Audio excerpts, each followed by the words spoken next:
How's it going, everyone? Today I have a compilation for you of all the craziest stories of the worst teachers ever. I know that a lot of you guys are either in high school or in middle school or have been in high school and middle school. I know you have that terrible teacher story. Well, these are the worst teachers of all time. So sit back, relax, subscribe if you're new, leave a like on the video right now to claim your free nothing. With that being said, let's get into the movie. In today's subscriber story, the crazy math teacher gets caught by a student doing, well, I'm not going to spoil it. Enjoy the story. So the subscriber who sent this in was in a math class, and the teacher who, was the teacher of the math class, her name was, let's call her Miss Davenport, right? Don't want to actually use the real names here. By the way, if you want to send in a story, Instagram's in the description. Anyways, right, this was a math class that was pretty difficult in general. It was like an advanced or like an accelerated math class. So it was already at first like pretty difficult, but Miss Davenport was new to the school, so people didn't really know like what her reputation was, how she was going to teach, how difficult she was going to be, but she was incredibly brutal. So, on the first day, some teachers will be like, welcome to the class, this is what we're going to do, and kind of just have try and have a good first impression. Well, Miss Davenport was new to the school, so she was really, this was really her first impression, like everyone's first impression of her. And in the first day of class, she was like, most of you will not succeed in this class. That was her ominous tale in the beginning. A lot of teachers will be like, so this is what we're going over, my office hours or whenever, feel free to reach out to me. Nah, bro, she was like, most of you will not succeed. So everyone in the class was like, okay. So 3 weeks into the school year is their first official test. And the test is 45 minutes because the class period is 45 minutes. And it was on the first unit, which was somewhat review, but there was some new stuff. And they just, they knew it was the accelerated class, so they expected the test to be pretty difficult. Subscriber and his classmates, they were in class, they were sitting there, they were waiting, right? They get there 5 minutes early to prepare.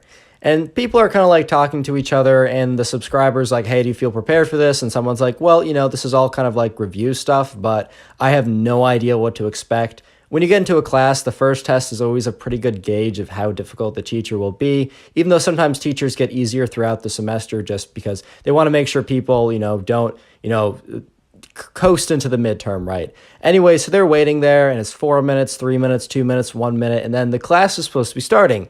And they're looking at the door, and, Miss Davenport's not there. They normally would expect a teacher to get there kind of a little bit before, especially if there's a test. Miss Davenport was always on time or a minute late. She was one of the last people to enter the classroom normally, which isn't good looks for a teacher, but whatever. But they kind of just assumed on a test day that, she would at least take things a bit more serious and, show up 10 minutes, 15 minutes early to make sure all the copies have been printed out. And, a couple minutes go by, it's 3 minutes past, and people are starting to look at each other hey, we only have 45 minutes for this test. Do you think she's not coming? 5 minutes have passed, and people are like, dude, she might not be coming. And then on the 9th minute, Miss Davenport comes through the door and has a bunch of tests in her hand, and she's like, all right, guys, test time. And they're just looking at each other like, hey, yo, we only have 45 minutes and you've already lost 10 minutes. We only have 35 minutes left. She starts handing out copies of the test, and everyone's like, one person eventually spoke up and said, not to be disrespectful or anything, but can we maybe take this test another time as it's already pretty far into the class time? She said, no, you'll be fine. And so everyone's like, okay, maybe this test is super easy, and she knows that it doesn't matter, and that's why she was late and doesn't think that we should redo it at a different time. No, the material was basically impossible. It even included some stuff that apparently she had not even gone over at that time, and it was stuff for the next unit. And when someone asked about it, she said, oh, you should be able to figure this out. And yeah, so no one was able to figure it out, and having a little less than 25% less time than they were told that they would have really didn't help, but the test was already pretty impossible by itself. So, they went home that weekend, and on Sunday they checked Canvas, and yeah, most everyone failed that test. And on Canvas, the app that a lot of people use, you can actually see what the average is for a lot of tests. The average was a 50. And, Miss Davenport sent out an email saying, I'm satisfied with how the first set of tests went. There will be no curve. And everyone's like, you're satisfied? So that was the first test of the year. So they already knew that this was not going to be a fun class. So a couple weeks in, they have a quiz, and a quiz isn't as big of a deal of a test, but quizzes add up, right?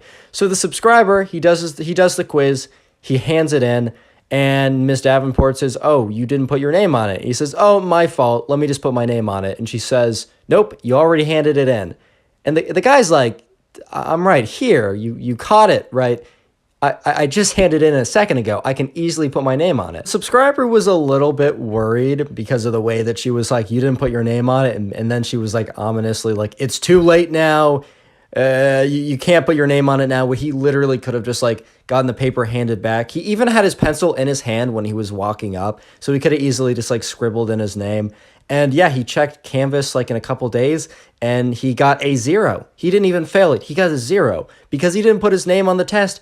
He got a 0. So he's not doing well in this class, but he's pretty unhappy with how it's being taught. And she's also just not very nice or friendly at all, and also a bad teacher. It's just a mess, a complete mess. The entire class is a complete mess.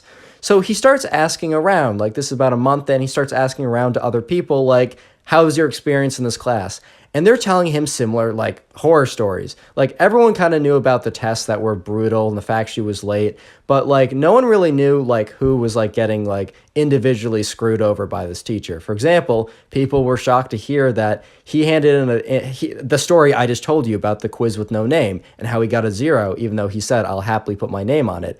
And there were other kind of stories similar to that, but I don't want to have this story go on too much of a tangent as it gets pretty juicy pretty soon, and I don't want to, like, lead away from that. All you need to know, she's been doing similar stuff to other people, and the class overall was starting to feel like she was screwing them over on purpose, and they weren't so happy about it. Pause, subscribe to the channel if you haven't already done so. All right, back to the story. Anyways, right, so the subscriber and a couple people he's talking to in the class, they decide that, like, okay, let's actually get like a group chat together where we can like discuss and see if everyone else is on the same page here, because the subscriber was so caught off guard that other stuff had been happening to other people as well. He thought she just like didn't like him specifically and was overall mean, but no, she'd been individually screwing over other people, and apparently some of the other things were worse, but I wasn't even like told what they were.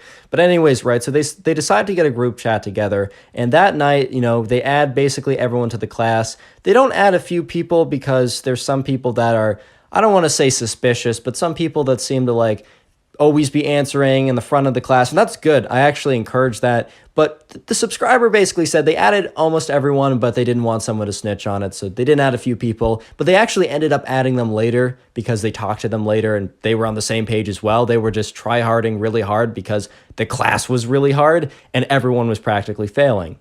So they get this whole group chat together and everyone is just coming out with horror stories about this teacher, things that are just like somehow twice as bad or 3 times as bad as what happened to this guy individually. And, you know, for not writing your name on a piece of, on your quiz and like getting a 0 for that, even when you could have easily done it, that's pretty bad. But there are things like 2-3 times as bad apparently.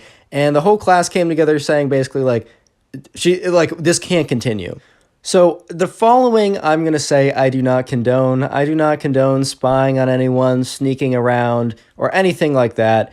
But it's a very interesting story, and it gets pretty exciting and dramatic and all that. So I thought I'd tell it on the channel. Just wanted to give that little tiny disclaimer before I move on. So someone in the group had been saying something about how he found, like, he saw the principal and this new teacher, you know, hanging out a lot, and said that, like, the principal and Miss Davenport are suspiciously close with each other. If you don't know, like, unless like someone comes in already married, you're not allowed to like date within, like, a supervisor cannot date some kind of subordinate because, you know, the principal apparently like has influence on, I don't know, like the salaries of the teacher. And unless they like disclose that or they come in married already, like that's a pretty big no-no. So then someone in the class was like, okay, well, there's a decent shot that, you know, they're just, you know, friends. But on the slight occasion that they happen to be more than friends and we can catch them, like Miss Davenport will just no longer be teaching the class.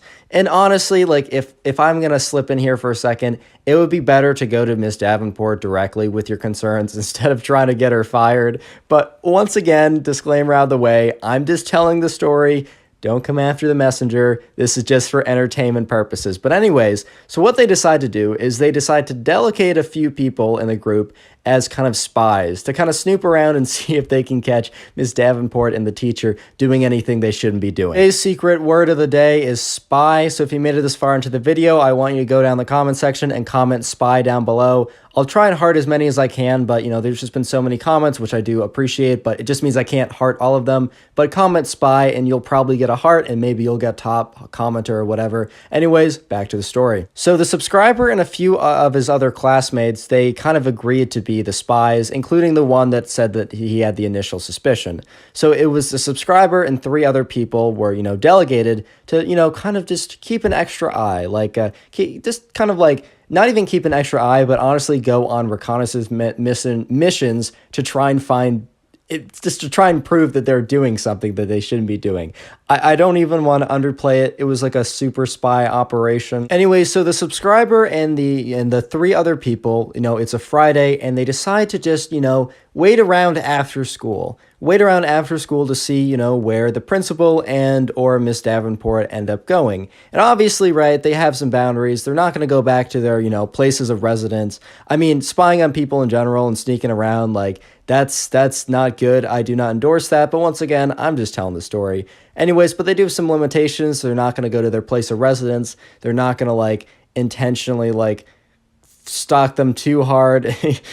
I don't know what that means. But anyways, right, they see Miss Davenport and she is walking down the street. And about a 5-minute walk away is this kind of part of the town that they're near that has a lot of shops and food places. So if she's just going down there, they're going to follow along just a little bit behind. Anyways, so, they start walking down the street, and Miss Davenport is very, very clearly going to this kind of section of town where all the food shops are. And they decide to, they go and kind of follow her down there. And they notice that she goes to this really popular cafe. So she walks in there, and unfortunately, right, the windows, they aren't tinted, but it's at the right time of day, and the windows are cloudy enough that they can't really see clearly in there. But they know that she went in there. So they kind of looked at each other, and they're like, we need one of you guys to go in there and kind of see what she's doing, right? We want to know if she's actually if she's meeting up with the principal or not. And if she isn't, then maybe this was all for nothing. But there's a chance she is. And if our suspicion is right, then I don't know, we could have an actual normal year in math potentially. So, they look around at each other. No one really wants to do it, but the subscriber pipes up and says, you know what? I'll do it. So with a little bit of video proof so that people will actually believe him and that they might, begin to build a case in a sense. So what he does is he turns on his phone camera.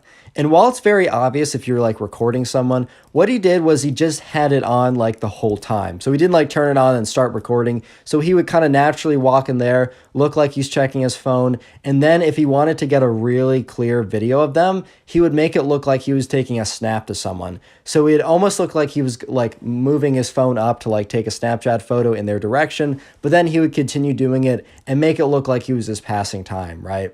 So he went into the coffee shop. So he goes into the coffee shop, and at first he can't really find Miss Davenport. So he's kind of just looking around a little bit, and then, he decides, okay, I'm just going to sit down. I'm just going to try and check things out. So he decides, he sits down at one of the window seats, and he's looking out, and he's just kind of waiting. He's like, did she just stop in here quickly? Did she exit out the back or something? And as he's about to get up and leave and be like, guys, this was a dead end. There was it's whatever, it's over, right? He kind of feels like he wants to stop by the bathroom. I don't know, he had to go pee or something. And he's walking down to the bathroom, and he still has his phone out, and his phone is still recording. And as he's walking to the bathroom, he sees in the very seat at the very, very back, Miss Davenport. And who else would it be sitting with her but, yes, the principal. So anyways, he kind of perks up, and he looks down at his phone, and he does get it. He catches it on camera. He's like, okay. And he rushes over to the bathroom, slips in there really quickly, and is just chilling on his phone for a second.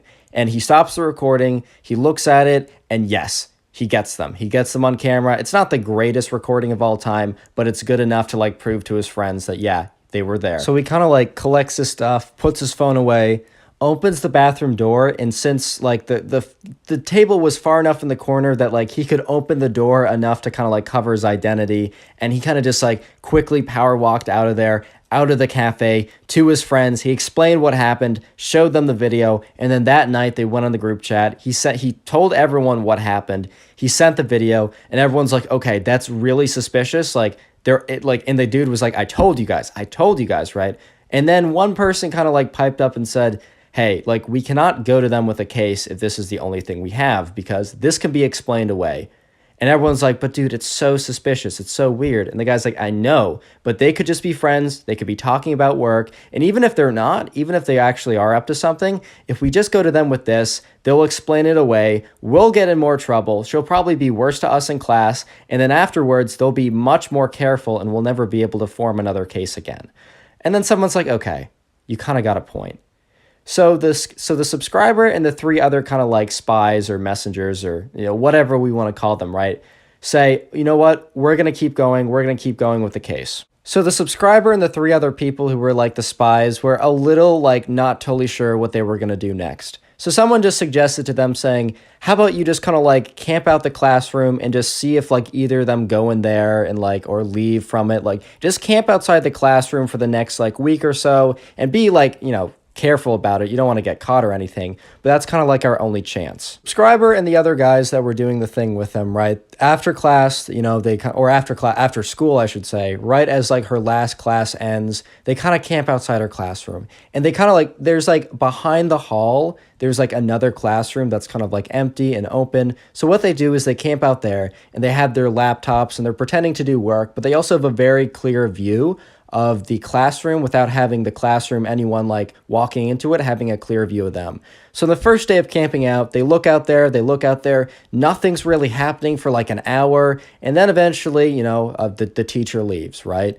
You know, Miss Davenport just leaves and nothing happens. And they're kind of bummed out because they're like, we camped all this time for nothing. And the subscriber's like, all right, we're coming back tomorrow. And the other guys were like, dude, this might just be nothing. And he's like, okay, well, we'll do this for a week. And if it doesn't pay off after a week, then the case is just closed and we're just going to have to fail this math class. Again, I'm going to step in here for a second. Guys, if you have problems with your teachers, don't do this. Talk to them, but whatever. This is an interesting story. Anyways, they come back the next day and they're sitting there and they're sitting there again.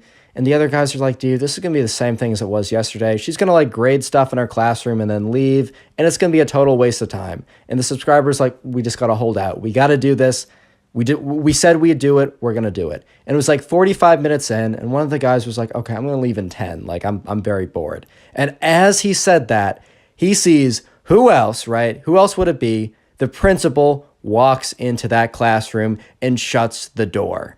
And they're like, oh my God, what do we do? Like, what are we going to do? They can't necessarily walk in right away because they won't catch them doing anything right away, but they also don't want to wait too long. So what they decide is someone who, not the subscriber, one of the other guys decides to quickly walk by the classroom in about 2 minutes, right? He waits 2 minutes and then he quickly walks by the classroom. And then once he walks by, he's going to give them either a thumbs up, which means go in there recording, right? That this is the big sting operation, or a thumbs down, it's not worth it. So the guy walks by the classroom, he looks into the door briefly and like sprints by. Like once he's done, he just sprints by. He turns around with this face of shock and like a little bit of a smile and has 2 big thumbs up. And the subscriber like is feeling super nervous to do this, but what he does, he turns on his camera, he does it in kind of like an incognito way, so it's not super obvious he's recording. And the other 2 people who are in the class as well go up to the door and just open it. It's not locked, which is a big mistake on their part. And what do they see? They see Miss Davenport and the principal doing some things they should not be doing. And their cover was they were coming in to like ask, Miss Davenport for like help on the math or whatever. And, Miss Davenport just looks at them. And the principal just looks at them. And they're like, oh, can we have help on math? Oh. And they're like, oh, so sorry. We should have knocked. Like, bye. And they just run out of there. They just run out of there. And they run to like down the hall. And they go around. And then they exit the school. They're all panting. They're like, did you get that on camera? Did you get that on camera? And the subscriber's like, I don't know. And they check the camera. They look through the feed. It's a little shaky. But there we go. A very clear image/video of exactly what they needed. So they quickly sent, the video and the whole story to the group chat. And within like a day, they sent a report in because that was like a Friday or something. So, they had the weekend to send in the report. And by the time everyone came into class on Monday, there was kind of no teacher right away, which they assumed Ms. Davenport was just late again. But then a substitute came in and they said, hey, I'm going to be filling in for your teacher for the week. After that week was over, Miss Davenport, believe it or not, did not come back. And and it was a new math teacher. And she came in, she said, "Hey, I'm Miss, whatever, right? I'm going to be your new math teacher. Just kind of help me out, get me caught up where you guys were left off. And I think we're going to have a great year together." And yeah, this teacher was actually great. And by the way, they also got a new principal within 2 weeks as well. And that was not how I expected this story to go when I was reading it, but I thought I had to tell it. Subscribe if you haven't already, and watch another story if you're bored. In today's story, the subscriber has a crazy substitute teacher who literally does the unthinkable, and, I'm just not going to spoil it. Enjoy the story. So the subscriber's in 6th grade, and he's in a history class. And in this history class, it's kind of like a world history class. It's kind of like an everything history class. But they're currently on a unit on Europe. That'll be important later on, not just like random useless details, I promise. So one day, the subscriber, and let's just call him Jimmy. I have not been giving the subscriber like a name recently. I've been calling him the subscriber. Let's call him Jimmy. Who doesn't love a good old Jimmy, right? So Jimmy came to class one day, and he thinks history class is okay. He likes the teacher. He thinks the subject is okay. It's not his favorite class. It's not Jimmy's favorite class, right? But he still enjoys it. It's a decent class. Teacher's nice enough. It's not too hard. It's just kind of like a chill class with some okay people in it. Some of his friends, some people he's kind of boys with. It's a decent enough class. So one day, Jimmy walks into his history class, right? And, he gets in there, and normally the teacher's the first one in the class. Normally the teacher's there like, I don't know, 15 minutes, 20 minutes early, just because it's the first class of the day. They get there early anyways, and the kids have to do like a morning meeting or something, or they have to do like meet up with their advisors. I don't know what they're doing, but basically just know that the teacher gets there before the students. So anyways, right, Jimmy just walks into his history class one day, and he gets there like, right as he's supposed to, which, you're only supposed to get there honestly a couple minutes before when you're quote unquote supposed to. But Jimmy always kind of rode the line, but he was never really late by more than like 30 seconds or a minute. It worked out for him, and the teacher never complained. So he gets there at his normal time of basically being a second away from being late. And yeah, as always, everyone in the class is there, except this time, his normal teacher isn't there. So he kind of just he thinks it's a little weird, as this is the first time he's been here before the teacher, and he just kind of sits down and, he starts talking to one of his friends who he normally sits next to. It's as always, the beautiful, the wonderful, the glorious, the fabulous, unassigned assigned seats. So much better than assigned seats. Ugh. Just shivers run down my spine when I hear someone say that. Anyways, right, he's sitting there, he's talking with his friend, and they're looking at the clock, and it's like 1 minute past, and then it's 2 minutes past, and as time goes on, minute by minute, right, they're just like, guys, why is the teacher not here? And then all of a sudden, 7 minutes past when the class is actually supposed to happen, the door slams open, and this woman walks in. And they're all just kind of like, hello? The woman walks in and says, "Hi, I'm your substitute teacher." And they're like, "Oh, shoot, our teacher's out for the day." And they're like, "Welcome, hope you enjoy your stay," or whatever kids say, I don't know. Anyway, so the substitute teacher walks in. She explains, that she's the sub for the day. And she says, "Okay, so what are we guys learning?" And they just kind of look at her like, okay, teacher. We're learning about European history right now. And she says, "Oh, yeah, I know a thing about Europe," or whatever. And they're kind of just looking at her because she's really weirdly unprofessional. And I'm not saying you have to have some some kind of a British accent and speak like the Queen or something to teach a class. But, she was kind of holding herself, not like a teacher would. And she was kind of acting kind of sloppily. I don't mean it weirdly like that. You guys are weird. But anyways, right. So she's like, "Okay, European history or whatever. Sure, we can do that." Everyone's just totally weirded out by the way she's acting. She's acting really weird. But she's like, "Yeah, okay, we can do European history. Anyone know where we start?" And the class is like, "Oh my God, this substitute teacher knows nothing." And they were feeling bad at first, man. They thought that it was actually, it wasn't her fault, right? They thought that it was so last minute that their teacher canceled so last minute that the substitute was kind of just thrown in there and had no idea what to do. Jimmy, the subscriber, the one who sent in this story, you can send in stories too to my Instagram, linked in the description, or the app is in the description. Jimmy, such a wonderful kid, right? Such a good guy. He says, "Hey, substitute, here's my textbook. we're probably today, I looked on the syllabus the day before, we're learning from page, like, I don't know, like 50 to 60 or whatever, or 50 to 55, doesn't really matter. She's like, oh, thanks, like, appreciate it. Can I see that? And Jimmy's like, yeah, sure. Comes up to the front of the class, hands her the textbook, goes to sit back down. And they're all just like, they're sitting down, and some of them were kind of giving Jimmy the side eye because they kind of thought that they would be able to get away with not doing anything today. So, yeah, not everyone was a fan of Jimmy being, the angel child of the class. But honestly, man, he did the right thing. They were going to have to learn it eventually, and it was either like, they were either going to learn it like in the normal time they were supposed to, or they'd have to learn it crammed into one day, and then they wouldn't be, whatever, right? Either way, Jimmy did what he did. And they're all sitting there, and Jimmy's like being like, oh, maybe that wasn't the greatest idea. I could have gotten away with doing nothing today, but whatever, man. Like, whatever. It is what it is. Like, I did the right thing. Teacher will be so proud, or whatever. I don't know. And the thing is, like, right, the teacher looks at the textbook. She gives it a she's kind of like squinting, and she's kind of like, and she kind of looks up at the class, and they all kind of look back at her like, do you have any questions, substitute? Like, do you have any questions about this? The substitute teacher was just like looking at the text so intensely. And then she looks up at the class and says, I thought Europe was a country. And everyone's like, what? Jimmy said that he thought at first that she was joking, right? That she was just like having some laughs, having some goofs. Like, okay, she's the funny guy here, right? Nah, she was like, everyone kind of at first, like some people did really think that she was joking around, having a little bit of a jest, right? Just goofs, whatever, all for the good laughs. But she looks at them with a very sincere face. She's looking at them like, guys, I thought Europe was a country. And they all just look back at her like, oh, ma'am, like, you're mistaken.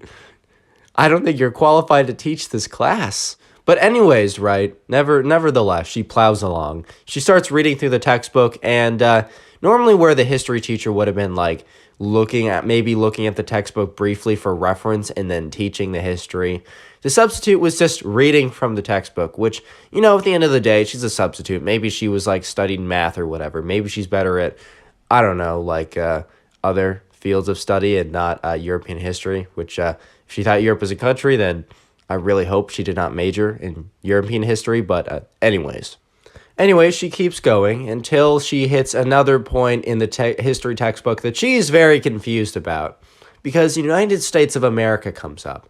And at this point, they were looking at history in Europe when the United States of America was founded, right? And she looks at it and she's like, wait a minute, this is wrong. And they're like, oh, you found an error in the textbook. Like, maybe there's a grammatical error. Maybe there's a date that's wrong. Maybe the photo is supposed to be of George Washington, but they put Daffy Duck instead. Who knows? She says, it says here that America wasn't America founded in 1945? Yeah, America was founded in 1945. And the whole class just looks at her with their mouths like dropped on the floor. They're just like, dude, there's no way. There's no way. There's literally no way. There's no shot. There's no shot. There's no shot, guys. No, she didn't just say that. No shot did she just say. They all look at her like, nope, sorry. United States of America was not founded in, what did you say, 1945? No, that was not the case, substitute. That was, Miss Substitute Teacher. Nope, not the case. The secret phrase of the day is, you guessed it, 1945. So if you made it this far into the video, comment 1945 down below. I just like to see how many people made it this far into the video, because we gotta pay some homage to the founders of the United States in 1945 when the United States was obviously founded. So make sure to comment that down below. And yeah, while you're at it, subscribe and leave a like, and you'll receive literally nothing. I'm feeling generous today, boys. Feeling extra generous. So yeah, do that. Yeah, so 1 like on this video equals 1 cool history fact, such as the United States was founded in 1945 or Europe is a country. Anyways, yeah, back to the story, because it gets worse. It literally gets worse. Like, I don't know how to explain it, but it gets, just listen to the story. So at this point, the kids are just completely shocked. Everyone in the class, including Jimmy, right, is just like, dude, what?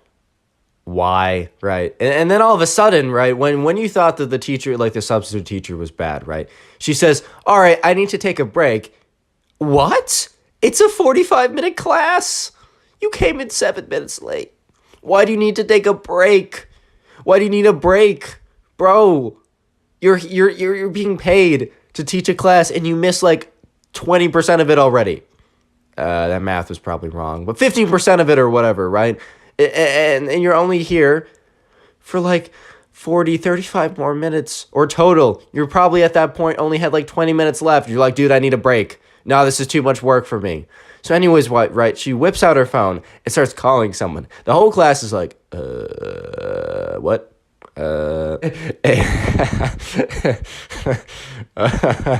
Okay, so when she takes out her phone, right? She's like, hey, babe. When someone like picks up, she's like, hey, baby. And the whole class is like, hey, yo, like, what? What? And they're just like, please don't be weird. Please do not be weird. They're all just sitting there, and she's looking at the phone, and she's like, kind of like twisting her hair, and then she bites her lip a little bit. Everyone's like, yo, what? And she's like, yeah, I've been bad. And the whole class is like, yo, dude, what? And she's like, I'm ready to be punished. And the whole class is like, yeah. Right, so Jimmy, good old Jimmy, just solid kid Jimmy, right? 10 out of 10, outstanding guy. 10 out of 10, 3 stars. 3 out of 3 stars, by the way. He's like, he raises his hand, because he's just done with this. He's just done, right? He raises his hand, and he's like, can I go to the bathroom? And she looks at him quickly like, yeah, whatever. And then goes back to, like, her moan fest or whatever with her boyfriend on the phone, while the entire class is just completely pale-faced and in shock anyways, right? So Jimmy, he makes his escape plan. And by the way, a little tip, little hint for you guys. He has no plans on going to the bathroom at all. Yeah, Jimmy was not about to go to the bathroom on this one. Jimmy instead walks right by the bathroom, right up the hallway, and right to the principal's office. And he goes up and he knocks on the door. And the principal kind of like, says, come on in, like... And then he looks and he's like, oh, Jimmy, I didn't really expect you to be here. Because it wasn't the biggest school. And the principal kind of knew, he kind of knew the people, right? He had some good, he made an effort to make conversations with people. And he also knew, like, who, frequently was sent to the principal's office. And Jimmy was not one of these kids. He just wasn't, right? So he's like, oh, Jimmy, like, why are you here? Like, I don't normally see you here. I think the principal assumed that, like, Jimmy got in trouble or something, and he's just not used to that. And Jimmy says, I don't really know how to explain this, so I'm just going to tell you everything. And I'm not gonna, I just told you guys everything, right? I'm not going to tell you it all again. Jimmy basically just tells you the story that I just told you guys, right? And the principal, his face, like, throughout the entire story, it just got, like, from, like, sometimes, like, a nice, like, kind of, like, smile, friendly, whatever, to, like, a straight face, to, like, do you know that Mr. Incredible meme where his face just gets, like, darker and darker and just, like, more and more just, like he's seen something terrible, like, again and again, and got worse and worse? So basically, the principal's face started out, like, on the left, and by the end of the story, it was, like, the face on the right, basically. And, then Jimmy eventually finishes his story. He's like, and then I decided to, obviously not go to the bathroom, man. Like, I don't even have to go pee. Like, I couldn't even go if I wanted to, right? But instead, I decided to come see you. And that's where we are now. And the principal just looks at him. He's like, we're going to your classroom right now. You're coming with me. So they get back to the classroom, right? They're walking down the hallway. Jimmy is, like, kind of, like, falling behind a little bit. This principal's a big guy, and he's having a very, very firm pace. So Jimmy has to even jog a little bit, man. Like, he's trying to catch up. They get to the classroom, and it's just a bunch of kids sitting there, and there's no substitute teacher to be found. And the principal's like, yo, Jimmy, like, why is no one here? And Jimmy's like, what? And the class is like, yeah, the substitute teacher actually just left. And some kid in the class, let's call him Arthur, right? He was kind of a bit of a quiet kid. He also had a side business of selling illegal test answers. He was actually a criminal warlord. Anyways, right? So Arthur, right? This kid. He didn't do any of that, by the way. But anyways, right? He pipes up and he says, yeah, on the way, she just, like, got up and said, bye, kids. Like, by the way, not even a substitute, lol. And then she just left. I don't know if she said, like, lol, but that'd be pretty funny if she did. And the principal's face was like, she said, what? And he checks his phone, and he opens up his email, and he's like, I gotta go. Class dismissed early. And everyone's like, yay, class is out. But it was only like 5 minutes early or whatever, right? And, Jimmy's just confused at this point. So I'm not totally sure how Jimmy figured this out, but later on, like a couple days later, I don't think a week later, but at least a couple days later, right? He figures out that, or he learned somehow, I think like maybe got leaked to a parent and then his mom told him, or somehow he learned that like the substitute teacher that was there that day was not their substitute teacher. And apparently, right, the principal, when he checked his email, what he saw was an email from the the substitute teacher agency that like gives them subs saying like, oh, I'm so sorry. Like the sub that we had ready for you just called out sick like a couple minutes ago and we don't have anyone ready. We're so sorry. You might have to cancel the class. So apparently, right, some random woman just walked into the class and no one like she was just apparently like just looking around for like an empty classroom, assuming that like maybe someone needed a substitute or something. And yeah, she just walked right in and no one questioned anything.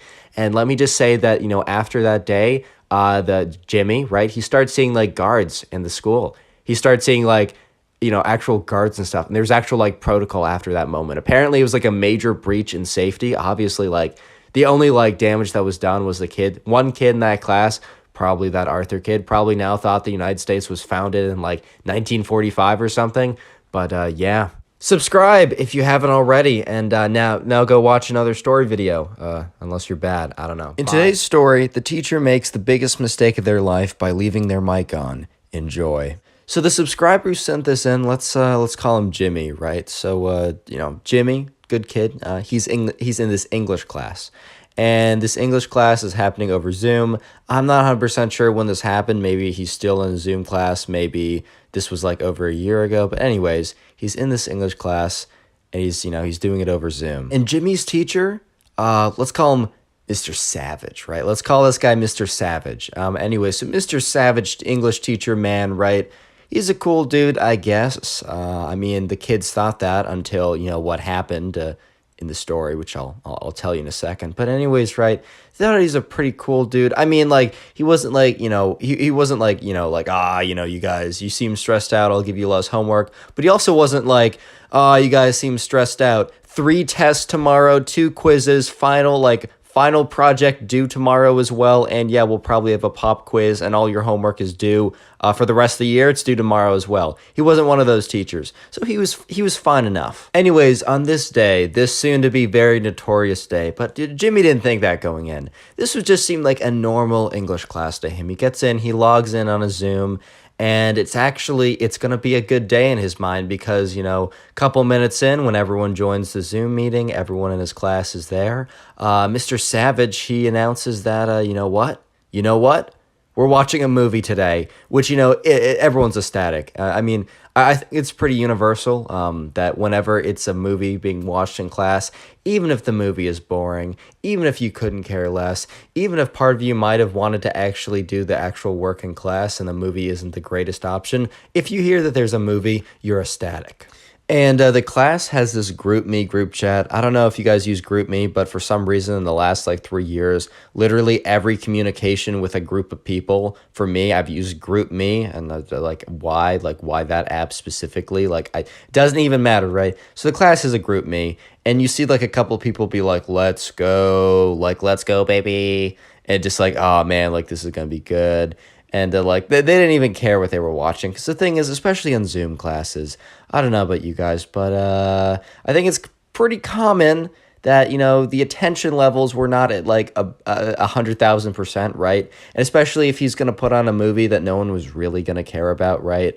And then all of a sudden, all the Zoom, you turned off your camera, you turned off your mic, you're watching the movie, right? Huge quotes. You're watching it, you're just going to mess around for the 45 minutes or an hour or whatever, right? Anyway, so Mr. Savage is not the most, technically proficient teacher ever, which is fine. I mean, I'm not the most, technically proficient when it comes to Zoom anyways. What? I've definitely, been I don't know what I'm doing on here. It's fair enough, right? It is what it is. These things happen. But anyways, right, Mr. Savage, sets up another window. Somehow he, logs in on another account to screen share the movie. I don't know why he didn't just screen share it on his own account. Maybe he was planning on being busy doing something else. Wink. Not going to spoil it.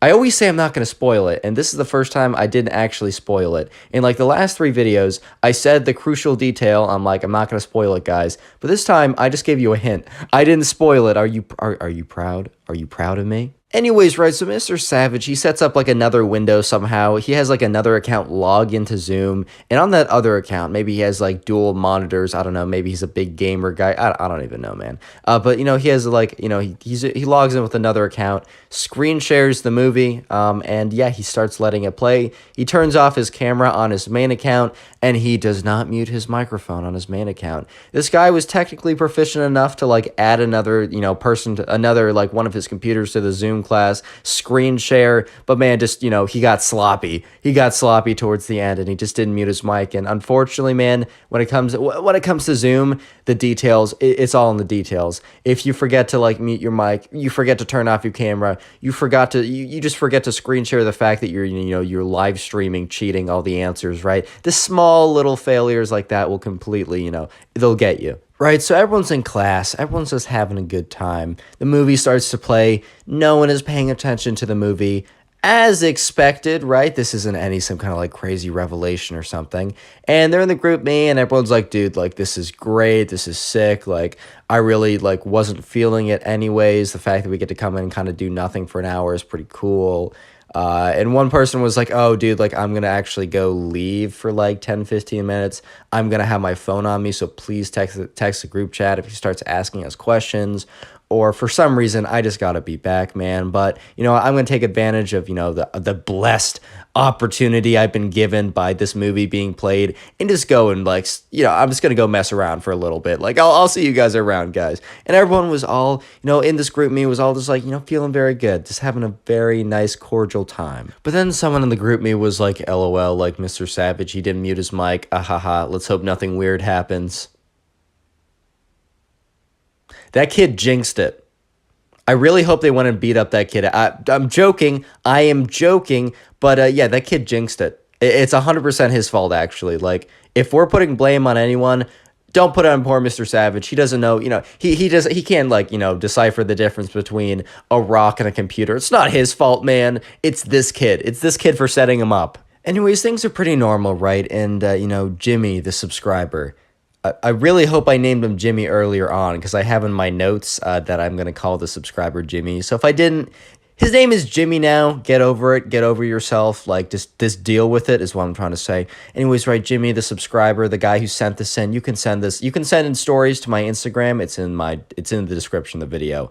Anyways, right, things are pretty normal, but then, he does notice, right? He does notice a little rustling sound, like some movement is coming from Mr. Savage, right? Mr. Savage himself, like just a little rustling, a little movement is coming from, like, you can just hear, like, him moving around. Totally normal, like unlucky he left his mic on, like that's unlucky, right? But he just thought it'd end there, and he's like, Mr. Savage, like, starts like, if he gets on the phone or something, or I don't know, something embarrassing like that, like, or just a little embarrassing, right? Or maybe it's just the right call to like go in and tell him his mic isn't muted. But right now, like, no harm, no foul. Like, dude, it doesn't really matter, right? It is what it is. Like, I don't want to interrupt the movie because maybe if I interrupt it, maybe, I don't know, he'll start asking me questions and oh my God, I've not been paying attention. It's only been 7 minutes, but I've not been paying attention. But all of a sudden, right, instead of rustling sounds, because the microphone went mute for a while, right? And the sound of the volume of the movie was like took over again. You start hearing the subscriber, Jimmy, is just like, he doesn't really believe what he hears at first, but he starts hearing like the sounds of like anime or something. He's like, what? And yeah, no, it's like the sounds of anime coming from, Mr. Savage's computer. And then everyone in the group me lights up, man. The group me just goes insane. It's like, Mr. Savage watches anime. That's so funny. Like, I could totally hang with this guy. Like all this kind of stuff. Because, I mean, anime is cool. I have not gotten into it personally. I think it's cool. Like, I definitely could. If actually leave your suggestions in the comment section down below, because I might unironically watch something you suggest. Anyways, right? Everyone's like, oh, that's so funny. Like, like, that's cool. That's cool. Like, Mr. Savage, he's on the cool list now. He gets the thumbs up. He gets the plus. He gets the big, like, yes, he's the cool. Let me just say, it turns South, it goes bad. It goes bad so fast. It was so good for a second. It was so good, man. It was so good. Before I get into the downfall of Mr. Savage, basically, secret word of the day is anime. So if you made it this far into the video, comment anime down below. I'm going to try and heart as many of those as I can, but I just can't get to them all, unfortunately. I do my best, and I really do want to show my appreciation for you guys giving me that wonderful, wonderful watch time, you know. So I'll do my best, but unfortunately no guarantees. It is what it is. But yeah, comment anime down below. And while I have your attention, right, every couple videos I'll shout out a random channel member. So yeah, just to this guy on screen or gal or whoever, right? I appreciate it. Appreciate you being a channel member. If you want to join the channel, you can hit that join button. Also, I just did a whole like channel member only ask me anything type thing. I'll do those occasionally. To answer those, you have to be a channel member. I just don't use Discord. That thing's kind of toxic. So it's the closest thing I can do. Anyways, back to the story. Anyway, so at first everyone thinks it's cool. Mr. Savage, right? He watches anime. He's one of them. He's one of the cool kids or whatever. I don't know, man. And they're just all like, ah, haha, that's so funny, right? But here's the thing. Here's the thing. This is a very special type of anime. A very, very special type. A type that, you know, yeah, because with a lot of anime, right, you know, maybe you can, like, watch it with a younger brother or sister, or maybe you can watch your parents, maybe you could even have your grandparents join in on the action. Let me just say that, you know, this special type of anime, you probably do not want to watch it with your parents. You probably do not want to watch it with your grandparents. You probably do not want to watch it with your younger siblings, right? It's probably something that if you are going to watch it, you're going to watch it by yourself in a place where no one knows that you're watching this. Do you catch my drift? Do I need to be clearer? I'm trying to be paid for this video. I can't make it. I don't want to be demonetized, please. I can't get any clearer, guys, please. Yeah, let's just call it a very special anime. And you might be thinking, like, Connor, like, how would you know, right? Like, how would someone know if it's this very special anime? Let me just say something, right? So while the anime, it was in, I probably like Japanese or something, right? You can't understand unless you know Japanese, right? If you don't know Japanese, you can't understand what they're saying. But let me just say that there are some sounds that are... There are some sounds that are just universal, man. You don't need to know the language to know exactly what is going on. Like, these people could be speaking in French, they could be speaking in Japanese, they could be speaking the native language of Kazakhstan for all I care. It doesn't matter. There's some noises that go beyond language. You don't even need to know any language to know what these are. You know, you catch my drift. You catch my drift. And yeah, so that's when everything started going south. The whole group me was like, am I hearing this wrong? Like, oh my God, like, no shot. And everyone's like, no, this can't be happening. This honestly can't be happening. Dude, this can't be happening to me, of all people. This can't happen. This can't be happening, man. It just can't. Everyone's like, what the fuck? What? Oh my, what? Why? What? The whole chat's like, oh my God. Do we say something? Like, because at this point, right, his mic's been unmuted for a while. And he's been watching anime, but the anime went south very fast. If you know, you know, right? And everyone's like, oh my, who's going to say it? Like, and I was like, dude, I'm not saying anything. I'm not going to be that guy. And everyone's like, someone has to be that guy. And the problem was, right, no one wanted to be that guy saying, hey, Mr. Savage, right, you're watching Actually, hold up. I don't want to be demonetized. No one wanted to be like, hey, Mr. Savage, you're watching some... very, very special anime, a very special genre, right? No one wanted to say that, man. That's awkward. But here's the thing. It's even worse every second that goes by. It is even worse every single second that goes by, right? Because the longer they don't say anything, the longer that, you know, when Mr. Savage actually figures out that he forgot to mute his mic because he doesn't know it, he can't tell a computer and a rock apart from each other, right? He's going to realize that, you know, every second that no one said anything, they were just sitting there listening to what was going on. So every second that goes by, it gets worse.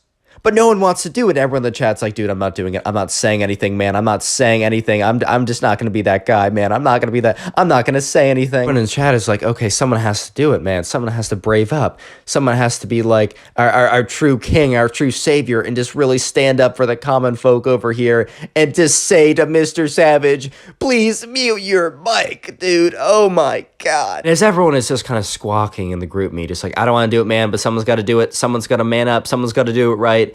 The situation gets worse. It escalates. I don't know how to say it, but let me just say that, in this very, very special anime, right? The very, very, very special anime, the sounds that kind of alerted them to the fact that it was a very, very special brand of anime and not your standard family-friendly watch it with your grandparents anime. Those sounds, the ones that you don't even need to know Japanese to understand what's going on, those get louder, and everyone's like, no. And everyone's like, dude, it's getting worse, man. Someone has to do it. Someone has to say something.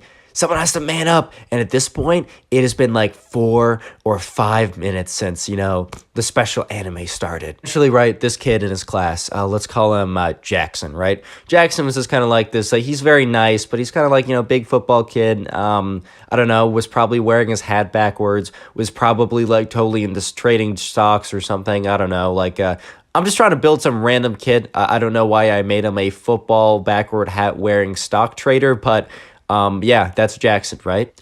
Anyways, right, so Jackson, very nice kid, very good guy. But you know what? He was having enough of this. He unmuted his mic, and he said, hey, Mr. Savage, your mic is not muted. Please mute it. And all of a sudden, like, everyone goes quiet. The whole group means like, no one starts typing because everyone's just like, oh my God, he just did a Jackson. You're both our savior, but also you've exposed us to the cringe that, and everyone goes silent for a second. Everyone is waiting. Jimmy, the subscriber, sitting there in the Zoom call in anticipation. The group me starts going off like, Jackson, we love you, bro, but oh my God, this is so awkward. And, you see Mr. Savage's mic. It mutes, right? And he sits there for a second. And then Mr. Savage leaves the Zoom call. The movie's still playing because he has like another monitor or something, playing it on a different computer or device or something. But Mr. Savage, he just left the Zoom call entirely, and everyone's sitting. The whole chat is like, like, what do we do now, dude? Like, what do we do? Like, he left the call. Oh my God. And then someone said, hey, everyone check your email. Turns out Mr. Savage sent them an email saying, sorry guys, technical difficulties. He left it at technical difficulties. All right, nice try, bro. Nice try. Subscribe if you haven't already. Now go watch another story video. In today's story, the substitute teacher, they forgot to clear their search history, and it got pretty bad. It actually got extremely awkward. Anyways, enjoy the story. Anyways, right, so the subscriber who sent this in, let's just call him PJ, right? I know a lot of really good PJs, so this guy's a good kid too. I can just tell from his like profile pic. He's a good kid. Anyways, right, so PJ, we'll call him PJ. He sent me the story of when he was in history class, right? It was just a normal day in history class, or so he thought, right? He gets to history class, gets there a couple minutes early. He sits next to his friend. He's just having a pretty good time. I mean, not really. He's about to go to history class. I mean, how exciting can that be? Unless it's, I don't know, history of Bitcoin mining or something. I don't know, man. Anyways, right, so he's sitting in history class, and he's waiting for the teacher. And the teacher normally is there, like, before most of the students. I mean, that's normally the case with a lot of classes. Teacher just happens to be there either on time or a little bit before. I've definitely had classes where teachers were, like, the last ones there, but, like, unlucky for us, I guess. Like, just tough. Like, deal with it. But anyways, right, so, PJ, he's sitting there, and, he's with his friends, and he's just like, oh, I mean, where's the teacher? Like, I've been sitting here for a while. I'm just a little confused. And, yeah, so, the teacher never shows, and it's like 2 or 3 minutes later, and some random guy walks in, and this is like a younger guy. Let's say he's probably like 24, 25, probably fresh out of grad school or something for, I don't know, being a teacher. I don't really know how the education system works when it comes to being a teacher, man. That's not my forte. If you want to ask me about the education system when it comes to like specializing in Bitcoin, okay, I'm gonna shut up now. Anyway, so the substitute teacher walks in and says, "Hey guys, I'm Mr. Let's call him Mr. Steven. Yeah, Mr. Steven." Anyways, right, Mr. Steven, he comes in and he's just like, hey guys, like, I'm gonna be your substitute teacher. Your teacher's sick today, so, I'm coming in for, like, the class.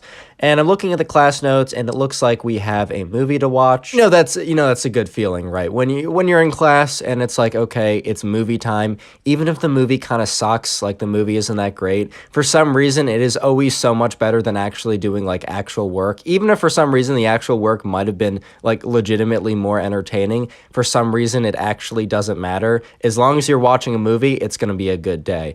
Anyways, he said, okay, your teacher sent me in the lesson plan. Today we're watching a movie, and I got a download link for it, so just give me a second. So, Mr. Steven, right? Mr. Steven, he goes on his computer, he downloads the movie. All the people are kind of talking with each other because, he's just downloading the movie, so it's kind of a free period for people to talk. People are like, all right, like, movie time, baby, let's go. So I don't know about you, but whenever class was like, a movie class, it was always a good day. It was legitimately always a good day when that was the case. So everyone was pretty hyped, everyone was pretty excited, and eventually Mr. Steven, he actually gets the movie to download. He figures out how to use technology. But the thing is, right, Mr. Steven wasn't totally sure how to, use the AirPlay feature. He wasn't totally sure how to link up his computer with, the screen share type thing. So, he's like, okay, he's fiddling around with it for a little bit, and it's just not working. So he says, hey, does anyone know how to use, like screen share or use the AirPlay or whatever? I don't even know. Like, somehow get his computer to, like, play on, the screen so that everyone could watch it. And this kid raised his hand. He said, hey, I can help you. And this kid, we'll call him Benny. Benny was kind of known as like a Bitcoin miner. That was kind of his thing. Like, everyone knew him as the guy who mined Bitcoin. Connor, the joke wasn't funny the first time. It definitely wasn't funny the second time. It isn't funny the 500th time you said the joke. Can you shut the fuck? Oh my God. Okay, I get it. I'm not funny. Whatever. I have an obsession with Bitcoin mining for some reason, even though I'm much more of a fan of proof of stake blockchains like Tezos or... Anyways, right, so this kid was kind of known as, being a little bit... No, I don't want to call him a bully, or... No, maybe he was a little bit, but he definitely had a very strong personality. This kid, Benny, right, he definitely would... He didn't really... How do I put this? Like, he was a good kid, right? He was a decent guy, but he definitely was very, you'll see. He definitely had, like, he didn't really care when it came to other people's feelings. I know that sounds harsh, but you'll know what I mean. Basically, what I'm trying to say is, if Benny didn't really care, if something was funny and it negatively impacted someone, he didn't care because it was funny. Like, he didn't care that it negatively impacted someone. If something was funny, he'd do it for comedy. No matter how bad it was on the other person. So anyways, right, so Benny, he goes up to Mr. Steven's computer. He kind of syncs it up with the AirPlay or the screenplay or whatever. I don't even know, man. And, he gets it to work. And, so, the screen, it pops on screen, and there's multiple tabs open. And this is where things start to go really downhill. This is where things start to fall off an absolute cliff. This is where everyone's day goes from, I'm watching a chill movie with my classmates to, oh my God. Right, so while the thing's screen sharing, while it's on the screen, right, if you don't know, of course you guys know, but on Google Chrome or Safari or whatever, when you have tabs open, there's a little bit of what you typed into the search bar or what was on, the website title. That is kind of present. You can see the first 50 or 70 characters of whatever you searched. And let me just say that was not good for poor Mr. Steven. And this is where things start to go downhill pretty quick. This is where things for Mr. Steven started to go really, really downhill. Because he had a lot of tabs open. And for some reason, he just thought that, he didn't need to close them. If he didn't click into the tabs, he didn't need to close them, right? And people were kind of they started to look at them because you're going to look at the tabs, right? You're going to look at what it says. You're going to glance at it. And people just started to see hottest Minecraft anime, and then it cut off. Sexiest Minecraft anime, and they're just what the what? Huh? And everyone's there's a little bit of a slight murmur because people are all reading this at the same time, and they're just wait a minute. Wait a minute, what the fuck? What? You just preface this by saying, I literally don't care what you watch in your free time, right? If your thing is, you know, a popcorn getting popped in a microwave, if that's really your thing, man, I don't care. I honestly do not care. But the thing is, if your substitute teacher is looking up, you know, most delectable Minecraft animations, bro, that's weird. Like, if that's something you look up on your own, I literally do not care. But if your substitute teacher comes into class, does not close his tabs, and that gets revealed to you, bro, I'm sorry. Like, I'm literally so sorry. I'm so sorry. Someone's gonna say something. No one's gonna let that slip. And you know who definitely does not let that slip? You know who definitely does not? Benny. Benny's not going to let that slip. And because here's the thing, Benny's setting up the computer, he's setting up the AirPlay, and everyone else can see it on screen, right? It's pretty obvious. And yeah, Benny, out of all the kids who's going to do something about it, out of all the kids, yeah, Benny's going to be the one to do something. And unfortunately, he was the one, like, he was still manning the AirPlay because he was still getting it set up. It was like, and when Benny saw the tabs, he was like, yo, Mr. Steven, what's this? And he clicks on one of them, and it's just like a Steve. It's just like an animated Minecraft Steve. And it was like a very zoomed up photo of his face. And actually, on second thought, on a closer review, on a peer-reviewed study of research and data, I've come to the conclusions that I'm not going to meticulously depict the hottest Minecraft anime. I'm not going to meticulously depict the hottest Minecraft animations of 2021. Leave that to your vile imaginations. Anyways, right? So the whole class, because at this point, right, you have to remember, Benny has clicked into one of these tabs. And at this point, Mr. Steven, bro, he was new on the job. He was just a sub. He was coming in. All he wanted to do was, you know, get some credit hours or whatever. Because I think, like, a lot of, like, teachers, like, I think there's something about, like, getting hours as, like, a substitute that, like, that goes towards something. Maybe you get paid a little bit. He just wanted to come in, get his hours, get a little bit of bread, right? Get paid a little bit. Just, like, sit back, watch one of these movies about, you know, I don't know, 1960 Europe Reconstruction era, whatever. You know, I don't know, the United States going off the gold dollar, the gold standard. I don't know, man. Like, it was one of those history videos. He just wanted to sit back, watch that with the kids. Like, it doesn't even matter. He didn't want his search history and his, like, videos and the stuff he was watching the night before to be plastered all over the screen and potentially, you know, disrupt his career at least a little bit. Today's secret word is Minecraft. So if you made it this far into the video, I would like you to go in the comment section down below and comment Minecraft. I can't heart all of them. I've tried my best to heart a lot of them, but I just can't get to all of them. But if you want a good chance of getting a heart and maybe getting top commenter on the channel, comment Minecraft. I'll heart a bunch of those. This is a way to say thank you for the wonderful, wonderful watch time. And also a thing I started a couple of videos ago is, like, if you guys send me, you know, any kind of, like, fan art or cool kind of art like that to my Instagram, I'll try and put some of it, like, in some of my videos. Instagram is on screen right now. That's where you can send me the stuff, as well as send me the stories, which you guys have been doing and sending me a lot, and I do appreciate them. But yeah, I'm just going to show you some fan art on screen right now, as well as the Instagrams to the correlated accounts, so you can go say, like, that it's cool. Go send them some good messages or something. And today is your lucky day, because every single person who leaves a like on today's video will receive their very own nothing. I know, it's a wonderful deal. Back to the story. Anyways, right, so Mr. Steven regains control of his laptop, like, shuts it, it disconnects the AirPlay or whatever, right? And he's like, guys, I'm so sorry, like, you weren't supposed to see that. And, like, the kids in class, right, this is a high school class, like, this isn't some, like, middle school class where this would be a really serious issue. Like, it's bad in any case, but, like, the kids just thought it was pretty funny. And, like, the subscriber PJ was like, he kind of spoke up, he's like, dude, like, Mr. Steven, don't worry about it. We actually, like, I think it, like, whatever, dude. Like, we don't care. We just found it was, like, funny that, like, I don't know. Like, it's like, we're sorry. Like, we're sorry that we're laughing at you, but, like, we really don't care. Don't worry about it. Mr. Steven's like, yeah, I'm just sorry again. He's like, also, guys, if you could just, like, not tell anyone about this. I know that sounds weird or whatever, but just, like, it honestly was a mistake, and it'll just get me in a lot of trouble. And, I mean, it seems like you guys don't really care, so it would just really help me out if, you know, you just didn't tell anyone. They were like, yeah, dude, like, don't worry about it. And, like, PJ's like, yeah, you're good, bro. Like, we get it. Like, could kind of mess up your career or whatever, and it's honestly not a big deal, so it's totally chill. let me just, and PJ offered himself. He's like, yeah, let me just get back up here. If you want to close those tabs for me, big guy, I'd appreciate that. But I'll get the movie set up and we'll just sit here and watch it and you're chill. And Mr. Steven was obviously a little bit shaken up. I think I'd be a little shaken up too. Thankfully, I would never be in that position for many reasons. But Mr. Steven seemed a little shaken up and he was like, yeah, thanks. I'm just going to sit down. He was defeated, bro. He was done. So you might be thinking to yourself, like, okay, well, this is a decent end to the story. Why is there still like 3 to 4 minutes of runtime on the video? Like, they obviously, everyone in the class was like, they thought they'd be chill about it, and they're just gonna go ahead and watch a movie and definitely not get this like decent teacher in trouble who just like forgot to close his tabs, right? No one's gonna mess this up. No one's gonna make this unnecessarily awkward and unfortunate for no one's gonna do that, right? There's just 3 minutes of like extra blank space.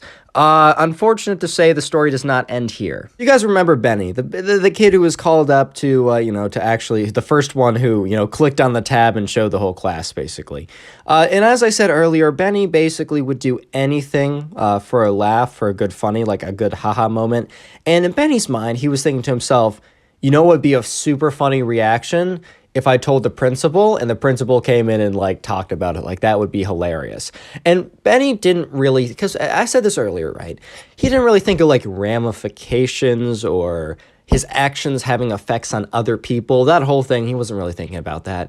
He just thought it would be super funny if he did this. So what Benny did is he was like, hey, Mr. Steven, can I go to the bathroom? And Mr. Steven's like, yeah, sure, it's fine. He was still a little shaken up, but he was kind of warming up to the class again. Things were good. The movie was playing, by the way. PJ got up there, successfully got the whole thing all set up. Things were looking pretty good, right? Things were just going smooth. The class was enjoying their movie. But what Benny did was he walked down the hallway and he walked right past the bathroom and he walked right to the principal's office. And what he did is he said, hey, Mr. Principal, or whatever his name would be. Let's just call him Mr. Principal. I don't want to come up with another name. I'm gonna mix up the names if I have too many.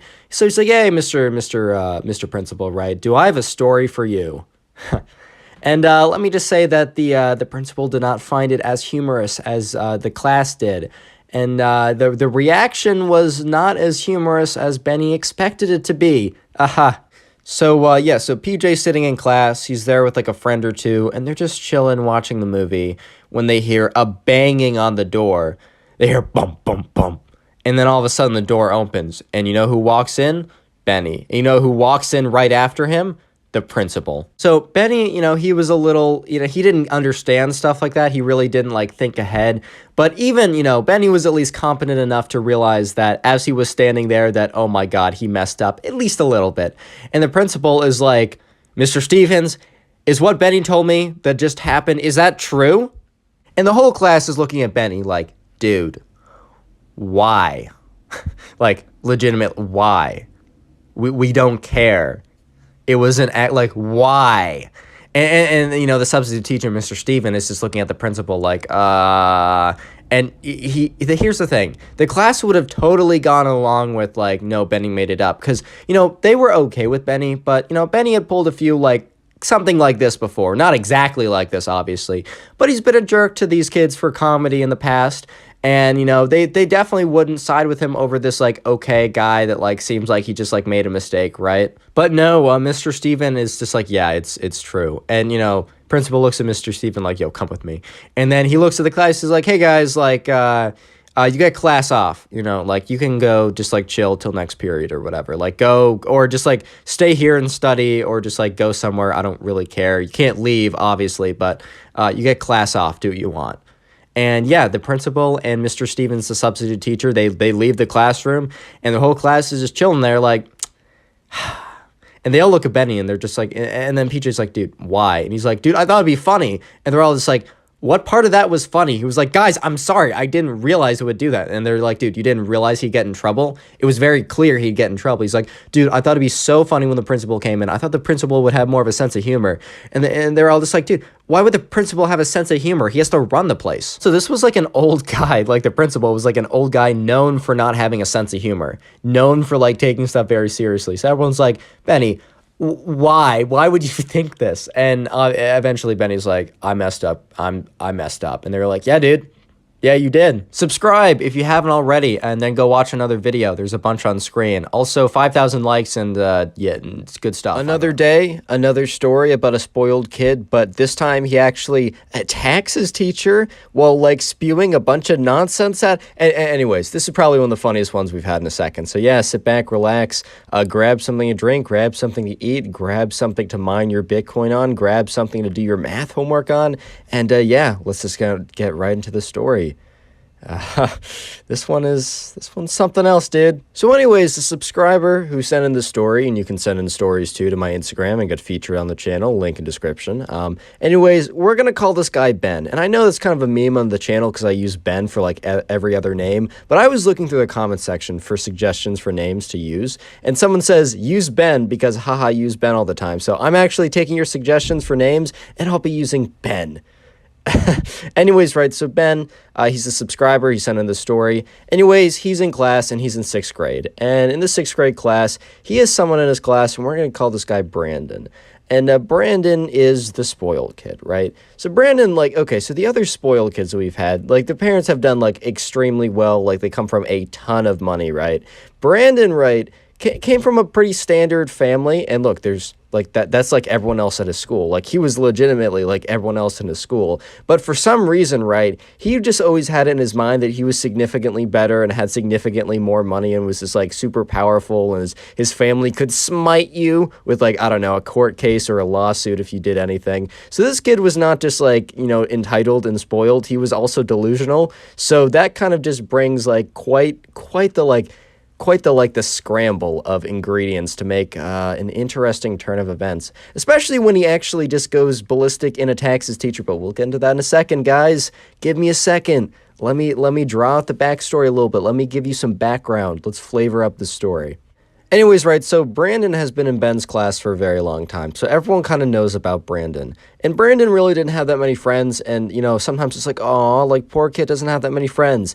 Nah, bro. He did this to himself. He played himself. Like, normally, you know, I'd agree, I'd feel bad or whatever. No.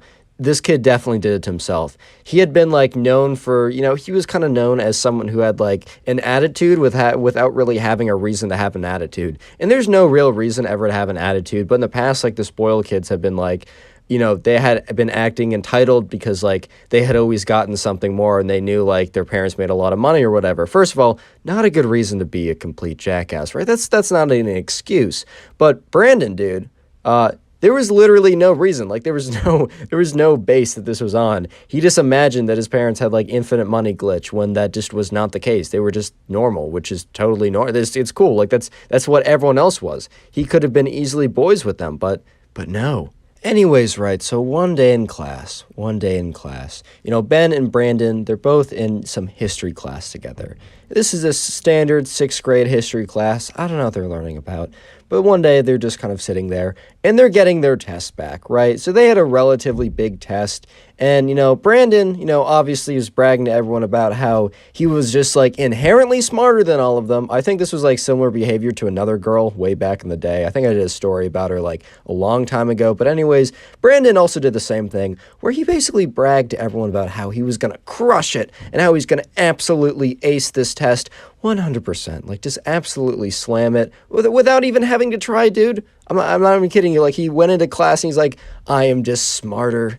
I am just better than all of you guys inherently, which is a little weird. And he's like, I don't even have to study. And obviously, right, this test was like a history test. It wasn't like an interpretive one. It was a, what date did this thing happen? What is the name of the 4th king of England? Like, it was one of those, like you gotta memorize stuff tests. It's not even something, if you were genuinely like a really smart dude, you couldn't just figure it out. Like, you couldn't do the math. You couldn't figure it out, man. So obviously, right, you know, the teacher's handing back all the tests, and Ben, the subscriber, bro, he studied. He got like an 85. He did very solid on the test. The average was probably like 88, 89. So he felt very he was satisfied with his result. And the teacher put every test face up on everyone's desks until she got to Brandon, and she just like, she put it face down. You know for a fact, right? You just know for a fact. Some teachers, they put all the tests face down. But if teachers put tests face up and then they come to you and the test is face down, dude, you're absolutely boned. It's GG.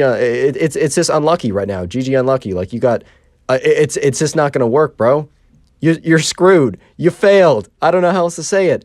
And so Brandon, was still pretty confident because he's also a little bit delusional, if you couldn't already pick up on that. He flipped over his test, and Ben kind of like saw his test grade right away, and he was just looking at Brandon. And Brandon had a smug expression on his face, and then when he turned around the test grade, like his face dropped because he had 62 or something. So right, Ben was watching Brandon as Brandon's face kept contorting it, started it got all scrunched up, and then it was all and then he started to get angry, then shocked, confused. He went through all 5 stages of grief within 10 seconds in his facial expressions. But then, of course, he raises his hand. He's like, teacher, there must be a mistake. And the teacher's like, Brandon, I'm sorry. I know this one didn't go as well as you wanted, but there was no mistake. And he's like, no, that's impossible. And, Brandon and the teacher, they start having a back and forth. Brandon's like, no, I'm very, very certain you made a mistake here. And the teacher's like, Brandon, all right, what do you think the mistake is? He's like, I don't know, but it's very clear. Obviously, right, I'm just inherently really smart, and I wouldn't make mistakes like this. And the teacher's like, Brandon, come on, man. I'm sorry. If you want to study with me, if you want to go over future assessments, so, I don't know, so that I don't know, you do better, that's totally fine, man. And Brandon's like, no, I don't think you understand. I'm just inherently smart, so I should have done well. At this point, the teacher's like, Brandon, come on now. I'm sorry you didn't do well on this. Next time, it'll go better, and I can also help you make it go better if you just want to study with me. At this point, right, Ben, the subscriber, is sitting there oh boy. Because they were kind of recently new into this history class. Yes, it was a pretty major assessment, but it was just a major assessment on the first kind of unit they did. So the teacher didn't really know Brandon. And all the other kids are kind of looking around oh boy, Brandon's about to have another one of his meltdowns, his epic meltdowns. Except this one went a little bit farther than anyone would have expected. Normally you don't expect a kid to, attack his teacher. But anyways. And then Brandon begins his breakdown, right? Brandon looks at the teacher. He's like, I'm going to count to 5, and if you don't revert the grade, you're going to regret it. And the teacher's like, dude, what are you what? The teacher's like, Brandon, I'm not going to change the grade. And Brandon's like, 4, because he said 5. He's like, 5, 4. Teacher's like, dude, teacher's like, I'm just not going to change it. 3. And he just looks at him, and he has a stare down. 2. And Brandon's like, you're going to regret this. And the teacher's like, regret what? And then Brandon says, 1. And he starts he looks down and makes this really angry face, goes, and at this point, all the other kids are like, dude, what the huh? Are you okay? Excuse me? Are you good? Huh? Is everything okay? Are you what? All the other kids are just watching in just complete astonishment at this point, because this kid is actually just melting down right in front of them. He's like, "Grr." And what he does is he goes up, walks up to the teacher's desk. And at this point, the teacher was stood up and was passing around grades. So Brandon walks right by the teacher and goes right up to the teacher's desk. And at this point, right, Brandon goes up to the desk of the teacher and is like, you've made a mistake. You've underestimated me. And he takes both of his hands and he just clean swipes the entire desk. So the teacher had a bunch of papers, a cup of coffee, a bunch of stuff on the desk, all flies onto the floor. At this point, the teacher's just mouth is wide open because, right, and the entire class too, because here's the thing. They know that Brandon has had breakdowns and goes on rants and rampages, but dude, this was a whole nother level. This kid must have seriously cracked at this point. And then Brandon starts to say, you poor, you filthy, you destitute vermin. And at this point, the teacher's like, what? Huh? He's like, you scum, you slime, you are beneath me. And he goes around just he picks up some chair and he throws it across the room. Barely, right? And he's like, secret word of the day is chair. Speaking of chairs, right? So comment chair down below. I'll try and heart as many of those as I can. And also, today's your lucky day, because if you leave a like on the video right now, you'll receive literally nothing. Anyways, right, Brandon, he's picking up a chair, throws it across the room, is like, and the teacher's just like, dude, what the fuck? At this point, right, the teacher's kind of assessing the situation, because he's still kind of shocked by just what is going on. He's just like, oh my God, are you serious? And then Brandon goes over to the whiteboard, right? There's a whiteboard, there's whiteboard markers, and there's erasers. And he picks up a big jar of whiteboard markers, and he's like, "You shall feel my wrath." And he starts just chucking them at the teacher. The teacher's like starts to like dodge. He's like, "Ow, stop it, Brandon." And Brandon like takes the whiteboard markers and throws them. And the whiteboard markers are like foam. They're like styrofoam, dude. So they like daintily float over and like bounce off the teacher. And the teacher's like, "That's it." The teacher goes up to Brandon, who's just kind of like shocked at this point because the teacher basically runs up on him, grabs him by the collar and says, "You're coming with me," and just like pulls him out of the class. At this point, Ben and all the other classmates are just sitting in class watching as the teacher drags him out, and Brandon's like, "You'll regret this, you'll pay, you filthy poor slime," and he's just like the most goofiest stuff anyone has ever heard. And once they leave, after like 10 seconds of pure silence, Ben just starts laughing, dude, because at this point, right, Ben has just watched this thing and just like, what just happened? And the whole class is like talking, laughing a little bit, just like completely shell-shocked at like, because they always knew Brandon was kind of like a weird kid and like would always be like, was kind of like weirdly entitled and delusional, but he'd never had like a crazy meltdown like this, right? This is at a whole new level. And so anyways, right, Brandon, apparently he gets like about a week of suspension in school. And the teacher comes back after dropping at the principal's office and explaining what happened. And the teacher's like, he looks at the clock. He's like, "There's 10 minutes left." He's like, "You know what? I did have a lesson planned for today, but I think the lesson that, we all learned today was just don't be that guy." And then everyone starts laughing, bro. They're all like, "Okay." And the teacher's like, "All right, this is a weird day. Just get out of here. Like, have a good day. I don't know. Like, I need to think about this." And the teacher's just like, "Yeah, class is done. You guys are good."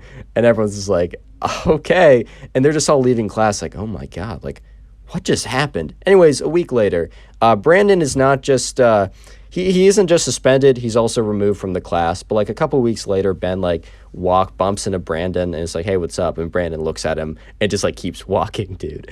And that's like the last time Ben ever saw Brandon. I don't know if he transferred schools or he just like wasn't like in class with him anymore. But yeah, interesting, right? Subscribe if you haven't already. Now go click on another video. There's some on screen, some on the sidebar. Click it or I'll cry. Today we have a story of a substitute teacher that does a pretty big oopsie, and maybe oopsie's an understatement, but does a bit of an uh-oh in front of a lot of people. And that's all I want to say. I don't want to spoil it too much. So yeah, let's get right into the story. Sit back, relax, grab something to drink, grab something to eat, and yeah, let's get into it. So we're going to call the subscriber who sent in today's story, we're going to call him Nate. By the way, I just got that from a comment someone left. As always, I do my best to try and just take names from comment suggestions you guys leave. So if you want to see your name or something used in the story. Anyways, right, Nate contacted me on Instagram, which is the best way to submit stories, in the description, or it says Connor Pugs.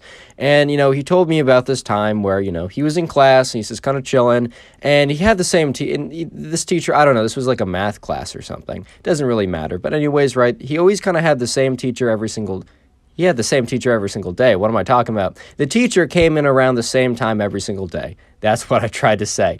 And the teacher was always like 5-10 minutes early. He was an older teacher. He was probably like 70, 75. He was getting up there in years. Or I guess maybe this was a professor. I think Nate was older. Maybe this was like college or maybe very late high school. I'm not 100% sure. Anyways, the professor normally like gets up really early, goes to bed really early. So he's always in class like at least 10 minutes early. So when Nate gets there, he goes in there and, 2 minutes before the bell rings for class to start, and the professor's nowhere to be found, which is pretty unusual. And he's kind of like looking around and he's like, "Oh, I guess maybe there's traffic today or the professor slept in," but that still seemed pretty unusual. So Nate opened up his phone, was checking his inbox, and he got an email from the professor saying, hey guys, or "Hey class, I'm sick today. You'll have a replacement. Like, obviously don't mess around, pay good attention, and treat them well."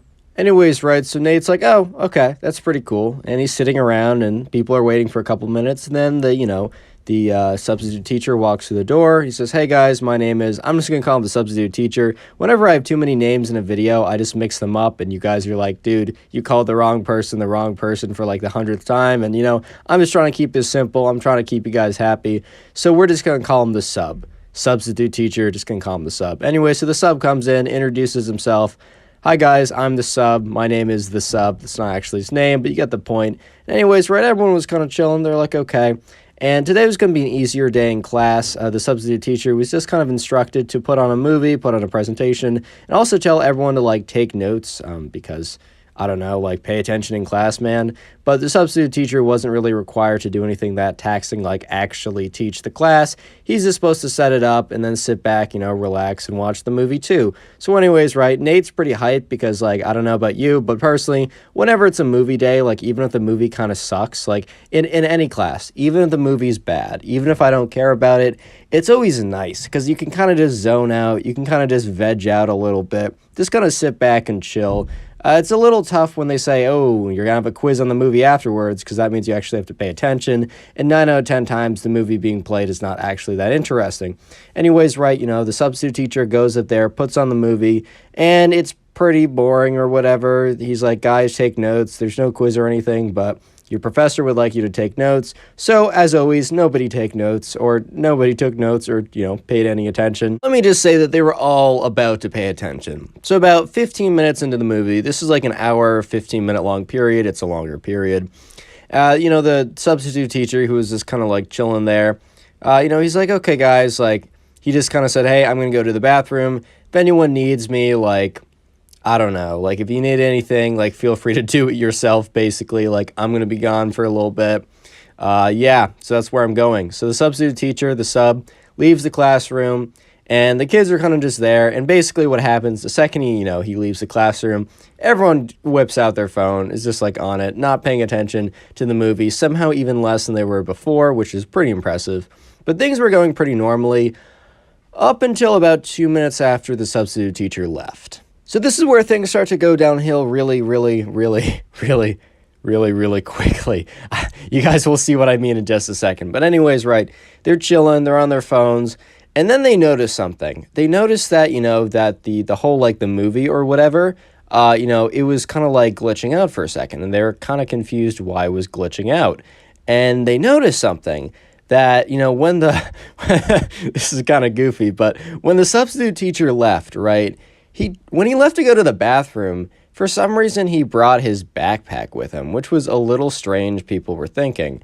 And they noticed that, like, the screen was kind of, like, flickering a little bit. It was just kind of weird. And they were like, okay, whatever. Like, if this thing goes out, no one really cares. They're just on their phones. So they noticed that, the whatever is screen sharing the device, like, the mouse has become active again, which is really strange because you know how, like, when someone moves the mouse, it becomes active again and, like, kind of, like, brings up the pause button or whatever. And they noticed that, like, for some reason, right, the screen, like, it minimizes. The video that's playing minimizes.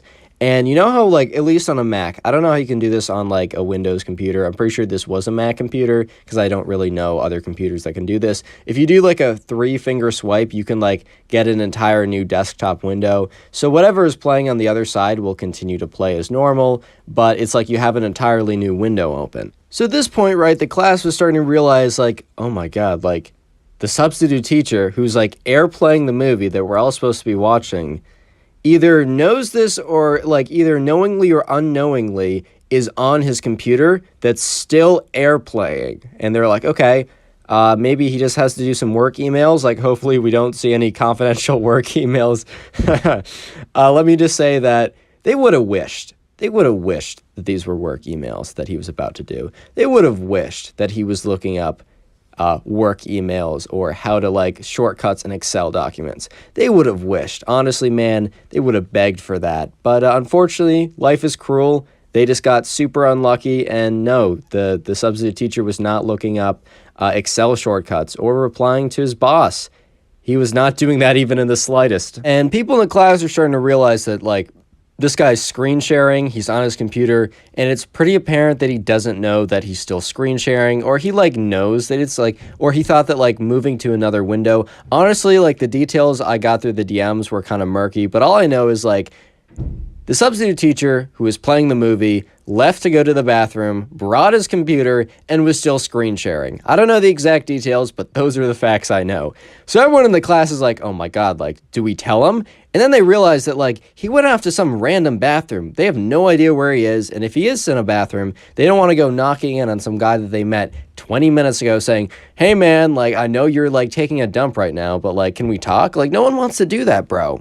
But anyways, right, they're all just kind of in class, and at this point, Nate is just like, "Oh my god, dude! Like, oh my god, what is about to happen?"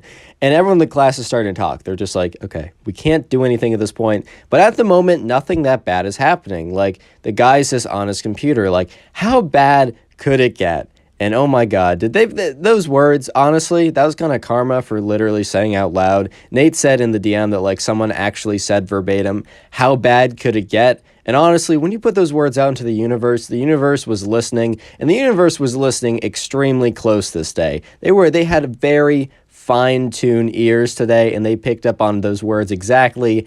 And let me just say that, unfortunately, Nate's classmates, they paid the price for saying that. Anyway, so I know a lot of you guys like anime. I don't personally watch it. It's not because I have like a dislike against it. It's just I don't know where to start. And I got a couple cartoons I'm watching right now, specifically rewatching some Adventure Time and Regular Show. And I don't really have a lot of time to watch TV anyways, so I personally haven't gotten into it. But I know a lot of you guys do enjoy some anime. And let me just say that this substitute teacher also very much enjoyed some anime. But he wasn't just watching, a classic. He wasn't just pulling out some like Attack on Titan. He wasn't just pulling out some like online sword art or whatever that one's called, right? He wasn't doing, your typical whatever, like standard anime like stuff. He was going to a specific genre. And I don't know if you guys can guess the specific genre. I know I certainly can't tell you verbatim, or YouTube will thunderbolt this video. Speaking of anime, today's secret word is anime, so if you made it this far, comment anime down below. I'm going to do my best to try and heart at least some comments that say anime, but currently, I'm in college, first of all, and also, I'm working on a lot of really big, exciting projects for the channel that you guys will enjoy, so I've been really busy with that, so don't feel bad if I haven't been able to heart your comment. I haven't really been able to heart any comments in the last couple days, but it's for good reasons, and good, exciting things are coming. Just watch. By the way, leave a like in the video. You'll receive nothing in return. Fantastic deal. Anyways, right, back to the story. Yeah, so basically, right, the substitute teacher, he was looking up a certain genre of anime that would basically get my YouTube channel thunderbolted if I said anything too specifically. And if you can only imagine, the whole class was like, no, dude, no, because, right, they're watching this in real time, man. They're watching this as it's being typed into the private Chrome browser, and they're just like, no, like, this cannot be happening, and everyone's just looking at each other like, oh my God, dude, no, do we say something, do we do something? Everyone's like, half the class is turning away, the other classes, half is on their phone, the third half, because that's definitely math right there, they're just panicking, they're freaking out, everyone's just like, no shot. And let me just say that the next 15 minutes were the most awkward and uncomfortable moments of that class's life. Some people say that through like pain and suffering, a group of individuals can bond, almost like certain rituals that people go through if they're to join a fraternity, right? Well, I 100% disagree, and let me just say that this is a case study. No one here bonded. No one here bonded over this shared experience of pure trauma, right? It was this bad. So I'm going to be a good guy and spare you the details, but eventually, right, the 15 minutes or so ended, and the class noticed that, he quit out of the private tab, and then he went back to, like, flipping, like, turning everything back. He did the three-finger swipe and went back to the movie, and it had been playing the whole time, and assuming, supposedly he thought that, like, it was playing on the screen, and the only screen that was airplayed or screen shared or whatever was that screen. It's a little murky on the details I got in the DMs about how that whole thing happened, but let me just say it happened. I don't know how exactly, but anyways, right, it was pretty clear that the professor was coming back to the class, or not the professor, the substitute, right? So Nate kind of, like, got up, and he's like, guys, okay, this was a horrible experience we all had, but let's just all come together and promise each other that no one says a word. We can get away from it. Like, this is awkward enough already, but if we don't say anything when the guy comes back in and not even mention it, don't even, like, imply it, we can have a totally normal 30 minutes that are left in the class. We'll have a totally, like, let's just, like, say nothing and we'll all be okay. Whole class was in total agreement. They're like, yeah, let's actually never speak about this again, ever.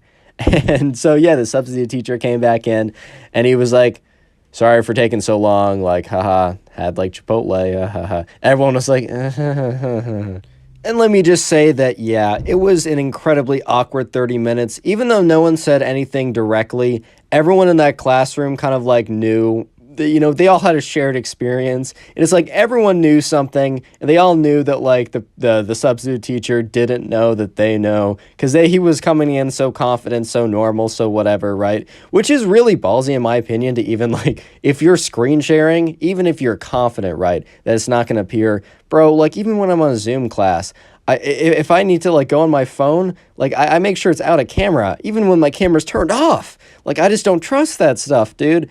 Anyways, right, so the class eventually ended, and the substitute teacher said, oh, thanks, guys, for being so good. Like, I'm pretty sure the professor will be back tomorrow, and if not, it'll probably be me again, and everyone kind of just quickly looked at each other. And, yeah, so anyways, the next day rolls around, and the normal professor is back in class, and Nate just has a sigh of relief. And he really hasn't really talked about this with anyone before he DM'd me about it. Apparently it's happened 1 or 2 years ago, or a couple years ago or something. But yeah, moral of the story is don't be that guy. Subscribe if you haven't already, and go watch another video. There's some on screen, there's some on the sidebar. Watch it, or I don't know, I'll be very, very sad. Today we got a story time of a psychopathic math teacher that basically tortures these kids, but the table completely flips when the kids catch this math teacher doing something that they shouldn't be doing. Anyways, yeah, sit back, relax, leave a like on the video to claim your free nothing, and let's get right into it. If you want to send in a story, Instagram, Discord, both in the description, and we're going to call the person who sent in this story, we're going to call him Mark. I got the name from the comments, by the way, so leave your names in the comments. But anyways, right, so Mark, he was in 7th grade, and this was a math class. Anyways, right, so, on the first day of class, he comes in, and on the first day of class, you can normally get a pretty good sense of, like, how difficult the class is going to be, if, like, the teacher is, like, a good teacher, if they're strict or whatever. And so on the first day, right, Mark got into class, and, like, the teacher was sitting there at the front of the desk, and, like, people were kind of filing in, and they were sitting down, and they were kind of, like, talking to each other. And then at, like, 2 o'clock on the dot, because that's when the class started, the teacher's like, all right, class, I just want to let you know that this will not be an easy A. If anything, most of you might not even make it past a B. I'm going to say the average of this class will be a C and potentially a D. And everyone was just like, bro, hold on, like, chill out. We've been here for 30 seconds and you're already telling us that we're basically going to fail and there's nothing we can do about it. Okay, she didn't say that exactly, but, like, the teacher was just like, nah, bro, like, I just want to let you know that basically none of you guys are getting A's and you're all going to have to work very hard to barely get a C. And everyone was just like, all right, bro, this is 7th grade, chill out. But anyways, right, the class did not get much better after that point. So a couple weeks in, they had their first test or whatever, and in class, the teacher was really just not good at explaining anything. And by not good at explaining, I don't mean the teacher wasn't, like, couldn't comprehend it, herself, because, like, the teacher understood what was going on, right? She went to school, she's taking this math, and this math isn't hard relative to, like, what she's done, because, like, bro, this is 7th grade, she went to college.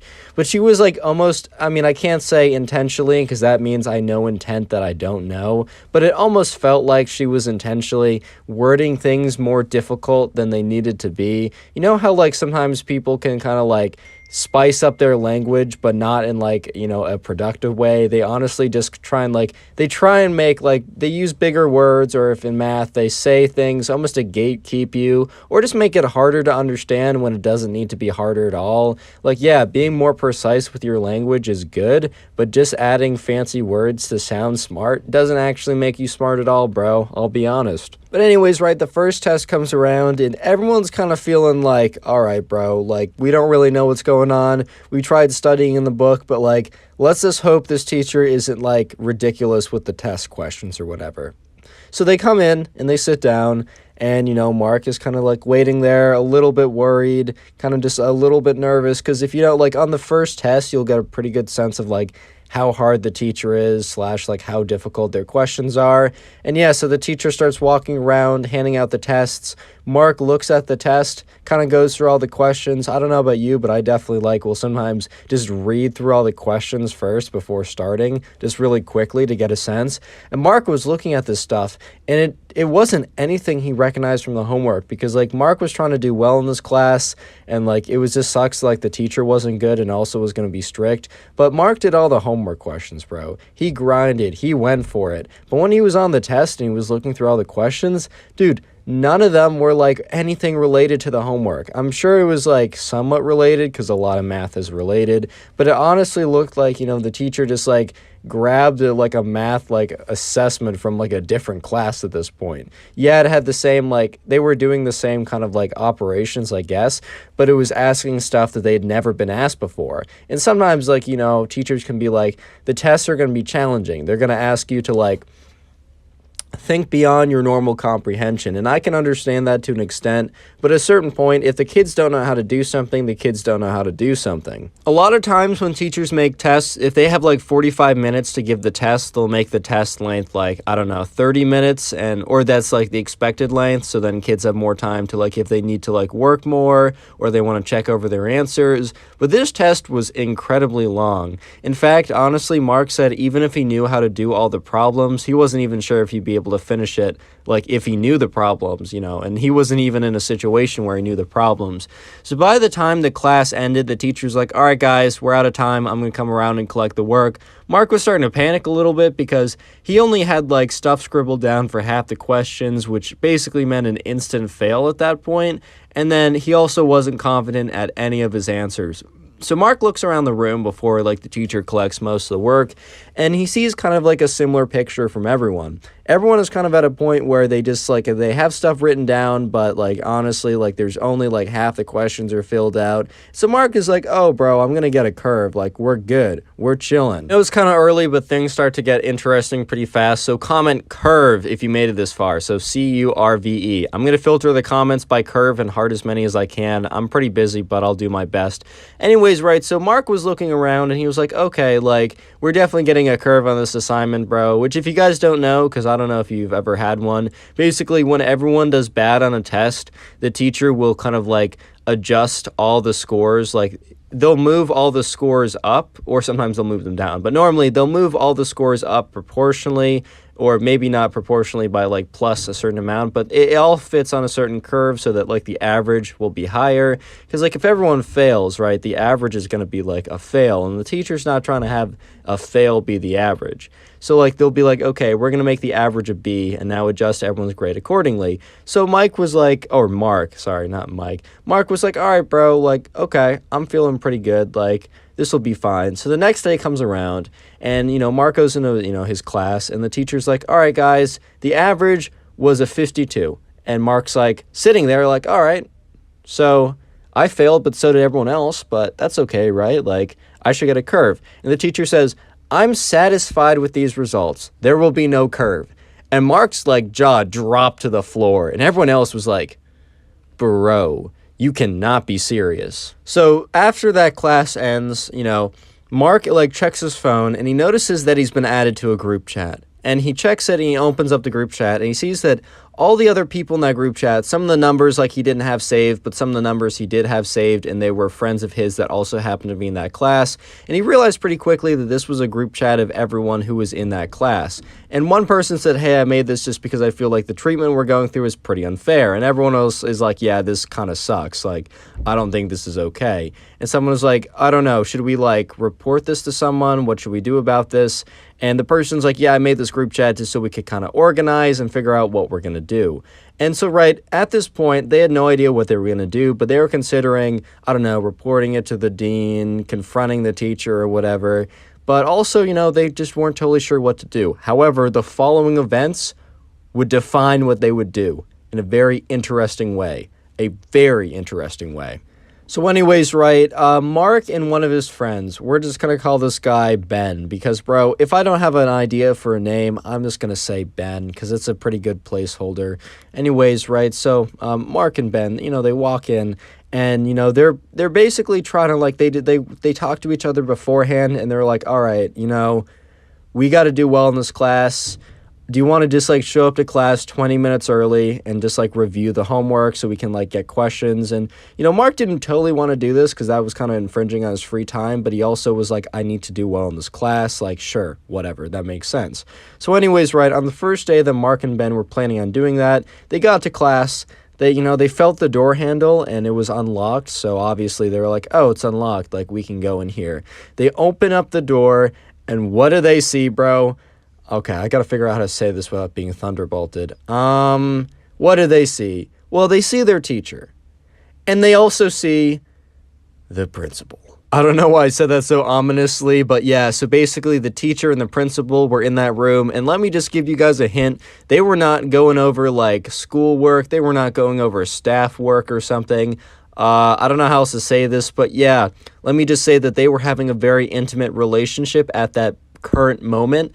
And yeah, Mark and his friend Ben, they walked in on that. And let me just say that this was not disclosed to HR, probably because the principal was already married, so it was pretty clearly not disclosed to HR. And if you don't know, that's a pretty big no-no, especially like the principal has a power imbalance, so like the principal can't be doing that anyways. But if you're going to have a relationship within some kind of corporate entity or a school or something, you got to report it to HR, or there can be like a lot of issues. Obviously, right, I mean, Mark and Ben just caught these two in a pretty big scandal, and pretty soon, like, the principal and the teacher realized that two students have just walked in on the class and know very well what was this going on.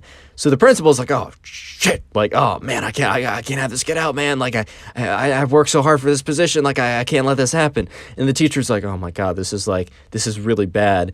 And right, so Mark, he's not the type of kid to like blackmail anyone. That's just not his style. But here's the thing, Ben, he was sick and tired of this class. He just wanted a good grade. He wanted, like, there was a certain, like, high school that you had to apply to that, like, Ben really wanted to get into. And, like, this grade was really going to help him get in or not get in. So Ben was like, all right, guys, here's the deal. I'm not going to say anything. And they're like, okay. And he's like, on one condition. And this seems pretty fair. And he turns to the teacher. He's like, teacher? And he says, like, the actual name of the teacher, but I don't feel like coming up with one. The average of your last test was a 52%. And the principal looked at her like, what the fuck? Like, bro, what? Do you hate these kids? And, you know, Ben is just like, that can't happen again. It's either the average has to naturally be an 85% or higher, or you have to curve it to an 85% or higher. And the teacher's like, that's it? That's your demands? And Ben's like, yeah, that's it. That's all I want.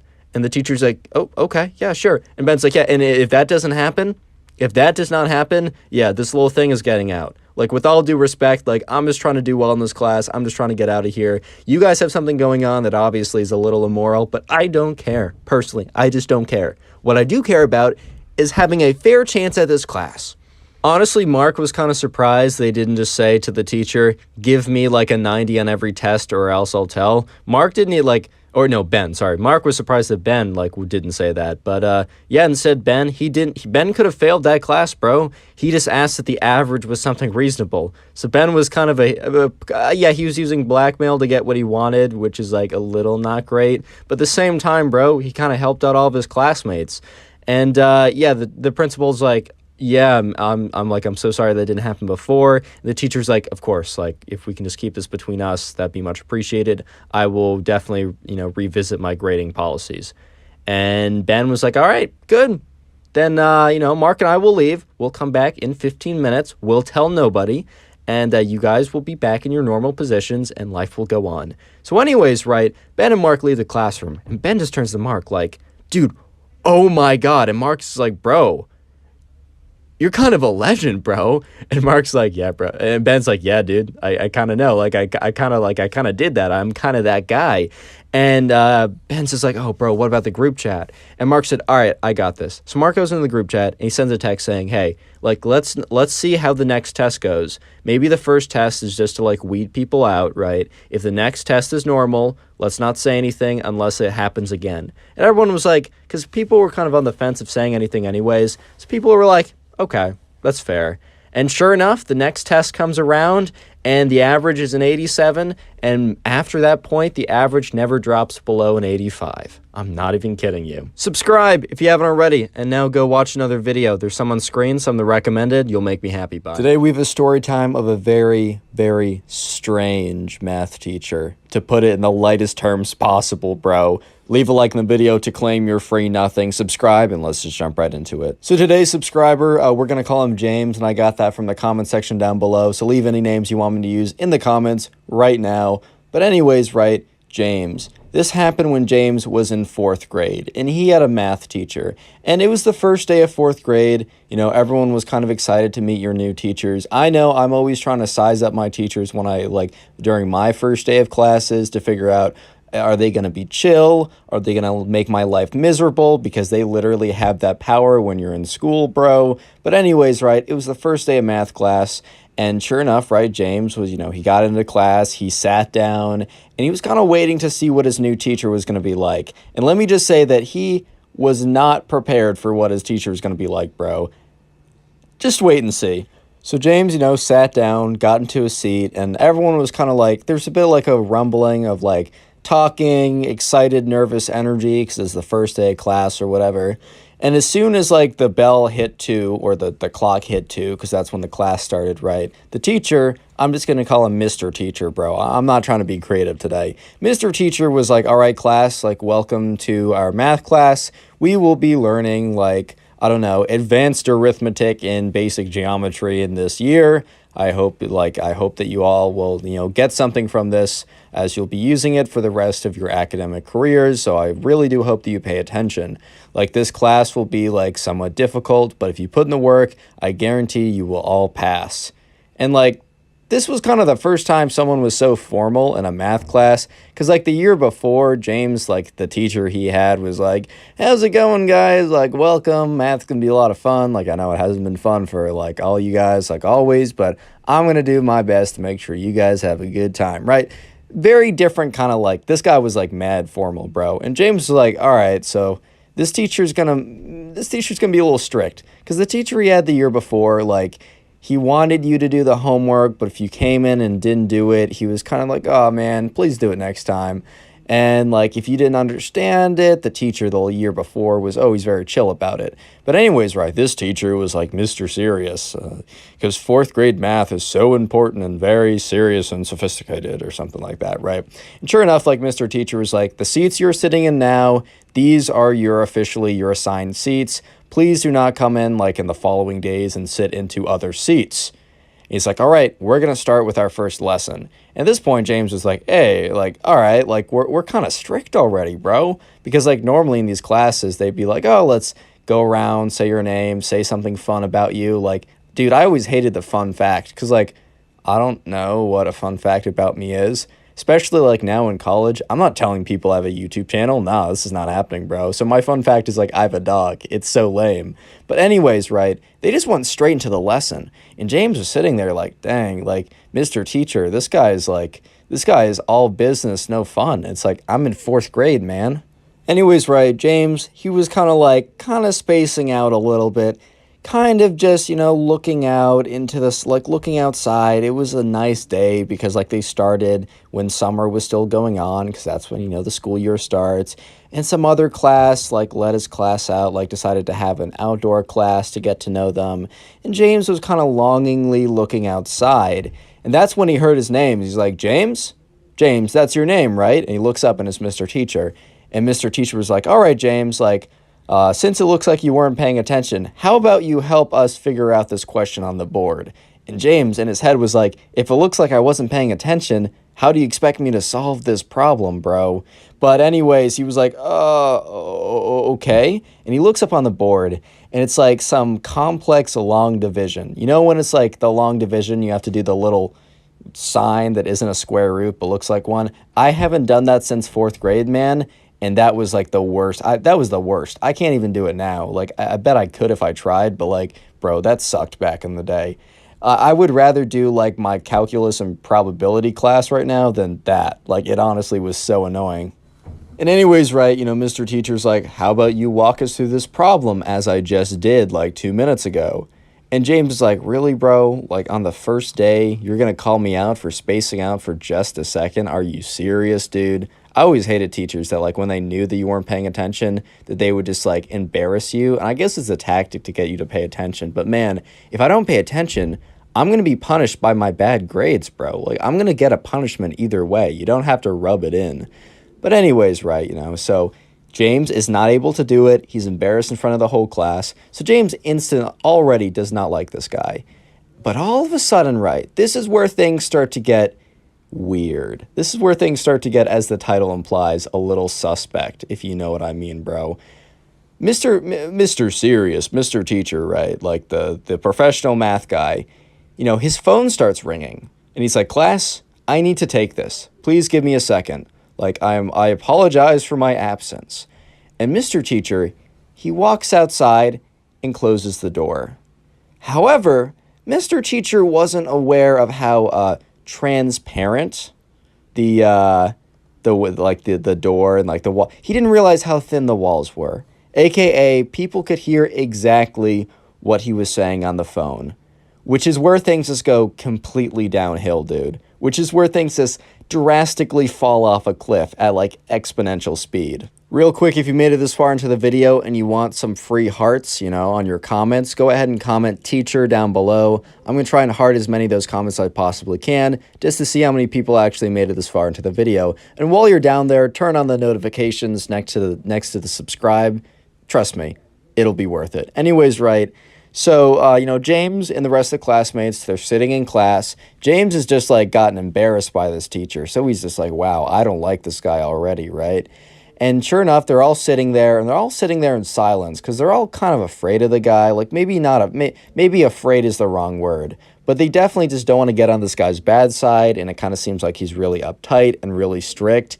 And so the room is really silent. And also the walls are really thin. And that kind of combination of a very quiet atmosphere and very thin walls has led to, basically this guy's phone call being very clear. Like, you can hear it very clearly on the other side. Like, everyone in the room, it was as if they were standing right next to Mr. Teacher when he was taking this call. This is where things get juicy. They hear Mr. Teacher, start to talk to this woman on the phone. And he says, "Hey, Amanda, like, how's it going?" Oh, you're around tonight? Yeah, no, my wife won't be here. At this point, like, look, these are fourth graders, but some of them are like, they know a thing or two about how the world works. So some of them are starting to go, hey, yo, wait a minute. Pause, bro, pause. Like, hold up. My wife's not home, so this girl can have a whoa. And at this point, right, everyone's like head is turned to the door. They're all looking around. They're listening in. And sure enough, Mr. Teacher is like, yeah, no, my wife's out for the weekend. So, if you wanted to come over tonight, it was a Friday night. The first day of school was on a Friday.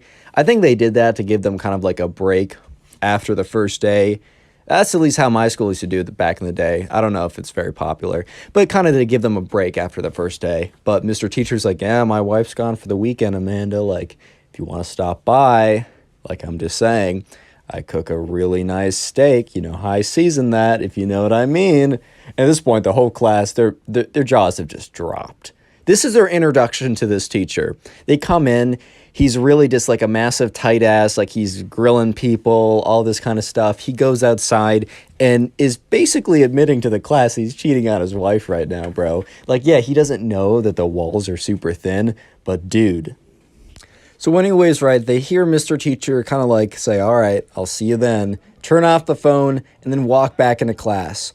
And he has no idea, right? He has no idea that the walls are so thin. He has no idea that like everyone heard everything that was just said, right? But sure enough, everyone in the beginning, some of the kids didn't really know what was going on, and there might have still been a few that were confused, but it was just so blatant at that point that like when he walked back in, everyone was just staring at him intensely, like just completely like in shock of what they heard. And Mr. Teacher even kind of picks up on it a little bit. And he's like, you guys see a ghost or something? Haha. He doesn't even think for a second that they heard his call, because he was certain that like he went behind the door, that no one was listening or anything like that. So then he goes on to teach, and it's as if nothing happened, right? But sure enough, a bunch of fourth grade kids hear a crazy story in class. What do you guys think that they did as soon as as soon as their parents picked them up after school? The mom's gonna be like, oh, honey, how was your first day of class? Your teacher said what? So, that it spread basically, right? Spread like wildfire. As soon as that class day was over, right? Every like mom in like the neighborhood was like made aware. And as soon as that happened, like it was everywhere. And within like a day, like the teachers, like, I don't know about the teachers union, but like all the staff and all the faculty knew about what just happened. So the next day they go in, or not the next day because it's like weekend. So a lot of stuff brews over the weekend, right? And when, James goes in the class on Monday, there's a different teacher in his math class.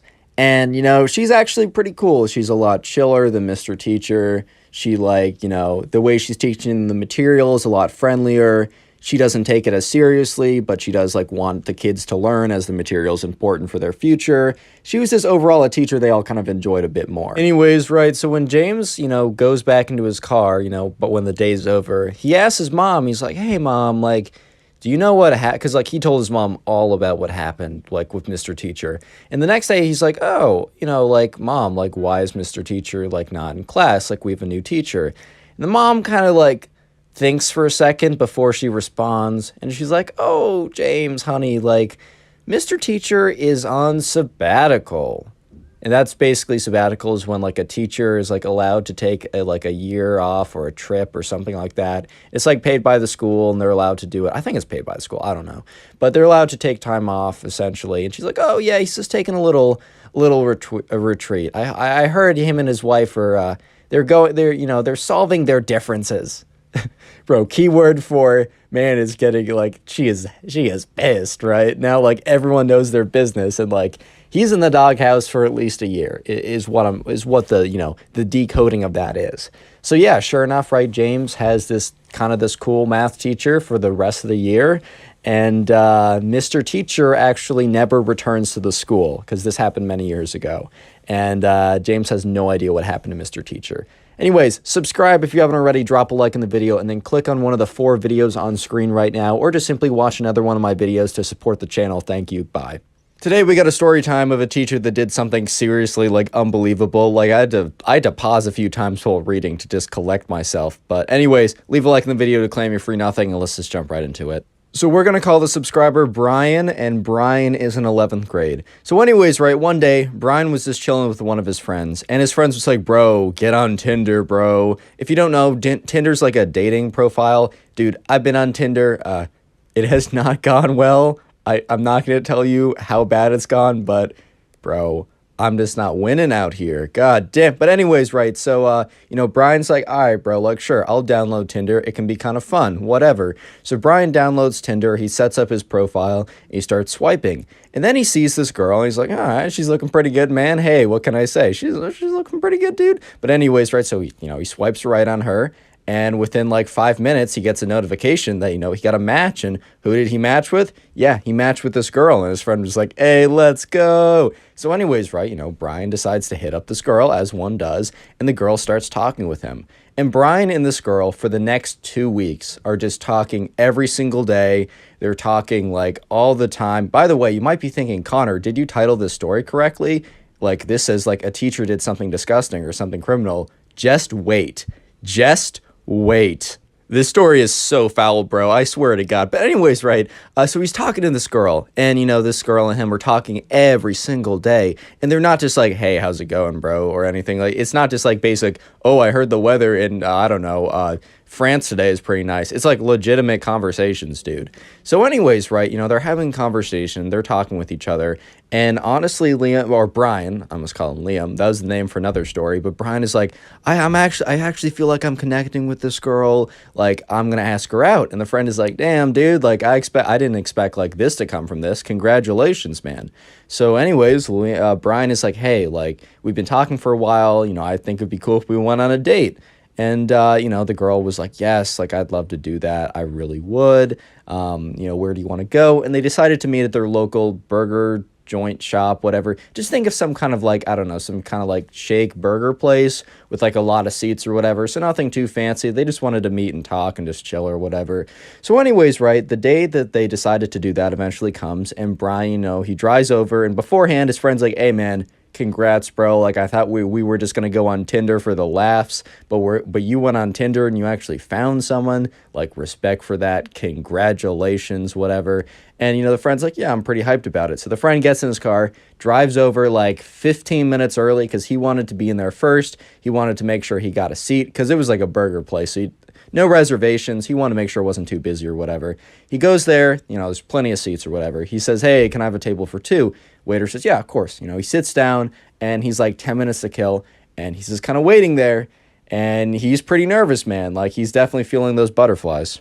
Anyways, right, so Brian is waiting there, and he actually gets a text, because they're no longer texting on Tinder. They brought it to iMessage, and he gets a text saying, hey, I'm 5 minutes away. So at this point, right, Brian is really starting to be like, oh my God, I'm actually gonna, like, see her in person. Like, he has seen photos of her, but, like, the photos of her weren't super good. Like, they were kind of low quality, but she looked like, she was good looking. Like, it was very clear at that point. But, Brian wanted to FaceTime one of these times before, but for some reason, she was like, oh, I'm too tired, I don't know. Like, she was, like, weirdly ducking it, but the thing is, right, Brian didn't really see any other red flags, so he didn't really think much of it. Oh, man, bro, he's gonna regret not thinking much of that. I don't want to spoil anything. I'm not gonna try and spoil anything, but, we're just gonna go into it, man. We're just gonna go into it. So anyways, right, Brian is sitting there, right? Brian is sitting there waiting for his Tinder date to show up. And he sees, a teacher come in from his school. Like, this isn't a teacher that he personally has, but he was like, oh, that's Miss Davenport. That's like the name I always use for teachers. So it's almost like the Ben of the channel, but it's less of a meme. Yeah, so he's like, oh, there's Miss Davenport. Like, she teaches, I don't know, geometry for, the other 11th graders. I'm in algebra 2, so, like, I don't have her. He's like, oh, what is she doing at a burger joint? Like, I guess she's just coming to, like, get something. And he's looking at Miss Davenport, and she seems to be looking around. So he's like, oh, Miss Davenport probably, like, I don't know, has a date or something. Like, I guess me too, haha. Boy, did that line not age well. God damn, did that line not age well? My God. Oh, no. And, so, Brian is sitting there waiting for his date, and he realizes that it is time. It is the time she's coming. And he sees Miss Davenport walking over, and Brian's like, bro, my date is coming. Like, I don't know if I want to talk to you. Like, sure, you're at my school. And it's like, she's probably, like, Brian is thinking, oh, Miss Davenport's coming over to say, oh, you go to my school. So funny seeing each other here. And Brian is like, any other time, I'd be happy to do this, but I'm looking out for my date, and I'm kind of stressed. But Miss Davenport keeps walking over. So Brian's like, all right, fine. I'm going to have a quick conversation, and then I'm going to look for my date, because she is probably, either getting out of her car right now. She might even be in the dining facility right now. That line also did not age well. So anyways, right, Brian is, like, watching as Miss Davenport comes over to his table. But the thing is, right, instead of, like, standing at the table, next to the table, above him, whatever, right, maybe even a little farther away, Miss Davenport sits down, and he's kind of like, hey, yo, like, I'm expecting someone. Like, you can't just be sitting down at this table. And Miss Davenport just looks at him. And Brian is like, okay, hello? Are you gonna speak, bro? Are you gonna speak? Like, okay? And Miss Davenport says, Brian. In this kind of voice that, like, Brian was starting to get, like, a little weirded out. He's like, dude, what? And Miss Davenport's like, Brian, I don't know how you're gonna take this, but I am Sarah. By the way, we're just gonna call the Tinder date Sarah. And at this point, Brian is in pure shock. He's in pure shock at this point because, Miss Davenport would not know who this Sarah person is unless she was, like, catfishing as Sarah on Tinder. And Brian started to realize that the person he had been talking to for the last 2 weeks was not Sarah, some, like, high school girl. It was Miss Davenport, the geometry teacher at his school, dude. Real quick, if you made it this far into the video, the secret word of the day is teacher, so comment teacher down below. I'll heart as many as I can. If I don't heart yours, don't take it personally, as always. Also, while you're down there, make sure notifications are turned on. Anyways, let's go back to the story. So at this point, Brian is just sitting there in disbelief. He's not said a word yet. And Miss Davenport goes on to say, I know I'm not what I looked like in my photos. I was too worried to put my actual face on there. And in Brian's mind, he's like, no S, Sherlock. Like, yeah, bro, I understand why, like, you don't want to put your actual face on there. You're the teacher, dude. But anyway, she goes on to say, and honestly, like, I guess I was just bored and was really wrong. But, after we matched and we started talking, I just felt this kind of spark. I haven't felt this, like, with anyone before. And Brian is like, what the fuck? What? Dude. Right, so understandably, Brian, like, the first thing he says, he's like, this is so weird. And Miss Davenport's like, I know, I'm so sorry. It's just like, I've never talked to someone like that and had that kind of like feeling before. Like, I just had to come. And Brian's like, I just can't do this, right? So Brian gets up and he just leaves, which like honestly was probably like the best response. Like if I was in that position, I probably would have done the same, because dude, that is just way too weird. Yeah, Miss Davenport isn't like, 60 or something, but dude, she's like 30 something, and it doesn't even matter if she's 21. She's a teacher at that school. If you're a teacher, you can't be doing that with any of the students, bro. Any of them, dude. Like, that's crazy. So anyways, right, Brian gets in his car and immediately calls up his friend. And he's like, dude, you will not believe what just happened. And Brian basically goes on to explain what I just explained in the story that you just heard. By the end of it, his friend was like, oh my God, dude, that's so messed up. And his friend is like, you got to report that to the school. And, Brian was sitting there for a second. He's like, yeah, man, you're actually right. Like, I like personally am okay. Like, this is messed up, but I'm going to be okay, right? But, like, what's stopping her from doing something like this with another student, right? Like, that would be, like, I just can't sit by and let that happen. So, yeah, sure enough, right? It was like a Sunday. That's why they, were able to go out in the middle of the day. By Monday morning, Brian got to school bright and early, went to the principal's office, told them everything, showed them the proof. And yeah, by the end of the day, Ms. Davenport received a message basically saying to come to the staff or whatever.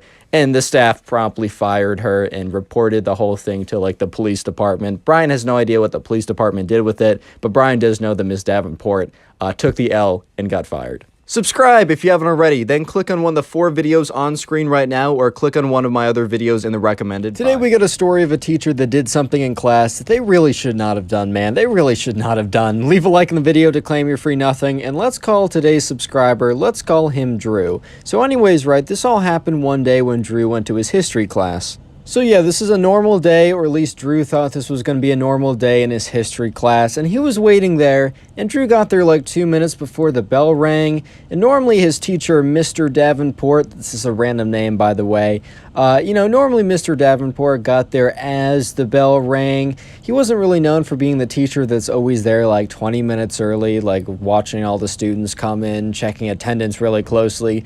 Mr. Davenport is kind of known as a kind of a more of a laid-back teacher. But in today, Drew was sitting there and he was waiting for the class to start as, the bell rang, and he was watching the clock, and he watched it, tick by 1 minute, 2 minutes, 3 minutes, 4 minutes, all the way to 5 minutes until Mr. Davenport eventually kind of stumbled on in. And Drew was pretty, surprised because Mr. Davenport, while always being on time and never early, was never late. And 5 minutes, like a minute late, sure, whatever, but 5 minutes late to like a 45-minute class, if you're the teacher, is kind of a big deal. So the strangeness only continued for Drew as, he remembered the day before Mr. Davenport was saying how they had a whole lesson plan since they're doing history, that they were going to cover Chapter 7 in their history textbooks and have a discussion afterwards. However, when Mr. Davenport kind of came into the classroom, he kind of was looking around. He's like, hey guys, we're going to be watching a movie today. And right away, Drew was like, all right, this guy sounds a little weird. Like, I don't know why. Mr. Davenport, his voice is sounding a little strange. And also, why does he want us to watch a movie today? I mean, hey man, I'm not complaining. A movie's a movie. And if I can watch a movie in class, I'm not complaining. I'm not going to say anything. But he did say pretty specifically yesterday that, we were going to read through Chapter 7 and then have a class discussion about it. But all right, I'm fine with this change.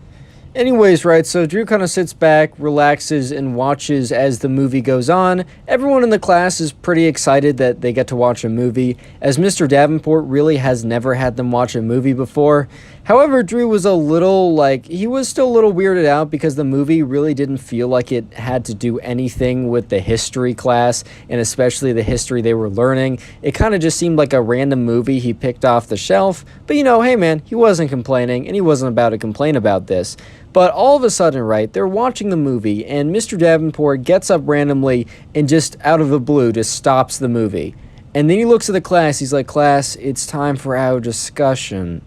And then Mr. Davenport kind of goes on this long, rambling rant that doesn't really end up going anywhere, and he's talking about, the moon, and he's talking about the stars, and how, if you really focus, if you really, are in tune with your body, that like they will speak to you. And the entire class is like very entertained by this conversation, but is also like, what is going on? Because they always knew that like Mr. Davenport was kind of a chill guy. He let a lot of things slip, but he had never done anything like this. First of all, they watched a movie like, randomly, and the movie had nothing to do with their history class. And then Mr. Davenport, after being 5 minutes late and starting a random movie, decided to stop the random movie to have a conversation about how if you're really in tune with your body, you'll be able to talk to the moon and the stars. Like, they were having a blast, but they also realized that something was definitely up.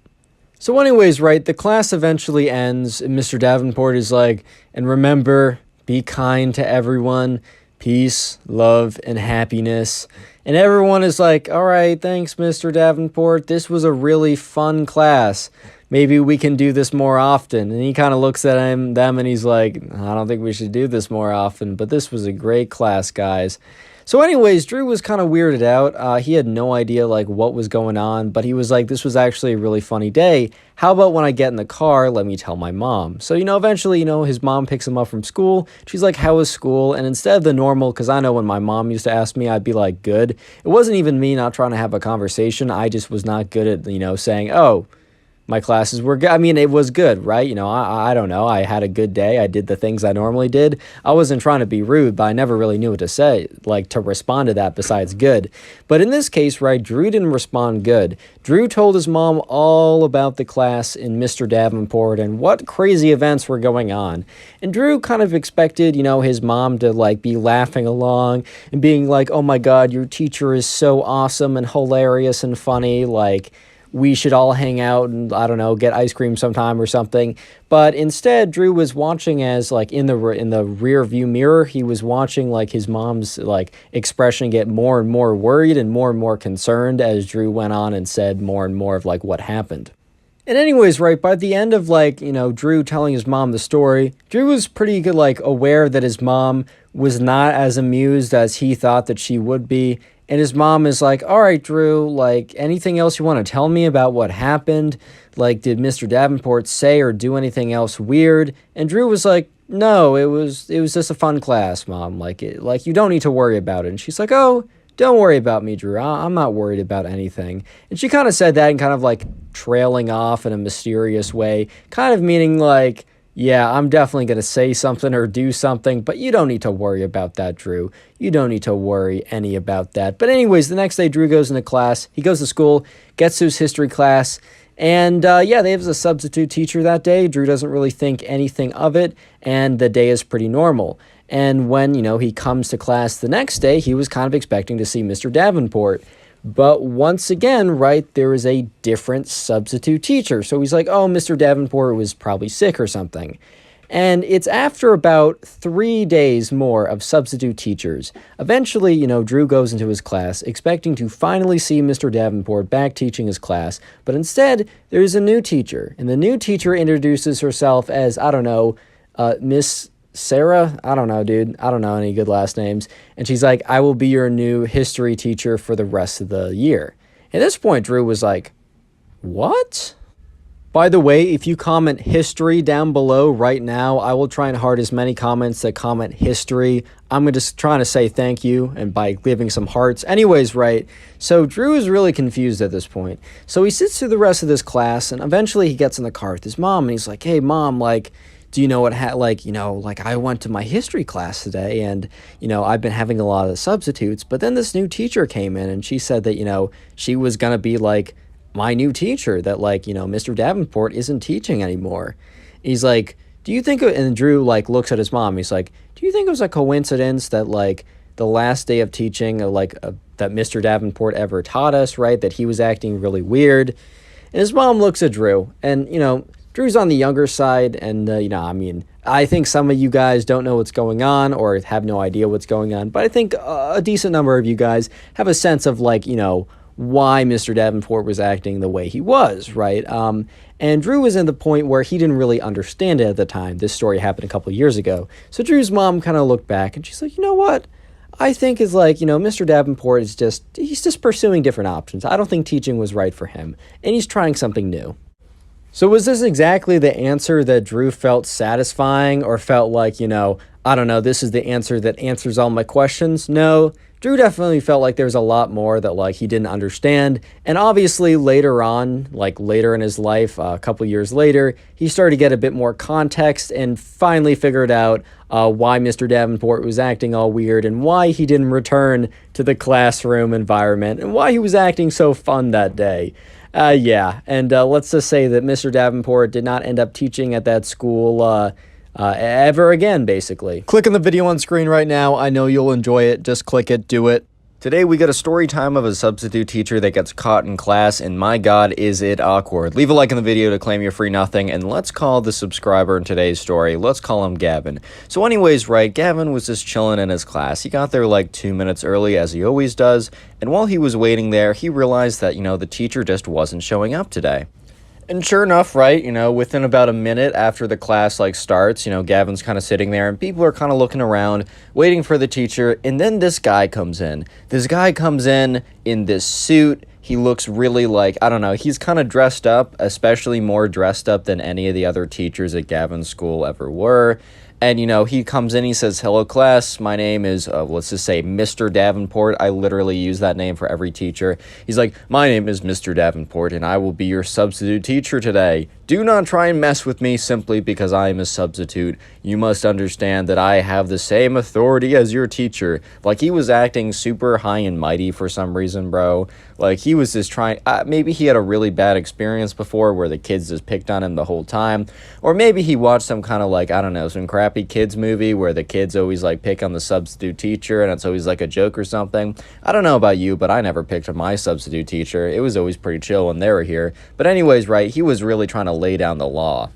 So anyways, right, he goes on to say, and we have a lesson plan, and on the lesson plan, we will be doing this assignment. So everyone take out their books. And this one kid's like, "Oh, sorry, I didn't bring my book today." And the guy's like, or the substitute teacher's like, "You didn't bring your book? This is class. Do you have no respect?" Like, what I'm trying to say is, this guy was going above and beyond, bro. He was going crazy. And the subscriber, Gavin, was kind of just sitting there like, dude, this guy's not chill at all. And eventually, right, the substitute teacher, after they go over a certain thing in the textbook, he's like, "All right, I've been told that I have a video to show to you guys." So what does the substitute teacher do? He goes out, he whips out his laptop, he connects it via AirPlay to the screen. And let me just say that, bro, AirPlay scares me, and it should scare you after this story. Because he connects his laptop to the screen, so now everyone can see what's on his laptop. And let me just say that, the substitute teacher, bro, he was not looking when he clicked on the tab, and he must have not cleared his tabs from the night before, because he clicked on the wrong tab, bro. Oh boy, I don't know how to explain this without being thunderbolted by YouTube, dude. So you guys know what anime is. Of course you do. You watch a little, I don't know, your good old Attack on Titan, your Death Note. You watch your good old anime, right? So there's a certain... Boy, how do I explain this, bro? There's a certain type of anime that is kind of tailored for adults and adult anime. That's as far as I'm saying. If you get it, you get it. If you don't, just assume it's something bad and embarrassing. Or it's not bad necessarily. You just wouldn't want to show it to... You wouldn't want people... I don't know. You wouldn't want to play yourself looking at it. That's what I'm trying to say. But anyways, so that is... So the substitute teacher accidentally clicks a link which shows an entire website full of that type of anime. And every kid in class, remember, this is a 7th grade class, so every kid's like, "Yo, what's on screen right now?" Just every single kid is going crazy, dude. And at this point, Gavin, he's not trying to be a butt, right? He's not trying to be that kid who's right, But at the same time, bro, I don't know, this substitute teacher is being a real pain. A real kind of I don't know, a real tight guy, a real tight butt. I don't know, dude. He was really just so it was just really a break in character for him, and also super embarrassing. And bro, Gavin looks at the substitute teacher, and the substitute teacher's face goes pale, and he's frantically pressing buttons on the AirPlay. And the thing is, dude, he disconnects his computer, but for some reason the AirPlay screen is now frozen on the website, and everyone in the class is like, "Yo, bro, what's going on? Look at what the substitute teacher's looking at on the bored. And at this point, Gavin, no, he didn't like the sub. He really didn't, because the sub came in with such an attitude and was not making the class fun. But he had to feel bad for the guy, bro. Gavin had to feel bad for the guy. And eventually, right, the teacher just pulls the plug to the screen recording software or whatever, right? Or the I don't know, the TV. He just like unplugs the TV, and eventually it just stopped showing on screen. But at this point, dude, the damage had been done. Oh man, the damage had been done. That is an understatement. Every kid in the class was still like, look at that. Look on the screen, bro. Look on the screen. Like, oh my God, our substitute teacher was watching anime, something. You know, and like at this point, the substitute teacher completely breaks character, goes in front of the entire class, is like, guys, please, like, what do you want me to do? I'll literally do anything as long as you guys don't tell the principal about this. Like, I don't know, this is like one of my first gigs. I'm trying to like eventually go into full-time teaching. This is so embarrassing. Please, like, whatever you guys want for us to not tell, for me to not tell. And this one kid who's kind of a jerk, right? But this one kid who's like, all right, well then let's have recess for the rest of class. And at this point, right, the substitute teacher's like, dude, you're in 7th grade. Do you even still have recess? And the kid's like, well, not until you give it to us, because then we're going to have recess. At this point, the substitute teacher is like about to pull out his hair because he's like, dude, I can't give you this. And then, you know, the guy's like, well, I guess we're telling the principal about the little thing that happened on screen today. And the substitute teacher's like, oh, fine. All right, you guys can go outside for the rest of class. It's only 20 minutes anyways. Go, have fun. Comment teacher down below if you want a heart on your comment. I'll be trying to heart as many comments as I can see that say teacher. That's the secret word of the day. So anyways, right, all the kids rush outside. Yeah, right, you know, they're all going out to like have recess or whatever. They're excited. Gavin kind of walks out kind of slowly. Gavin isn't like celebrating this dude. He's not trying to celebrate the downfall of a man. Like this guy literally crumbled right in front of them, dude. Like, it was crazy. Like, he really went from all high and mighty and, like, professional, and I'm gonna be the strict teacher that, you know, gives you the harsh love and education that you really need to, guys, I'll literally do whatever you want. Don't tell the principal I had anime weird stuff on my phone, on the screen, bro. Like, that's crazy. That's a downfall, man. That's one of those like 50-minute YouTube documentaries, the rise and fall of so-and-so, but within like 5 minutes. But that's crazy. Anyways, right, Gavin and the other kids, eventually they go outside and they're literally just having recess. However, at this school, recess stops at 6th grade. So the principal is just in their office and they look outside and they're just like, what? Those kids are way too old to be having like recess. And he also looks at his like phone. He's like, dude, this is like class period for like the upper school. Like, dude, what? So eventually, like, the principal walks outside, and he goes up to one of the kids. He's like, hey, like, what's up? And one of the kids is like, oh, our teacher gave us recess. And the principal's like, oh, all right. Okay, that's a little weird. So then the teacher goes to another kid. And this other kid, bro, when he sees the principal, he kind of like, dude, the other kid literally folds. For some reason, the other kid thinks he's in trouble, which, you know, they're not. I mean, the principal let them out. Or not the principal, but the teacher let them out, you know, even if he is a sub and even if they did low-key blackmail him. But anyways, right, this kid was like, oh my God, I'm in trouble. And the only way to get me out of trouble is to tell the truth. So he was one of those people who was told, like, oh, if you tell the truth, you'll always be okay. Bro, telling the truth is good, but not in every situation, dude. Sometimes the truth is not the answer.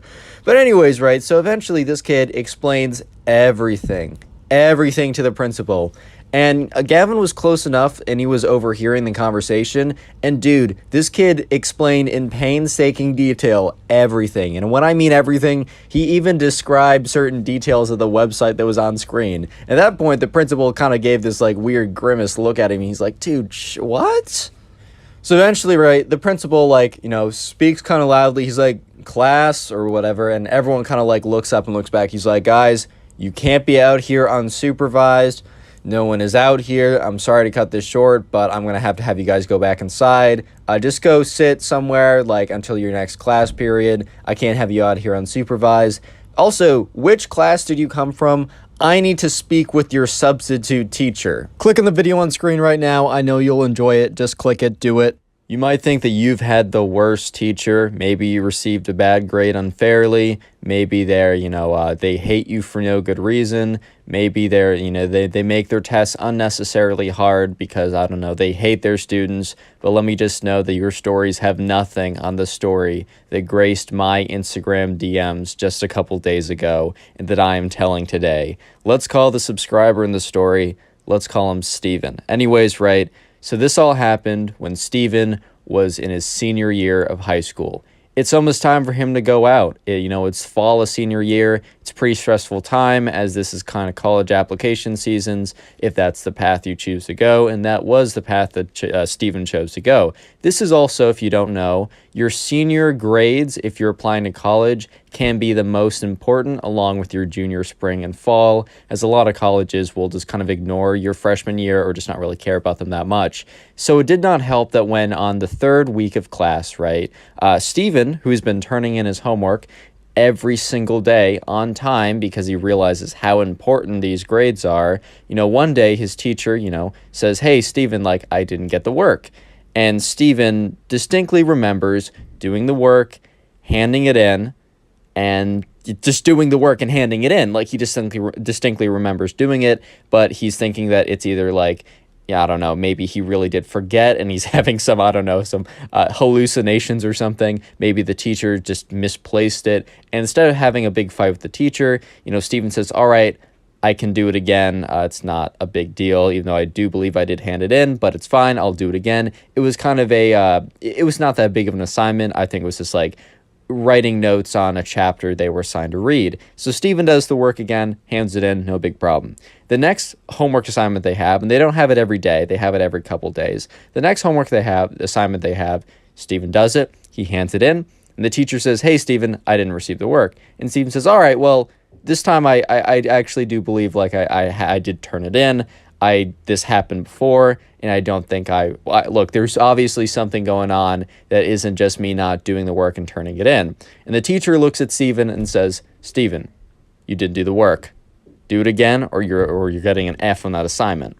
Steven is understandably not a happy camper, but at this point there's only so much he can do, and next time when he does the work and he goes to turn it in, he looks at the teacher, we're just going to call him Mr. Davenport. That's the last name I use for every teacher. I'm not that creative. He looks at Mr. Davenport straight in the eyes and hands it in and says, here is my work. You see me handing it in. And Mr. Davenport says, "Yeah, Steven, why are you acting weird?" And Steven's like, "Okay." So I turned it in. The next day rolls around, Mr. Davenport pulls up to Steven's desk, and he's like, "Steven, this is the third time in a row you've not turned in the homework." And Steven just looks at him like, "Yesterday, I came up to you, I looked you in the eyes, and I asked you if you noticed, this is the homework I'm turning in." And Mr. Davenport said, "Steven, I don't recall this, don't lie to me, lying is it's a big offense at the school, you could get in a ton of trouble. Redo the work." At this point, Steven was like, "All right, this is not malpractice. This is not just being an idiot on either side, on either party. This is legitimately coming from my soul, right? He's doing this on purpose. This is not a joke anymore." And Steven starts to realize, because this continues, Steven actually just when he does his homework, he does it twice, and he keeps a copy for himself, because 70% of the time, sometimes Mr. Davenport just accepts it. 70% of the time, Mr. Davenport asks him to do it again because he didn't hand it in or whatever. So he just makes another copy every single time he does the work. And Steven is noticing that this guy is not a good teacher. In fact, it's not just Steven that he's messing with. He's messing with a lot of other kids in the class, and they're talking to Steven about it, and Steven's telling them about his experience, and this all kind of starts to accumulate until one day they really do believe that Mr. Davenport went way too far with his trolling / being a jerk. So one day, a girl in Steven's class, and in Mr. Davenport's class, I guess, came in and, went up to his, kind of to the front desk, but not to the front desk, but where he sat at his little desk. And it was, she wasn't speaking super loud, but since Steven sat kind of closer to the front of the class, he was able to overhear what happened. And also, most of the front row was able to overhear what happened. Basically, right, The girl explains to Mr. Davenport that recently her uncle just like passed away and that they were having a funeral and that she had to be gone Thursday and Friday to fly over and get to the funeral on Friday, but she'd be back Monday, and just asking what work are they going to need to do? What does she need to do to make up for this? A very reasonable request. I mean, someone in the family died and they have to go away for only 2 days. Sometimes you have to go, people go away for weeks at a time when this happens, understandably, right? And Mr. Davenport looks her straight in the eyes and says, this funeral, it's very convenient that it's not on a weekend. And Stephen just turns to the person next to him because he thinks to himself, I must have something in my ears. Like, my ears must have some blockage in them if that's just legitimately what I just heard. And, when Stephen looks at the person next to him, this guy, let's call him Ben, his mouth is just wide open because Ben also heard what Stephen just heard. Eventually, right, Mr. Davenport says, all right, fine, whatever. Like, this is what we're doing. I'll give you the assignments. Like, just get them to me as soon as you come back Monday. And yeah, just goes back and sit down. And, the girl does. At this point, Stephen, he's beyond pissed at this point because he's been, like, his patience for Mr. Davenport, it's been zero for a while because Mr. Davenport has been intentionally trolling with them, which is pretty messed up because, it's senior year. This is where grades really matter, and you're making the kid do twice as much work, right?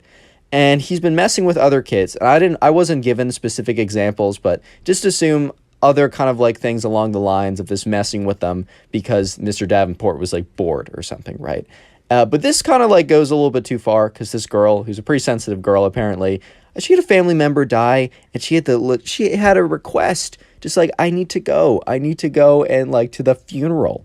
I'm going to be gone for 2 days. And the teacher says, that's suspicious that it's not on a weekend and you'd miss class. You really think she's going to fake missing 1 day of class while saying, hey, I'll do all the work to go for... It just makes no sense. Real quick, comment teacher down below. That's going to be the secret word of the day. I'll try and heart some comments that say teacher. Anyways, right, Stephen has had enough. So he gathers, he talks to his other classmates. And after talking to about 2 or 3 other ones, he kind of gauges that the rest of the class is also really pissed off. So what he does, right, he goes and he gets together. He kind of like makes a big group chat on some messaging site, iMessage, Snapchat. It doesn't really matter. And more or less says, hey, so we've all had a lot of issues with Mr. Davenport, and recently after what happened to, let's call her Lucy, I don't really care, man, the girl who had like the uncle die and whatever, right? After what happened to Lucy today, I really just think we got to do something about this. Like, this teacher really just needs to be stopped. We already have enough on our plates. We're a pretty good class, and it just kind of seems like this guy is just a jerk to us because he's bored. So other people in the class who were added to the group chat start like talking and saying like, yeah, we 100% agree. Like, we need to do something about this guy. He's awful. But then a few people have actually said, hey, like, this guy's been kind of trolling with me recently. And, I reported him, and the reports have really gone nowhere, or at least nothing public has happened. Like, maybe he got a talking to or something behind the scenes, but it really seems like everything that's been going on has been a slap on the wrist. You guys, audience, might be thinking, Connor, this teacher sucks, but my teacher was worse. Well, the story isn't over, man. I'm about to explain why he is actually the worst teacher of all time. So Stephen was on his phone, kind of like reading the messages in the group chat and starting to feel a little bit discouraged because, he's reading the fact that other people have spoken up about this teacher before. And then he gets a private message from a girl, let's just call her Kate. I'm just thinking of random names at this point. So Kate, swipes up, or doesn't swipe up, but messages Stephen privately and says, hey, like, can I have your number? Like, okay, maybe this wasn't on iMessage because she asked him for his number. This was probably on Snapchat. So she says, hey, can I have your number? I need to call you about what's going on. Something pretty personal, pretty private, but I think might be really important to what we're talking about. So Stephen, who's now very interested because he's like, oh, wow, this... like, I have no idea what this could be, gives Kate his number and, receives a call from a random number, picks it up, and he said, hey, is this Kate? And Kate says, yes, this is me.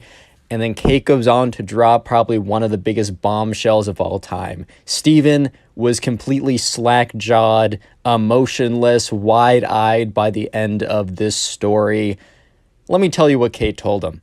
This girl explained to Stephen that she, for the last couple months, because, she started this before the school year even began, she's been having an illegal relationship with Mr. Davenport. And she says that, she's been noticing what's been going on, and, she's realized that Mr. Davenport is pretty manipulative. He's like probably like a psychopath or whatever. And that she's also at the same time of realizing how much of like a butt, this guy is, and, all the stuff he's been doing to people. She's also realized how messed up the relationship she has with him, because it's obviously secret. It's obviously very secret. And Mr. Davenport has been like, oh my God, you need to keep this super secret. You can't tell it to anyone, which is like, if you're having a relationship with someone, unless you have like crazy protective parents or something like that, in most cases, keeping it super private is probably not like, the reasons probably aren't good. And in this situation, the reasons are obviously terrible. So Kate goes on to tell Stephen that she wants to turn Mr. Davenport in, more or less. And Stephen, says, hey, like, just because he's a jerk to us, like, that shouldn't be your main motivation. Like, I want to make sure that you know that I am 100% behind you, but because you're in a messed up relationship, not because of what has been happening right now. Trust me, please. So anyways, right, Steven, hangs up the call and just kind of sits there for a second and is like, geez, like I knew this guy was bad, but like this is just beyond unacceptable. Like the other stuff, right, was kind of just like, oh, he's toying with us. Oh, like whatever, right? Oh, he was kind of insensitive to that girl whose uncle passed away, right? But this is straight up like illegal stuff. So anyways, the next day rolls around and Steven finds Kate and he's like, hey, like, I'm so sorry. And Kate's like, you know what? I'm okay.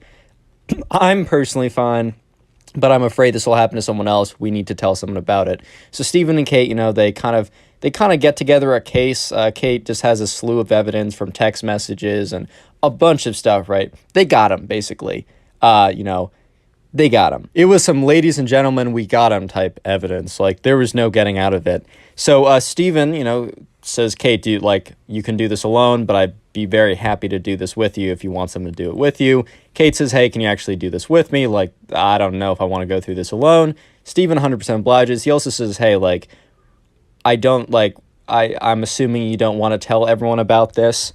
And Kate said, right now, no, but I think at some point I wouldn't mind if, like, we told people about this. But for now, let's just focus on getting this done. Stephen 100% agreed. Just, like, getting it out before they do anything would just probably make more issues happen. So they go to the principal's office, and, it was a very uncomfortable conversation the entire time. The principal was kind of expecting, like, OMG, high school drama. Nope, this is like, this is, like, actually really serious illegal stuff. So all Stephen knows is that Mr. Davenport did get fired from the school. The school was mandatory. Like, they reported it to the police. So I think they either they felt like it was mandatory or they felt like a moral obligation to. Either way, they did report it, like, further up. However, Stephen has literally no idea what happened to Mr. Davenport after the fact. No idea what happened because Mr. Davenport, like, he didn't know him outside of class, and once he was out of the school, he was like, Stephen looked him up online on social media. Literally nothing came up about him. So Stephen to this day has no idea. Now can you understand why I said this teacher was the worst teacher of all time? Now can you understand? Click on the video on screen right now. I know you'll enjoy it. Just click it, do it. Today I got probably one of the craziest story times I've received in a while, so just sit back, relax, and let's get right into it. So we'll call the subscriber James, and James was in 5th grade, and James had a 5th grade teacher who was definitely going through the works, to say the least. James was only kind of aware that, him and his, like, wife, or I guess maybe ex-wife, I'm not totally sure, were going through some issues because James's mom mentioned something about it very briefly. More or less, James's mom said, oh, be nice to Mr. Davenport. We're going to call the teacher that, by the way. For some reason, and James is like, oh, why? And James's mom was like, oh, he's like, I don't know, he's having issues with his marriage or whatever. I don't know how James's mom knows, but, moms kind of just know all the gossip, how it is. So James's mom, James was a little bit aware of this, but Mr. Davenport, up until this day, right, he hadn't said anything to the class about, his marriage or any of his issues. But I guess today, the fateful day, I guess Mr. Davenport really just had enough and he felt like he needed to tell someone about it. So anyways, on this specific day, James walks into class like it's a normal day, any other day. And he gets in there and he sits down. And Mr. Davenport is, he's not there. He's late. And this is kind of weird because, like, Mr. Davenport is never late. He's always, like, there 30 minutes before anyone else. So everyone's kind of like a little weirded out / concerned because they have no idea where Mr. Davenport is, and he's known for being super early all the time. Eventually, right, Mr. Davenport walks into class and he just looks like a mess. It looks like he hasn't slept for the last 48 hours. He's just not looking good. And even though this is a class of 5th graders, they all have enough social awareness to know that something isn't right. But no one in that class is going to say anything. They're not going to be like, "Hey, Mr. Davenport, you look like you like garbage today. What's up?" No one's going to be that kid and say that. So they all kind of just sit there and wait for class to begin like normal. And Mr. Davenport sits at his desk, and he just kind of sits there and slumps down all defeated. And everyone there is kind of confused. Half the kids were told by their parents, "Hey, just a heads up. Your teacher's kind of going through it, so be extra nice." But the other half, the kids, weren't even told, and, the kids that were told were kind of, okay and probably didn't think anything of it. And Mr. Davenport is like, "Guys, we're going to have a very special lesson plan today." And, James in his head was like, "Oh, we going to watch a movie? Are we going to talk about, a really fun piece of history?" What do you mean, special plan? Mr. Davenport kind of throws them a curveball. He's just like, "Today we're not going to be talking about history," because this was a history class, by the way. He's like, "You know what? Today I'm going to teach you something about the real world. I'm going to teach you about, something you can actually use and not some stupid dates or whatever." Immediately, the entire class was totally thrown off by this because Mr. Davenport was always one of those, kind of very upbeat, very happy, very, "Yay, learning is fun, guys." But today he really just comes in and says, "Dude, everything I've been teaching you is, completely, useless. Let me actually teach you something that you're going to be able to use." So, James and the rest of the class kind of already realized that today was not going to be a normal day, but they did not necessarily expect it to go the way it did, which, I don't think anyone possibly could have. It was kind of a ridiculous day. But anyways, Mr. Davenport goes to the front of the class. He says, "All right, guys, so marriage. A wonderful thing, right? When you load up a movie, you load up a TV show, and you think of marriage, you're just seeing butterflies, rainbows, pots of gold, wonderful, happy, smiling people. Wrong. False. I need you guys to take this preconceived notion that is in your mind and tear it to shreds." At this point, James is like, "Oh, God, this is not going to be good." Look, James was in 5th grade, but he was he was socially aware enough, as I was saying. He's socially aware enough to know that, something's not right here. And, yes, he could just tell that this class was not going to be a normal class. And Mr. Davenport was like, "So, what did you guys take away from this so far?" And he's asked one of the kids. He's like, "Ben." And Ben's like, "Marriage isn't good." And Mr. Davenport's like, "Ben, perfect. Thank you for paying attention. So, why is marriage not perfect?" And this is where things get pretty bad. This is where really it gets really bad after this point. So just a heads up. But he's like, Mr. Davenport's like, "So why is marriage not good, right? Well, if you choose a wife, right, and she's unfaithful and sleeps with your neighbor, well, that would be a reason why marriages aren't great." The entire class goes silent. And Mr. Davenport kind of stops after that sentence. I think he started to realize that he just explained to the class of 5th graders that his marriage was failing because his wife slept with his neighbor.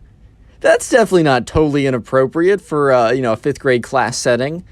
But almost immediately, right, Mr. Davenport is kind of like, "Oh, shoot, what did I just say?" Mr. Davenport, who was kind of in a mood of I don't know, he was kind of he completely snaps out of it, and he's like, guys, I'm so he just starts shaking his head. He's like, "Guys, I'm so sorry. I'm really going through it. I'm really struggling. I'm really having a tough time. I should not have brought any of this information. I should not have told you any of this. I'm so sorry. Let's just have a fun movie day for the rest of class." James is just sitting there taking this all in because 1 second, right, he comes in, Mr. Davenport starts talking about how marriage is awful and your wife will literally sleep with your neighbor if you're not paying attention, right? And then a second later, he is like begging for their forgiveness and saying that they're going to have a fun movie day today. But I mean, James is not complaining. I mean, hey man, I love those movie days. Like, I wouldn't be complaining either, dude.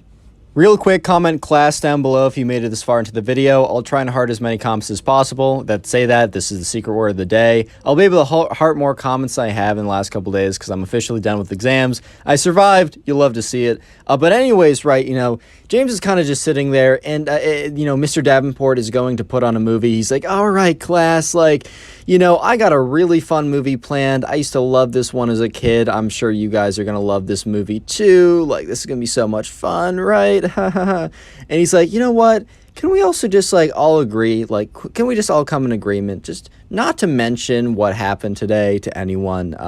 Mr. Davenport would probably get in a lot of trouble for that, guys. And it was a genuine mistake, and he's really going through it and losing, if Mr. Davenport, he starts talking about himself in the third person, which is kind of weird, but he's like, and if Mr. Davenport was to lose his job, his only source of income, and have to go through, this BS with his wife. And then he's like, all right, that would not be good.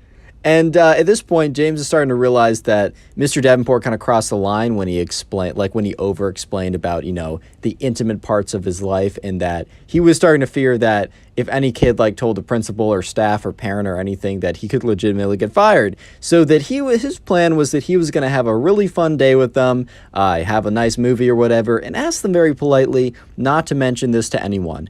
And James, he really did mess with Mr. Davenport. Mr. Davenport was a very fun teacher. He was very, he made learning fun. He was very chill. He was understanding. And obviously, Mr. Davenport kind of just had a mini mental breakdown, and that's not really his fault in James's mind. So James was like, yeah, no, I'm not going to tell anyone. And the rest of the class was kind of in agreement, or at least it seemed like that, they just weren't going to tell anyone about this little incident.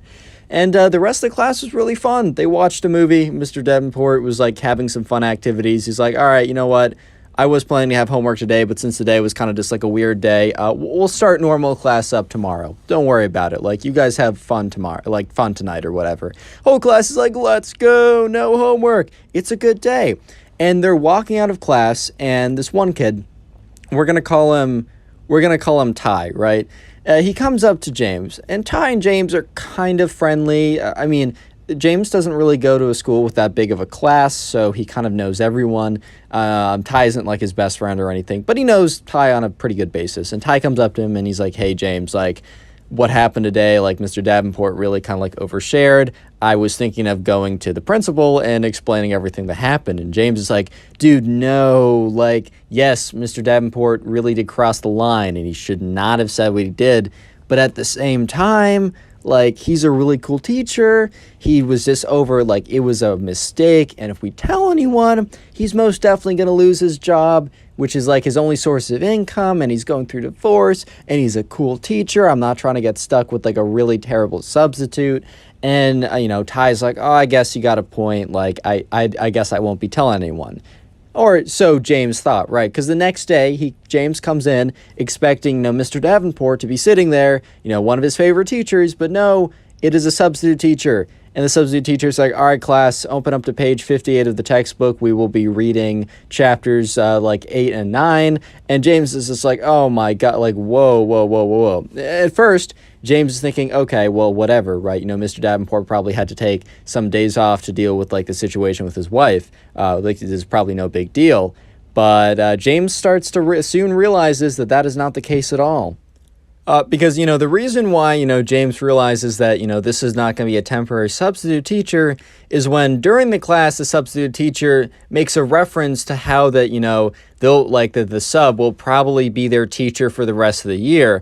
And when James hears that, man, his heart literally sinks because, he loved Mr. Davenport, and Mr. Davenport was probably one of his favorite teachers and made him excited to learn. And this substitute teacher really did just come in and is just forcing them to read pages out of a textbook. The substitute teacher has no idea. It's not really the sub's fault. They probably were just thrown into this, but they're doing a terrible job teaching. They're really just making it the most dull and bland teaching possible. And James is starting to realize that, something happened to Mr. Davenport in which, he probably was not going to be coming back to being a teacher, aka he probably got fired, aka probably someone mentioned what happened in like class the couple days ago. So sure enough, right, when class ends, James immediately finds Ty and he's like, bro. And Ty's like, what? And James is like, just kind of gives him a look, and Ty's like, fine, yeah, all right, I told the principal. And James is like, bro, why? Why would you do it? And Ty's like, well, I don't think it was like super right of him to overshare like that. And James is like, dude, yeah, but the guy is fired now. Like, that guy is definitely not coming back. Like, you know how, like, he was a good teacher, right? And Ty's like, yeah, I guess, but, like, it was weird what he said. And James is like, yeah, it was weird what he said. But, he also said it once, and it was obviously a mistake. And now we're stuck with this really crappy sub. And Ty's like, all right, man, like, whatever. It's like, it's not my fault. And James is like, it kind of is. The truth is, right, Ty was totally in his right to report that because that was a weird thing for, Mr. Davenport to say. But James, the subscriber who sent him the story, was specifically not very happy about that at all. And it doesn't end there because James, the end of the day, his mom comes and picks him up and his mom's like, hey, James, like, why didn't you tell me about that class you had with Mr. Davenport yesterday? And James is like, oh, like, I didn't really think much of it. And James's mom was like, oh, well, I'm seeing this thing on Facebook of these moms of people in your class. They're getting really mad and they're wanting to, like, take Mr. Davenport to court for, like, exposing such, I don't know, secrets about his marriage and, like, how inappropriate what he said was and how angry they are.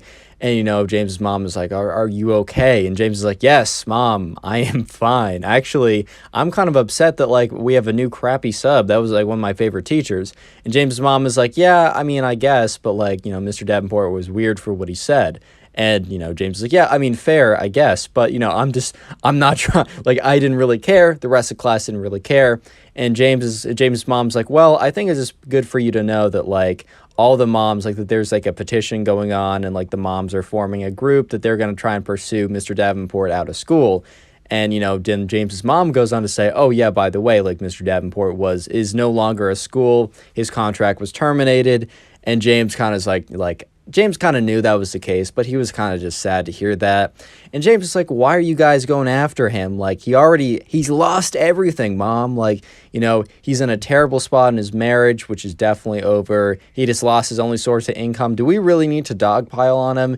And James's mom's like, yeah, I mean, it's not me who's doing it. Like, I'm just watching the group and, like, showing some support just because, I don't know, I don't want the moms to hate me. But, yeah, it's more Ty's mom. And James is like, dude, Ty was the one who turned them in. And James' mom's like, oh, well, I mean, I guess that makes sense. Ty's mom is, like, the one who is really, like, leading the charge against, Mr. Davenport. But yeah, so while Mr. Davenport is still fired and does not return to the school, the group of, like, moms does not end up suing him or anything. It was a lot of empty talk. Eventually, they weren't getting anywhere, so the group kind of just disbanded. But yeah, James apparently said that the substitute turned into the permanent teacher for the rest of the year, and James said that was probably one of his worst experiences in a classroom ever. Like, not what Mr. Davenport said, but the substitute's teaching. It was so dry, it was so bland, they obviously had no passion about what they were doing. I mean, they were a sub being forced into the situation on last minute, so, like, what can you expect? But James was like, yeah, the rest of that year was terrible. Click on the video on screen right now. I know you'll enjoy it. Just click it, do it. Today we got a story of a teacher who catches a kid using the school computer to look at some pretty spaghetti-o naughty websites. However, it is much deeper than that and a really crazy story that I know you guys will enjoy. So subscribe if you like stories, leave a like in the video, and let's call today's subscriber Emmett. So this all happened one day when Emmett was in class, and during this class they were using the computer lab. At Emmett's school, the school had like a kind of a place where they had a bunch of computers and classes could rent out the room to go on the internet, basically. So basically, this happened one day in the computer lab, and Emmett was on his computer just kind of doing what he was told to do. They were told to, I don't know, do a research project. By the way, this happened in 4th grade, so they had a pretty simple research project. I don't know about you, but I was not asked to do any crazy research projects when I was in 4th grade. It was pretty simple. It was pretty run-of-the-mill. He had to look up like something about a topic and get like one source, and he had to cite it very simply, right? So anyways, there was also a bully in Emmett's class. And in Emmett's class, this bully had been picking on Emmett for a while, but it was nothing too serious until today, where he almost got Emmett in a ton of trouble, as you'll see. So Emmett had to go use the bathroom, and he kind of got up from his computer and left to go use the bathroom, right? And the teacher was very busy on, her computer. She was not really looking at what was going on, and she kind of just let the kids go ahead and do whatever they wanted to do. So the bully saw this as a perfect opportunity. One, the teacher was not paying attention, and two, Emmett was away from the computer, and the teacher did not know that Emmett left or that the bully was going to go mess with the computer. So what the bully did is, while Emmett was gone, the bully went up to Emmett's computer, went up on Google, and looked up a whole host of really bad stuff. You guys can fill in the gaps. I'm not going to say anything specific, but a lot of websites that were definitely not school friendly, and we're going to get him in a lot of trouble because he looked them up, not just for the fact of looking them up, but also because they were on school computers. It was during school hours, and it was really not what he was supposed to be doing on those computers anyways. So the bully knew that Emmett was going to get into a bit of trouble. And so anyways, right, Emmett eventually comes back from the bathroom break, and before, Emmett came back, the bully made sure to open up a new tab and delete the old tab, but not delete the old tab's search history. So anyways, right, Emmett is back on his computer doing what he's normally doing, and the bully goes up to the teacher saying that, "Oh, Miss Teacher, I saw Emmett using the computer inappropriately, Miss Teacher. I think he deleted the tabs, but go check his search history. He was looking up a lot of really bad stuff and scaring kids, and I need you to help." And the teacher's like, all right, Mr. Bully. Obviously says his real name, but I'm just going to call him Mr. Bully. All right, Mr. Bully, I'll go look into it. You can go back to your project or whatever. So Emmett is just sitting at his computer. He's just kind of doing what he's supposed to be doing. And the teacher comes up and says, "Emmett, I've heard you've been looking up some inappropriate stuff on the computer. I need to check your search history." And Emmett, who was in the bathroom and had literally no idea, was like, that's not true. That's not the case. I've just been doing what I'm supposed to be doing, but yeah, go ahead and search it. I really don't care. I have literally nothing to hide. And so sure enough, right, the teacher goes on Emmett's computer, opens up the search history, and finds a lot of distasteful stuff. And I'm not really going to say what it is, but you can make some assumptions, a whole host of stuff. And she's like, "Emmett, I was really hoping that this report was false. I'm so disappointed in you. You're such a good kid. Why would you look up all this disgusting stuff on the school search history?" So Emmett is like, "Haha, what are you talking about?" And he looks at the computer and looks at the search history. He's like, "Hey." And Emmett's like, but teacher, you got to understand, this wasn't me." And the teacher just says, "Oh, so what do you want me to believe? That, Google, the massive trillion-dollar corporation, decided to sabotage you, Emmett, individually for, your crimes against their company? Did you go ahead into their Google headquarters and steal their secrets?" And Emmett's like, I don't know. I just didn't type this stuff." And she's like, let me guess. You were hacked by a hacker or something? Teacher was going in pretty hard. And Emmett's like, "You got to believe me." And the teacher's like, "Why would I believe you? It literally says here, all the things you searched up. This is your computer. It even says the times that these were searched." And Emma was like, "Oh, that's impossible. I left to go to the bathroom." And she's like, "Uh-huh. That's what they all say. Did a hacker come in and type this stuff? Did did the boogeyman come in and harass your computer and kick you off it and then type all this stuff? And then, oh no, you tried to delete it and you tried to stop them, but you couldn't. Emmett, go to the front office." And Emmett's like, "No, I swear." And the teacher's like, "Emmett, I'm not going to tell you this again. Go to the front office. I'm going to write up a little report. And by the time you get there, the principal's going to know everything that you did." And Emmett's like, "You got to understand." And she's like, "What am I to understand? That the search history is false?" And Emmett's like, "No, you don't understand." She's like, "Go to the front office now." Sure enough, right, Emmett walks up to the front office and the principal's like, "Emmett, you're such a good kid. And the stuff that I saw that I was told that you were looking up, so disgusting, so disturbing. What happened to you? You've never been in here for anything negative before." And Emmett's like, "You got to believe me. I just didn't search that stuff up." And the principal's like, "From what the report I got from your teacher, it is, I just don't see how I could ever believe that." So sure enough, right, the principal's like, "Emmett, I hate to do this, right, but I gotta call up your mom and tell you what happened. And look, here's the thing, right? Whenever you do something, or when you're apparently framed for doing something that is a little bit, a little bit not so safe for work, right? And then the worst punishment, I would rather get in-school suspension. I would rather get detention. I would rather get a failing grade than having my parents know about it, bro. Like, somehow that is the worst punishment of them all. So yeah, sure enough, right, the principal calls up his mom, and Emmett's mom's like, oh, hello? Like, I'm in work right now. Do you need me to come in? Is Emmett, like, sick or something? And she's like, well, he's not sick, but I do need your attention for a little bit. Principal goes on in painstaking detail to explain everything that was filed in the report.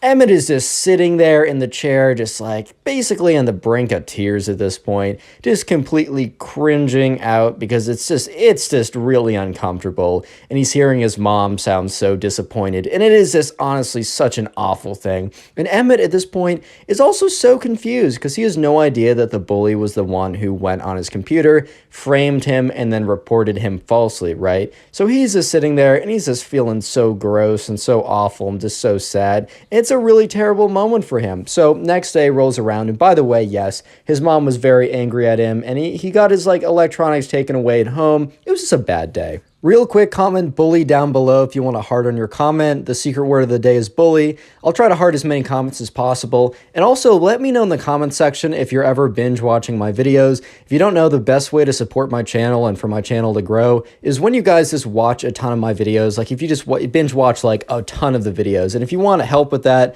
in the description are playlists of my videos and also in the playlist tab. Let me know and I'll try and personally thank you. But anyways, right, back to the story. The next day, Emmett comes in. He's just in a bad mood because the last like 16 hours have been both humiliating, depressing, frustrating, and also super confusing because he has no idea what happened, right? And that's when he walked into school and he was just like, he had his backpack on, he was walking to class, kind of sulking around, and the bully comes up to him and stands right in front of him. Since Emmett is not looking where he's going, he bumps right into the bully, and the bully's like, huh.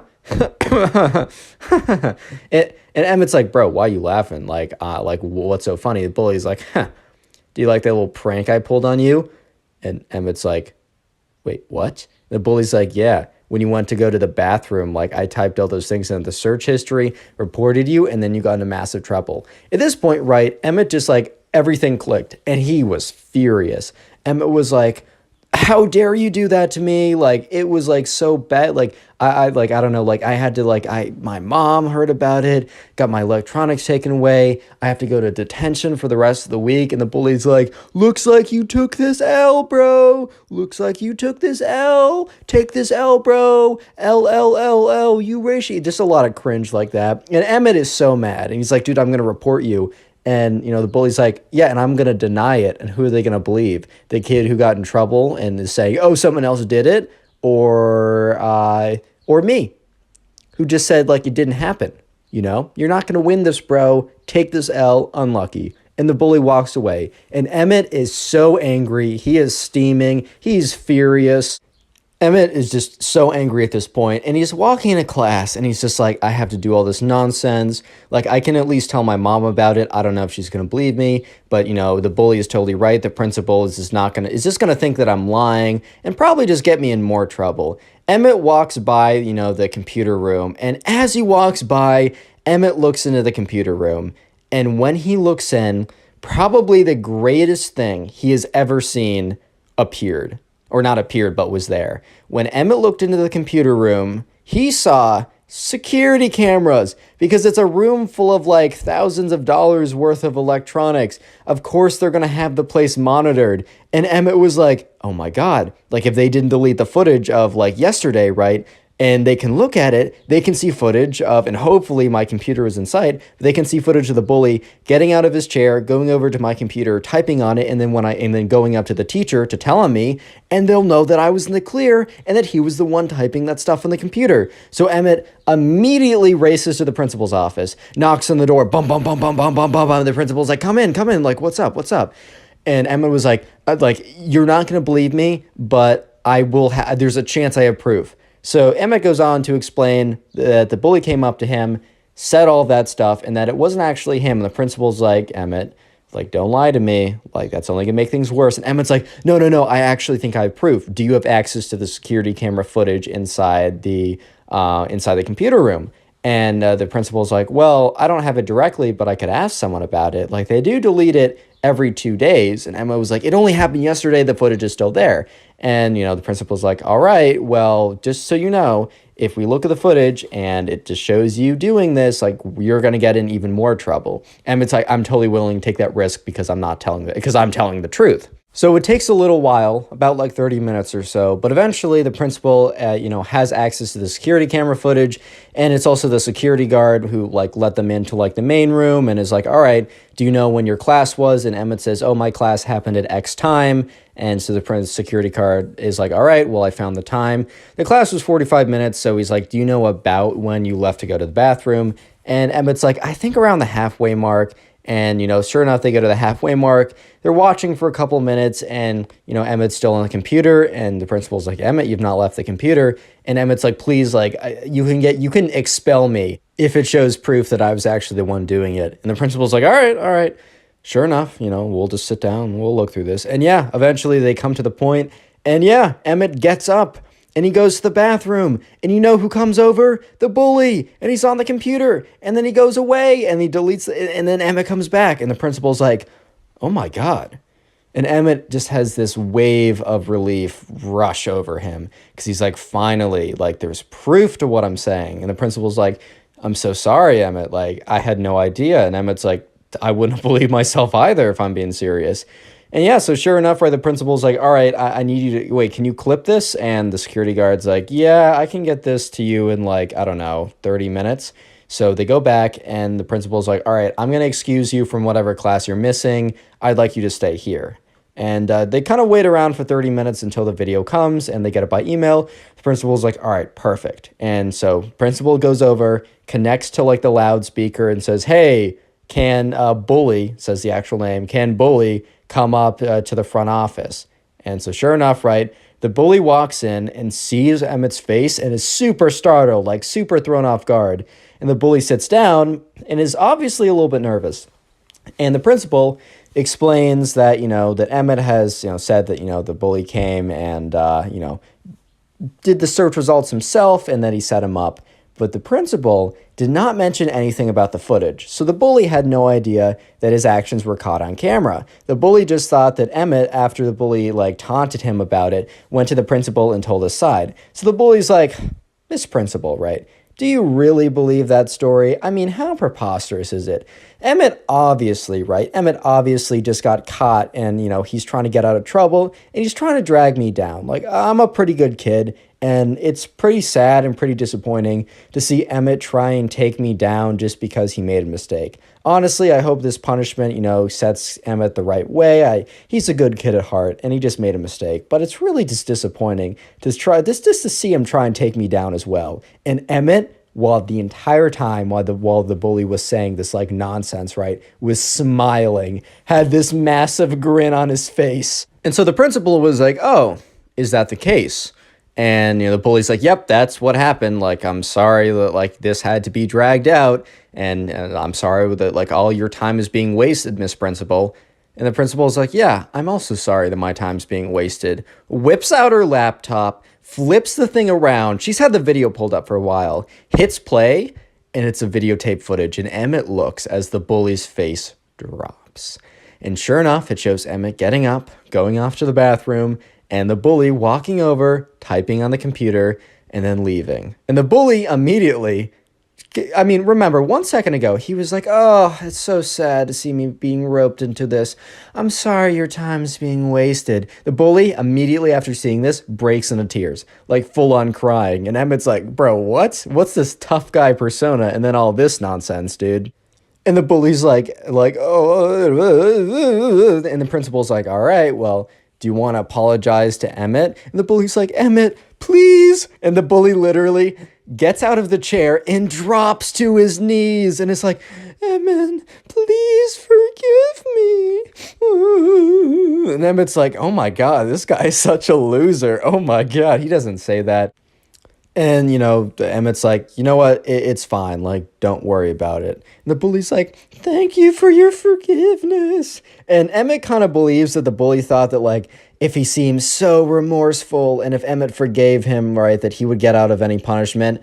Well, that was just simply not the case because sure enough, the principal's like, all right, well, thank you for forgiving to Emmett, but now time for the punishment. And the bully was like, punishment? Because he really thought that if he was like crying and seemed so more remorseful, he wouldn't get a punishment. But yeah, that was just simply not the case. And yeah, so the bully, his mom was called, and Emmett was there when his mom was like to the bully, like says his full name, like, when you get home, I'm taking all of your electronics. You're not allowed to go out for so long. The bully's just crying the whole time. Emmett is just sitting here like, hey man, I'm sorry this happened to you, but bro, this is the straight up karma, dude.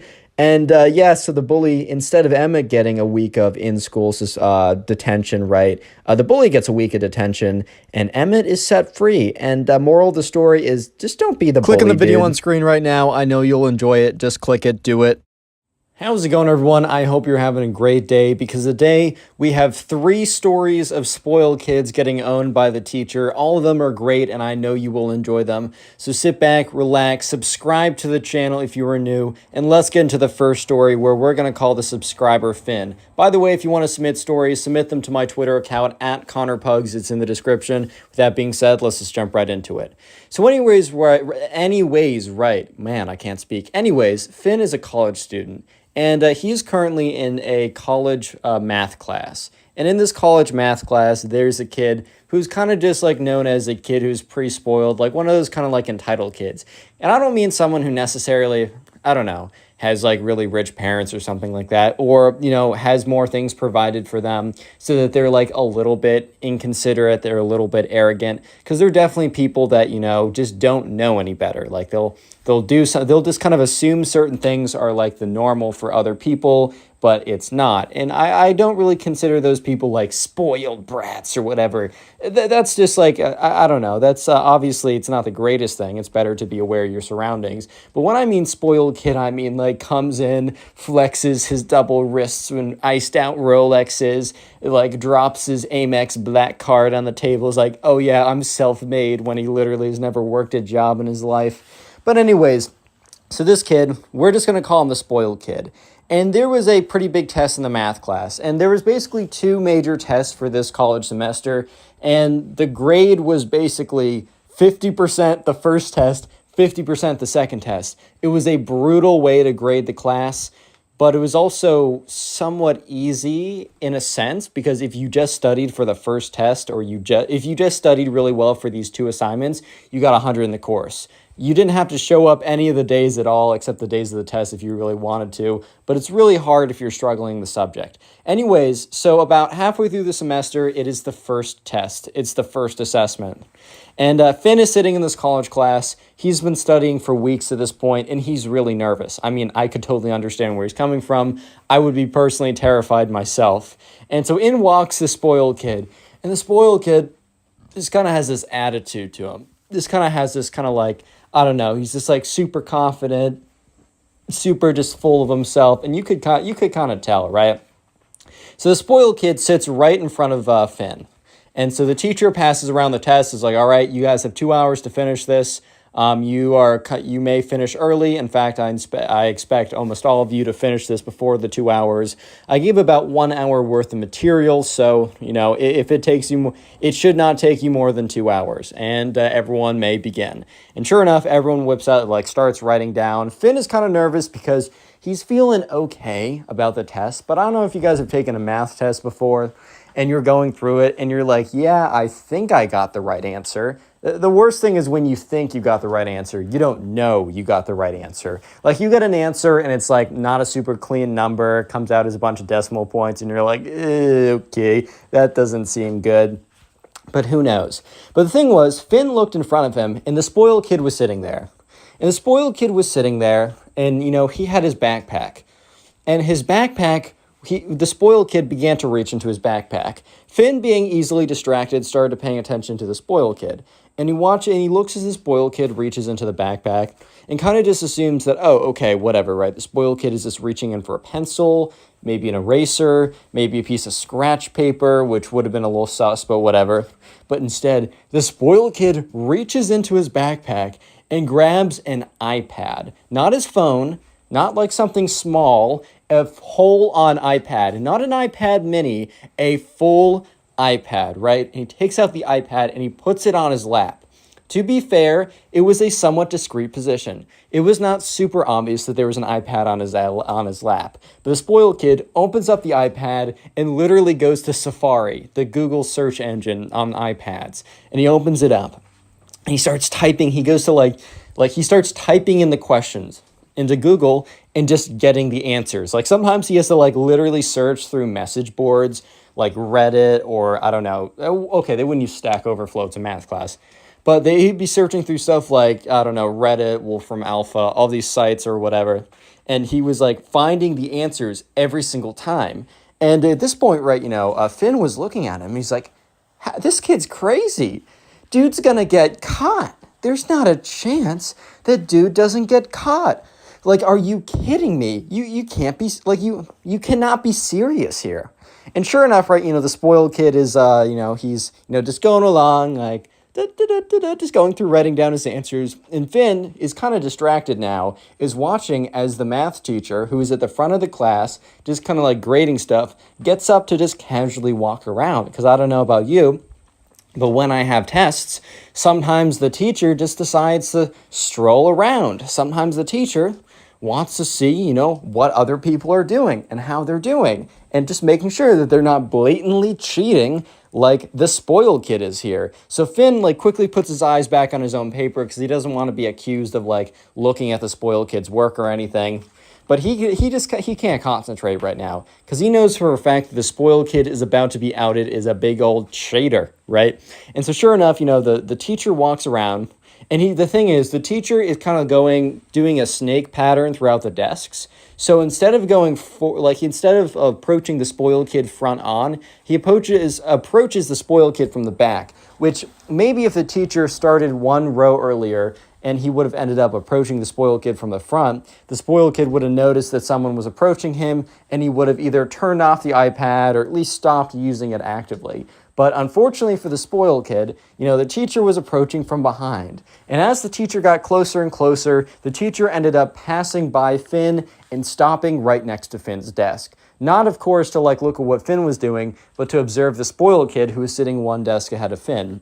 The spoiled kid was very clearly going on his iPad, typing on it, scrolling through to find answers, and then writing on his test.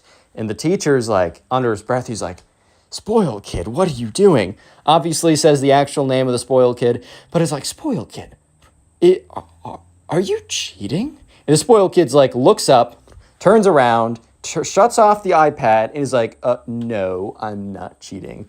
And, the teacher's well, what were you doing with that iPad? And the spoiled kid's well, I just had it out. And, the teacher's I'm sorry, but even if you just have your, I made it very clear in the beginning of class, you cannot have any sort of device out. Even if you weren't cheating, we would have no way to know if you were or weren't, and we just have to assume you are. The spoiled kid's well, I'm just going to finish this test. You can take this iPad if you want. It was just lying around. And the thing was, Finn knew that the teacher was watching the spoiled kid cheating on the iPad actively. It's not I don't know, the spoiled kid forgot to put the iPad away and it just happened to be out. It was on and he was using it. And then he just turns it off as soon as the teacher asks him what he's doing. And the teacher's no, I can't do that. I need to take your test now. I'm sorry. I have to mark it as a 0, which first of all is devastating. That is absolutely devastating because, 50% of your grade is a 0. You cannot pass that class. I don't care if you get 100% on your other test. I don't care if you get 100% and 10% with extra credit. You're not passing that class. So at this point, the spoiled kid, who definitely doesn't want to have to redo the class again, is I don't think so. I'm going to finish this test and I'm going to hand it to you and you're going to grade it. And the teacher is bro, in his head, he's you're talking back to me? And Finn is starting to be oh my God, I'm going to need the whole 2 hours to finish this test because I can't pay attention for the life of me. And the teacher's are you talking back to me? And at this whole time in the beginning, the teacher and the spoiled kid were kind of whisper fighting back and forth. But now the teacher full on said in his full voice, "Are you talking back to me?" And the whole class turns and looks, right? The whole test has been derailed. And the spoiled kid's if I were you, I would be careful, Mr. Teacher. Because here's the thing. Here's the thing you gotta know. The teachers who cross me and cross me bad, my dad knows a person or two on the board. They know a person or two, right? And the thing is, if I give my dad a word that you, sir, are being, mischievous. Okay, I don't think he said mischievous, though. I don't think that's the word choice. But if you, sir, are messing with me, bro, then I don't know, maybe you're going to have to find a new job. I mean, I heard McDonald's is hiring, bro. At this point, the teacher and the spoiled kid, it's like a 1v1 face-off right now. They're both looking at each other. They both very much dislike each other at this point, and they're kind of just having a bit of a stare-off. And at this point, Finn could basically, if Finn had a butter knife on him, he could cut the tension in the room right in half. And the teacher looks at him and takes one step closer to the spoiled kid. Because the one thing the spoiled kid didn't know was that this teacher was not any old teacher. This teacher has been at the school for so many years. This teacher doesn't just have tenure, he has like tenure plus, bro. He has like the next version of tenure. This guy is entrenched in the establishment of this school. This guy is like whatever connections his dad has or whatever kind of donor this dad has, it will not have any impact. And the teacher goes up to him, the spoiled kid, and says, "Do it. Call your dad and tell him to fire me. Do it. I dare you." At this point, the spoiled kid's face went from like a smug smile to complete shock and horror because like he was convinced that this would be enough for the teacher to fold. Apparently, this has worked every other time the spoiled kid has done it. So the spoiled kid was like, "Oh my, like he's not taking it, sitting down? What?" Real quick comment, spoiled, if you made it this far into the video. I'm going to try and heart as many comments as I can, and if you want to support the channel, all you got to do is continue watching videos after this one. You can do them by looking in the recommended section for other videos, or you can go to my channel page, which has playlists. I have playlists for spoiled kids, high school stories, Karen videos, whatever you want, it's there. And by the way, if you like watching these videos on the go, I have a Spotify. It is first link in the description. It's called, or just look up Connor Pugs on Spotify. And please, if you do listen on there, rate it 5 stars and follow me. And even if you I don't know if you're a huge Spotify guy, as an incentive, every episode is put up about an hour or two early on there. So if you want a sneak peek, go to my Spotify. And finally, use code ConnorPugs for 10% off gamer subs. It helps you. It helps me submit stories to either my Instagram or Twitter account. And join the Discord server. A lot of you guys don't know we have one. It's in the description. With all that promo out of the way, let's get back into it. So Finn is sitting there as the spoiled kid versus the teacher, they're facing off, right? And the teacher just dropped a bomb, basically called the spoiled kid's bluff and said, "Sure, go ahead and do it." And the spoiled kid, at this point, basically knows he's in defeat. So the spoiled kid is just like completely frozen. Because remember, the spoiled kid has probably used this line in other classes where he's like, "Oh, well, you know what? My dad knows a lot of trustees. My dad can totally sue you. My dad can get you out of the school. Do you want a job?" And look, as much as the teachers want to uphold integrity and a good learning environment, they also want to eat. You know what I mean? They also want to eat. So I kind of get it. But at this point, this teacher's been around for so long that he knows that, this spoiled kid's dad, I don't care if he donated to the school building, he's not doing anything, bro. Because that building has already been donated, and they don't need another one. So at this point, the spoiled kid watches as the teacher goes over, goes on his desk, grabs his paper, and walks to the front of the class. And the spoiled kid is shouting like, "I'm giving you one more chance. I'm giving you one more chance, or I'm going to call my dad, and he's going to get you fired. You know how much money my dad has? You know how much donation ability he has? You know who does know? The school. The school knows." And the teacher turns around and says, "Son, I've been here for 40 years. I know everyone who works here. I guarantee you, tell your dad to make that call and tell him that you were cheating in my class and that I caught you. And if that's the reason I get fired, then that's the way I go out." So at this point, the entire class has been derailed. And the spoiled kid gets up. He gets out of his chair. He says, "You know what? We'll see about that." And he gets up and he walks out of the class. So the teacher is like, "All right, class, I apologize for the distraction. You guys will be, unless you have other events, and then you can work that out with me, I'm tacking on another 15 minutes at the end of class just in case someone goes that far." So sure enough, right, Finn continues the test. He goes about an hour, 30 minutes in. When he completes it, he feels pretty good about it. And the aftermath of what happens is the spoiled kid never returns to the class. The spoiled kid fails the class but drops it, so it's like not part of his grade or something. And the spoiled kid did complain to the dad, and the teacher was never fired. So yeah, that just shows you that just because your dad donates a lot of money doesn't mean that you can cheat in class. We're going to call the subscriber for the next story of a teacher owning a spoiled kid, Jake. So anyways, Jake is in the third kid. Jake is in the third grade, guys. And there's also a spoiled kid, right? There's a spoiled kid in the class. And the thing is, Jake comes from a lower income family. He isn't afforded all the newest stuff. Sometimes, the meals he has aren't the greatest. Sometimes he has to wear the same clothes again and again. Sometimes, he has to, walk to school, which makes him a bit late because his mom can't bring him in. This happens. The spoiled kid, right? And once again, just because, you have more money doesn't inherently make you a bad person. If you feel entitled and you feel like you are just a better person because you have more money, then yeah, maybe you're not so great, right? So sure enough, Jake and the spoiled kid, they're sitting down, and the spoiled kid just blatantly starts making fun of Jake. Because remember, they're in third grade, and the spoiled kid's like, Jake, you're smelling so bad today. And the thing was, right, Jake just didn't, he had to wear these clothes again. He didn't have time to wash them. He didn't have enough other pairs. He had to wear these again. And the spoiled kid's like, is that a hole I see?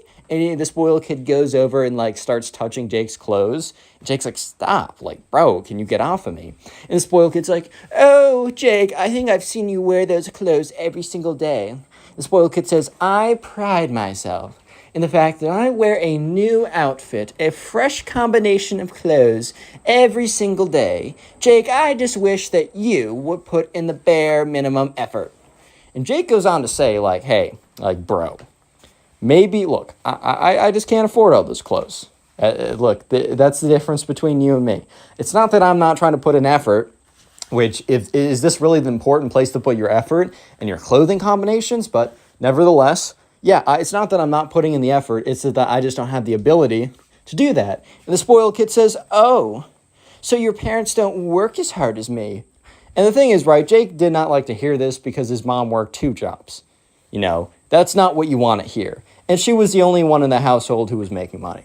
So Jake was not a fan of this at all. And Jake was like, dude, it is not a thing about how hard you work. And the spoiled kid's like, well, then why do your parents make less than mine? And just so you guys know a little bit of context, in this class, there was something called a star system. If you guys watch SpongeBob, think about the Buddy Stars and Miss Puff boat in class. It was the same deal. I bet the teacher liked SpongeBob and was inspired by it. Basically, when you did good things, you accumulated Buddy Stars, such as continuously turning in your stuff on time, being good in class, just doing good things. And if you did bad things, you lost them. And after a certain point of Buddy Stars, you got certain privileges, such as, extended recess, you can choose not to do. There's some homeworks that you didn't have to do if you had enough Buddy Stars, stuff like that, right? And the thing was, the spoiled kid was just a little bit over the extended recess number of Buddy Stars. And all of a sudden, right, the teacher has been listening in, not all of a sudden, but throughout this conversation, the teacher who assigns and takes away the Buddy Stars has been listening to the spoiled kid berate this kid, basically, for, not being in the same financial situation as him. And Jake goes on to say, bro, this isn't cool. Mind your own business. I'm just going to go work on the thing. Because they were all assigned to work on some, arts and crafts project while they did, and that's why the spoiled kid actually came over and started taunting Jake, because he had nothing better to do, because he finished his project. And the spoiled kid's like, oh, let me look over. Seems like a lack of talent from you. Why is that, you might ask? Well, I think it's because, you're just not as good. Because, I don't know, there's other indications to make me feel that way. And Jake's like, what? What do you have to say now? And the spoiled kid's like, well, I kind of think that, how rich you are is kind of, directly proportional to how good you are as a person, like how much value you have. I don't know if he said directly proportional, but you guys get what I mean. And Jake's like, bro, like that's insane and insensitive. And the spoiled kid's like, I don't know. I mean, if you look at my arts and crafts over there, it is just significantly better. And it was not significantly better. Maybe it was like a little better, I guess, right? I guess subjectively, one could say it was better. But, like, come on now, bro. Like, let's chill out for a second. But sure enough, the spoiled kid goes on to be like, you know, maybe you should have more respect for me. Maybe, Jake, you should have more respect for your financial elders. Which, when I got a DM about this, and because I got in quotes, financial elders, I thought that was the funniest thing ever. Because you always hear, like, older people or younger people saying this expression of, like, you got to respect your elders, like, and that's because, like, there's a lot of compound knowledge. They just happen to know a lot from experience. In some cases, not everyone who's old is smart or knows a thing or two or is wise, but a lot of them are. But respect your financial elders. Basically, this spoiled kid took a actual saying that makes a lot of sense, and I think is a good rule to live by, and just basically morphed it into his like crazy conception of if your parents make money, then their descendant is just immediately a fantastic person who is better than everyone else. And at this point, right, the teacher's heard enough. And he walks over, he's like, spoiled kid, I've been listening to this conversation for the last 10 minutes. And you could see the look on the spoiled kid's face like, oh boy, I'm in trouble now. And the teacher's like, I just can't believe you truly believe these things. Like, these are really offensive notions. And Jake is kind of sitting back with a little bit of a smirk on his face because he knows for a fact what is about to happen. And the spoiled kid also knows what is about to happen because whenever the teacher confronts someone saying something not very nice, he immediately goes to the buddy stars. And the spoiled kid's like, because the spoiled kid just went over the threshold for getting enough buddy stars to have extra recess. The spoiled kid's like, no, it's not what you think. It's not what you think. I swear. It's not what you think. And the teacher's like, I'm sorry. I heard what I heard. And the teacher starts walking over to the buddy star system. And the spoiled kid turns over to Jake and is like, you did this. And you did this specifically because you hate me because I have more money than you. And Jake's like, dude, I didn't do anything. I just had a conversation with you. And they both turn around as the teacher doesn't take one buddy star off, but takes 3. And just for a little bit of context, to get over the allotted number of buddy stars to have extra recess, it was like 4. So taking 3 away, so he had 5 before, he was now down to 2. And getting buddy stars was super, super hard. And so at this point, like, Jake is like, oh yeah, bro, like this is fire. Because like he thought he was going to lose 1 buddy star, but he lost 3, which is like weeks and weeks of effort. Anyways, the moral of the story is don't think you're better than someone else because of something that you can't control. And also don't think you're worse than someone else because of something you can't control. Or even things that you can control in a lot of cases. Anyways, let's go on to the next and final story. I wanted to call the last person Princess Bubblegum because I was on the whole like Finn. You know what? Because I did Finn and Jake. I wanted to call the last person Princess Bubblegum. But who's gonna stop me? No one, not you. So I'm calling the last subscriber Princess Bubblegum. And you have to take it with a straight face. I'm doing this with a straight face. So I'm doing this straight face. Princess Bubblegum, there was a spoiled kid in class. And this spoiled kid in class basically... So Princess Bubblegum was new to the... let's just say the 7th grade. I didn't really get a specific grade that she was in, but we're just going to say the 7th grade because judging by the rest of the story, it makes about sense there. So Princess Bubblegum, this is the name I'm using. She's normal, so don't think of actual Princess Bubblegum. But Princess Bubblegum was new to the 7th grade of a new high school. Her mom or dad recently changed jobs, so they had to move to a whole new place. And, she was freshly enrolled in the new high school that happened to be in her new location. So anyways, right, she's getting there. She walks in, and on the first day, she sits down. She's nervous. I mean, who wouldn't be nervous, right? It's a nerve-wracking thing. And she sits down, and the teacher's like, hey, everyone, I'd like you to welcome... And says, hey, what's your name again? She said, Princess Bubblegum. I'd like you to welcome Princess Bubblegum to the class. Everyone's like, hello, Princess Bubblegum. Welcome, right? And there's also a spoiled kid in this class. and we're going to call him Spoiled Kid. And the Spoiled Kid had like slicked back hair. He wore sunglasses in class, even though his teachers told him many times, like, dude, can you not do that? That looks weird. And he's like, no, you can't stop me. And like, they got him in trouble a few times, but now he just like permanently wears like, I don't know, aviator sunglasses, trying to be like, you know, the coolest dude ever.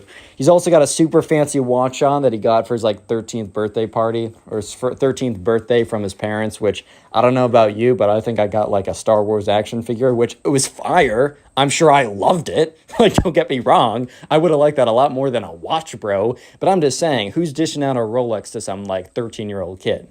Anyways, though, the Spoiled Kid's like, what, like immediately, as soon as like the teacher wasn't like teaching class, like there was some lull, or maybe they're like, oh, go and do some project or something. The Spoiled Kid immediately sits next to Princess Bubblegum and is like, what's good, baby?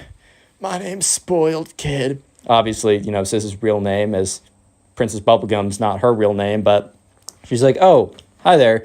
My name's Princess Bubblegum. You know, I just moved into the town, and therefore, like, I'm starting high school here. I don't really know that many people. Like, how's it going? He's like, it's good.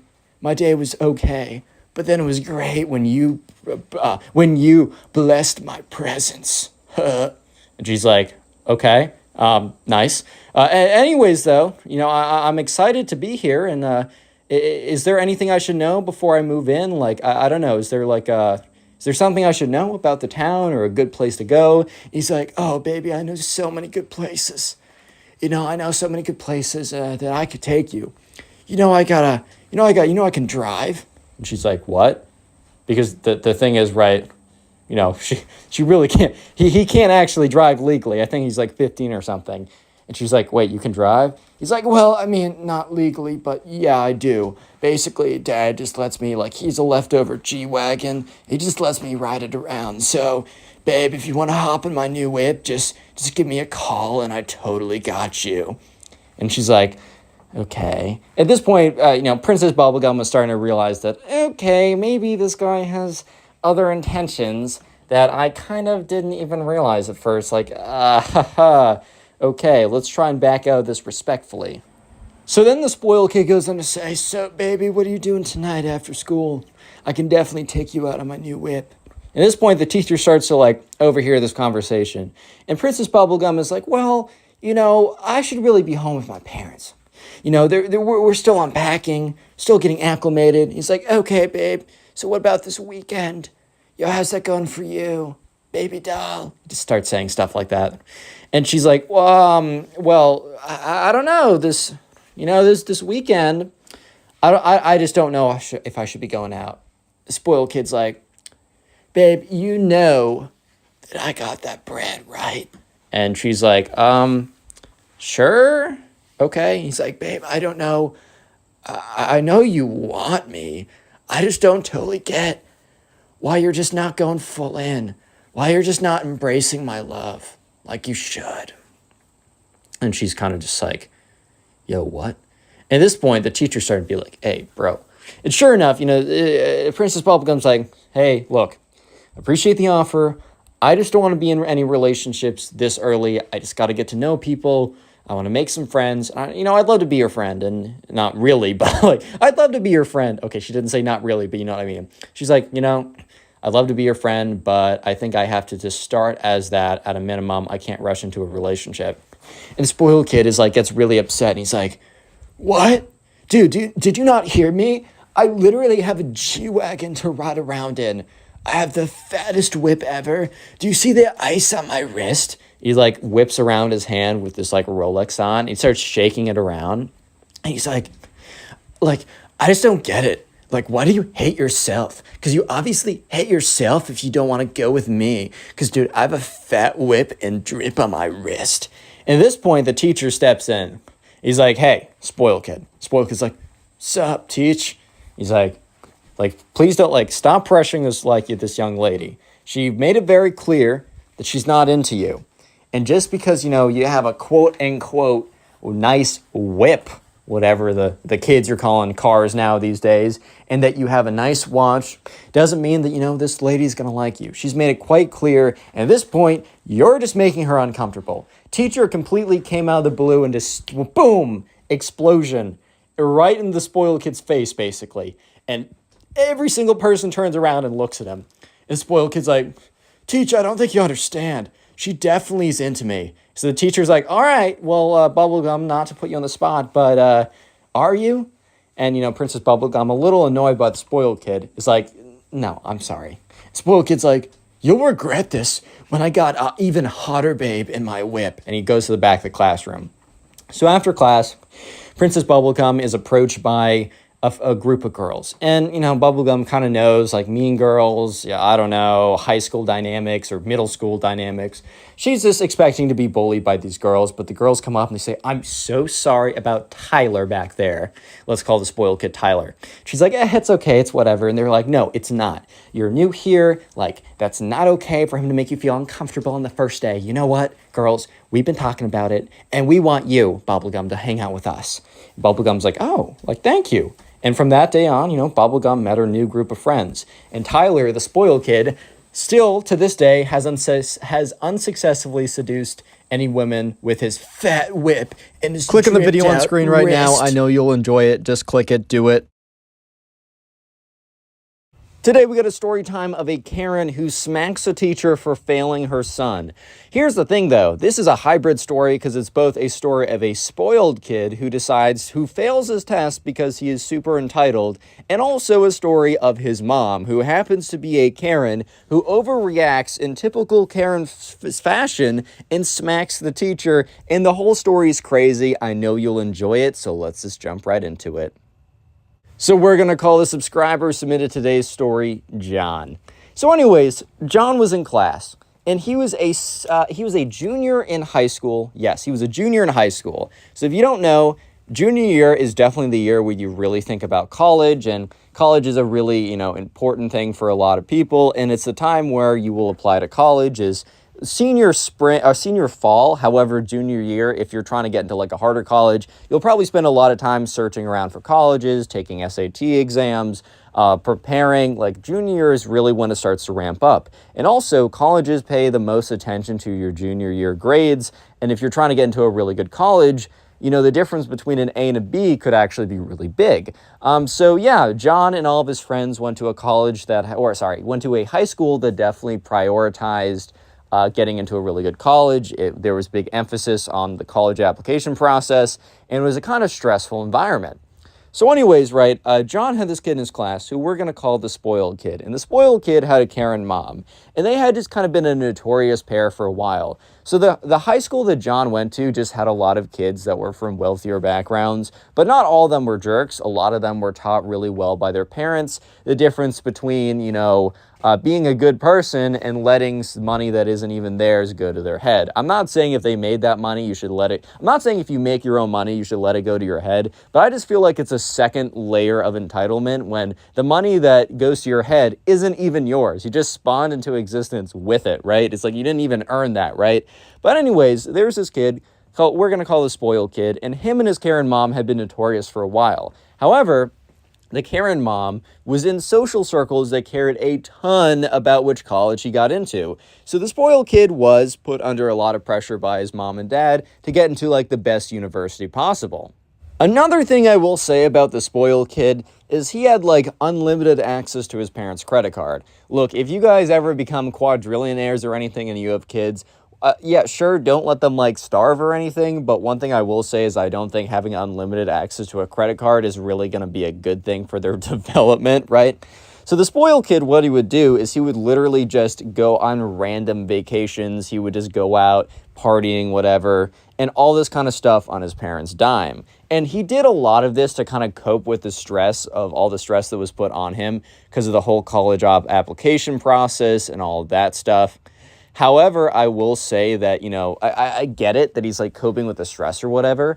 However, he was also partying and coping with the stress, quote unquote, a lot during the time where he had to put in the most work. So like his, his SATs were not coming out the greatest. He probably paid someone to write his college essay, so it probably wasn't that bad actually.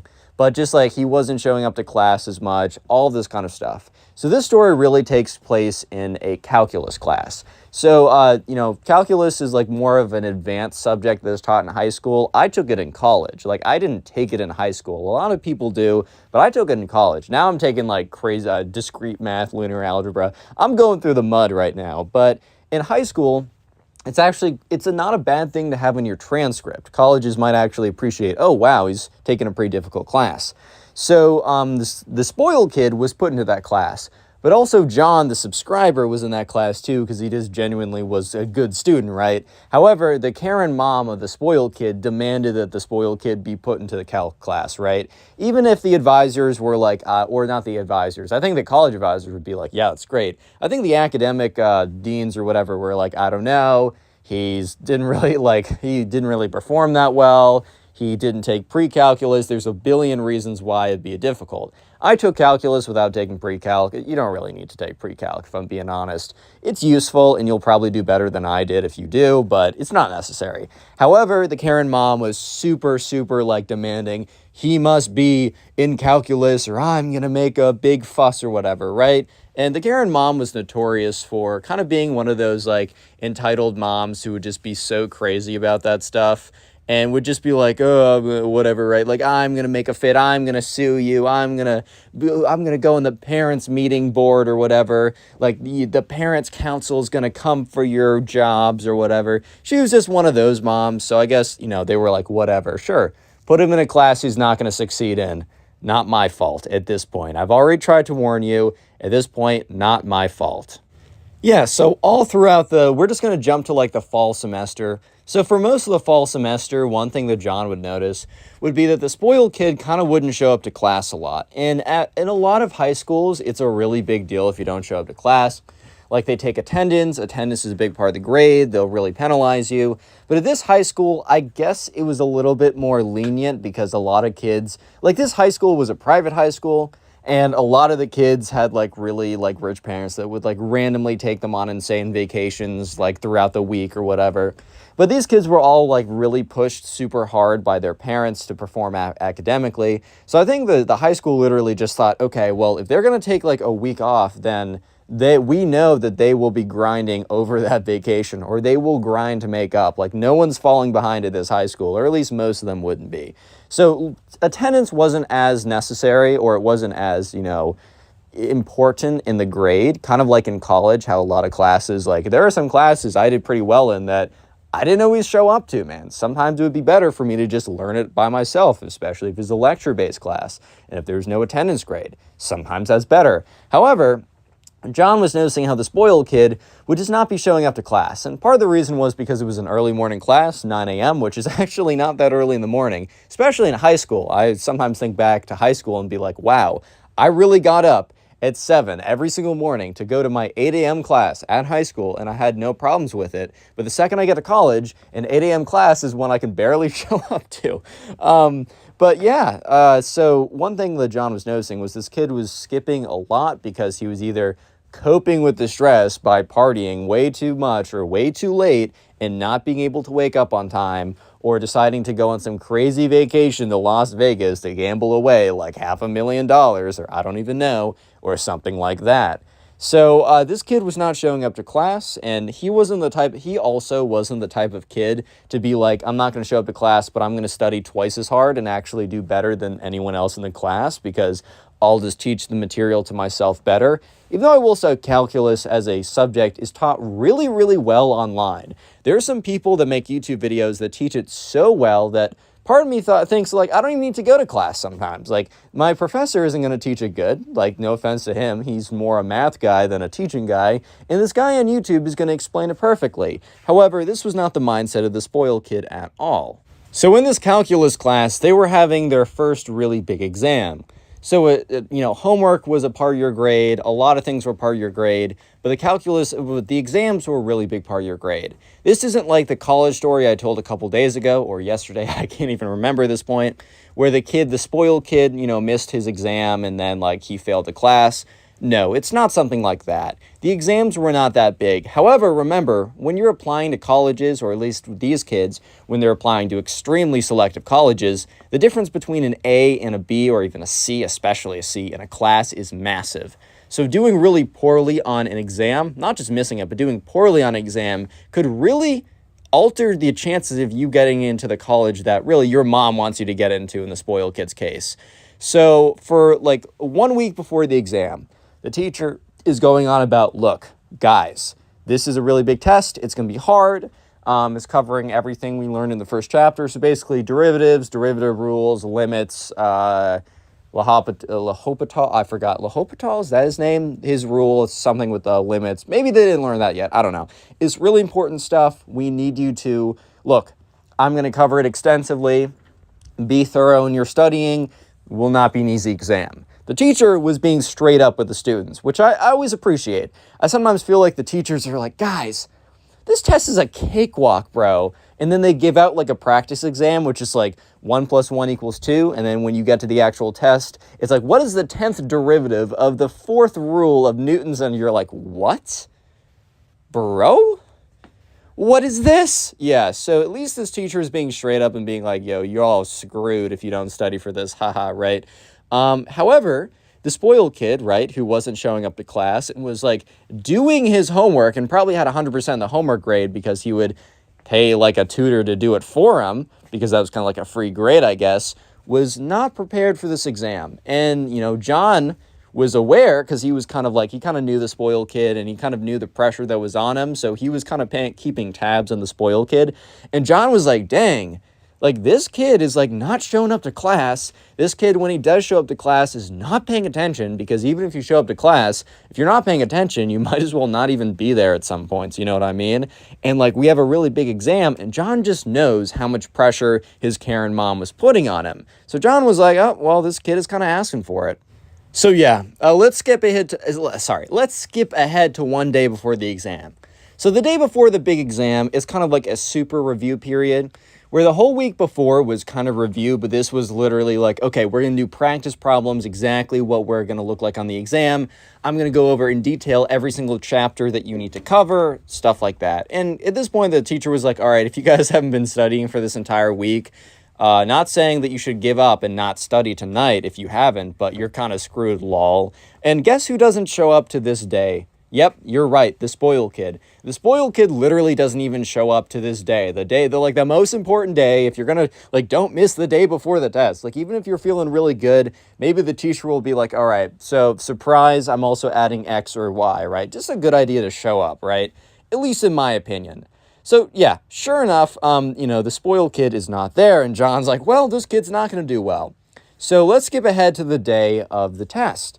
John gets there like 10 minutes early. It's 9 o'clock class. He had a class before at 8, from 8 to 8:45, but his teacher let him out early or something, or they got out early. So John was just waiting outside the door with everyone else. So it was a no calculator test. Because some TI calculators, I think, can do derivatives or some, I don't know. And also, like, none of the numbers were going to be like, okay, well, to finalize your answer, divide 748 by 468.78. It's not like you need a calculator for the answers. If you know all the rules for derivatives and you can just solve the problems, it's not going to be really a calculator necessary type math exam, if that makes sense. So John is like sitting out there with his like number 2 pencil and nervous, as well as everyone else. Well, when I say everyone else, caveat to that, a little bit of an exception, because one kid was not there. That kid was the spoiled kid, which John was like, no way this kid misses an exam. The teacher was very strict about no retakes, no doing it later, mostly because that would really screw up his schedule, because he has like 50 exams to grade, and like if another kid doesn't take it, he has to worry about other kids who take the exam telling that kid the question, or the people who didn't take the exam the questions. So then the teacher would have to like make a new exam for that person. So the teacher's just like straight up, if you miss it, I'm giving you the lowest grade, right?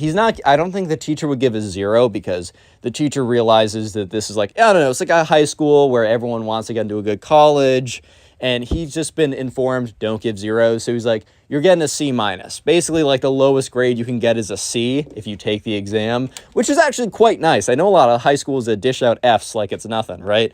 So yeah, sure enough, John is like, by the time the test starts and he's sat in his seat, the spoiled kid is not there. So John starts taking the exam and it's difficult. And 5 minutes later, he hears the door open up and guess who it is? Yes, if you guess the spoiled kid, you are correct. The spoiled kid shows up 5 minutes late to a 50-minute class, right?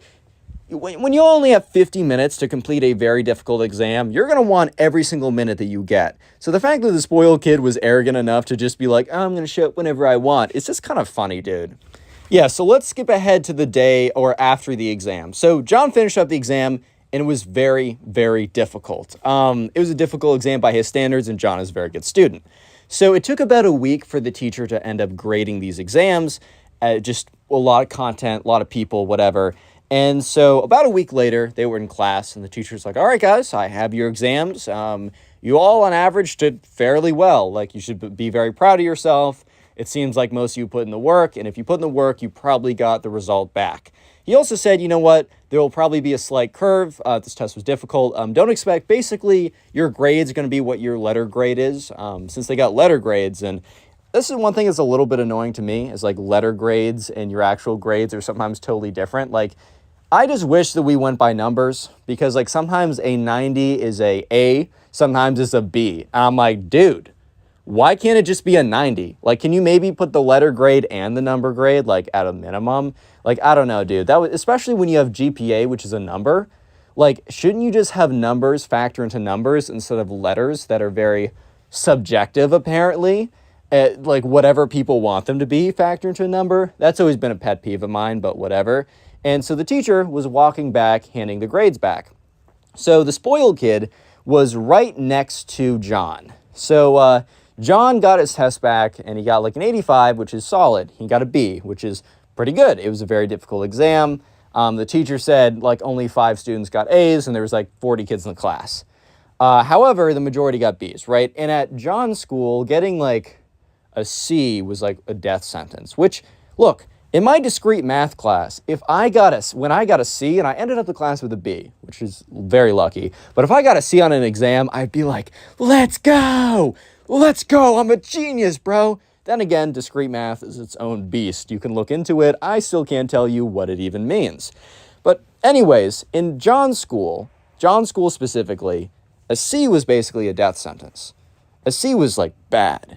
And especially if you wanted to apply to certain colleges from his school, a C did not look that good. Because the school also gave like the range of grades and no one got C's. So colleges would be like, oh shoot, like that's actually real bad.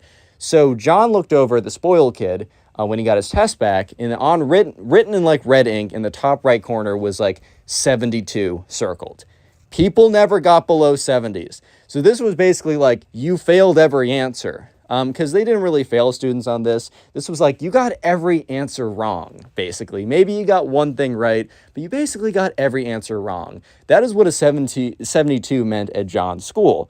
So the spoiled kid was looking at this, and you could see his face basically go white. You could basically see the color drain out of his face when he looked at the result from his exam. Yeah, so the spoiled kid took this pretty poorly. He didn't say, he's not the spoiled kid who would like blow up in class at the teacher or whatever, but he was like, oh God, right? Because the thing is, the grades were also not just like given to the students, they were also posted on like the students' information page at the school, and like parents had access to those pages. So you already know that the Karen mom has like notifications on for whenever there's a change, or if there's no notifications, you know for a fact that the Karen mom would be like checking his like grades every 5 seconds. Every new grade that comes in, she'd like hyper analyze it or whatever, because she is like, oh, my son needs to get into a certain college. My social group will reject me if he doesn't go to like the #1 school ever, right? A ton of pressure. So, John already knew that the spoiled kid was going to be in for a little bit of trouble, at least when it comes to his mom, right? So, yeah, sure enough, the craziest thing would happen a couple days later. Such a ridiculous situation. In fact, where the Karen would go insane in class. If you made it this far into the video, comment class down below. That'll be the secret word of the day. And while you're down in the comment section commenting class, Check out the pinned comment on this video, as there's a link to a Spotify page in which you can listen to these stories as podcasts, and also a link to my other channel, which I do story times like this, but instead of getting them from you guys like I do on this channel, I get them from Reddit. Make sure to subscribe to that channel as well, as it is very helpful in the very beginning stages to watch and subscribe. Anyways, let's get back to it. Also, leave a like if you haven't already, but I think you have. I think you're a good subscriber. You know what to do.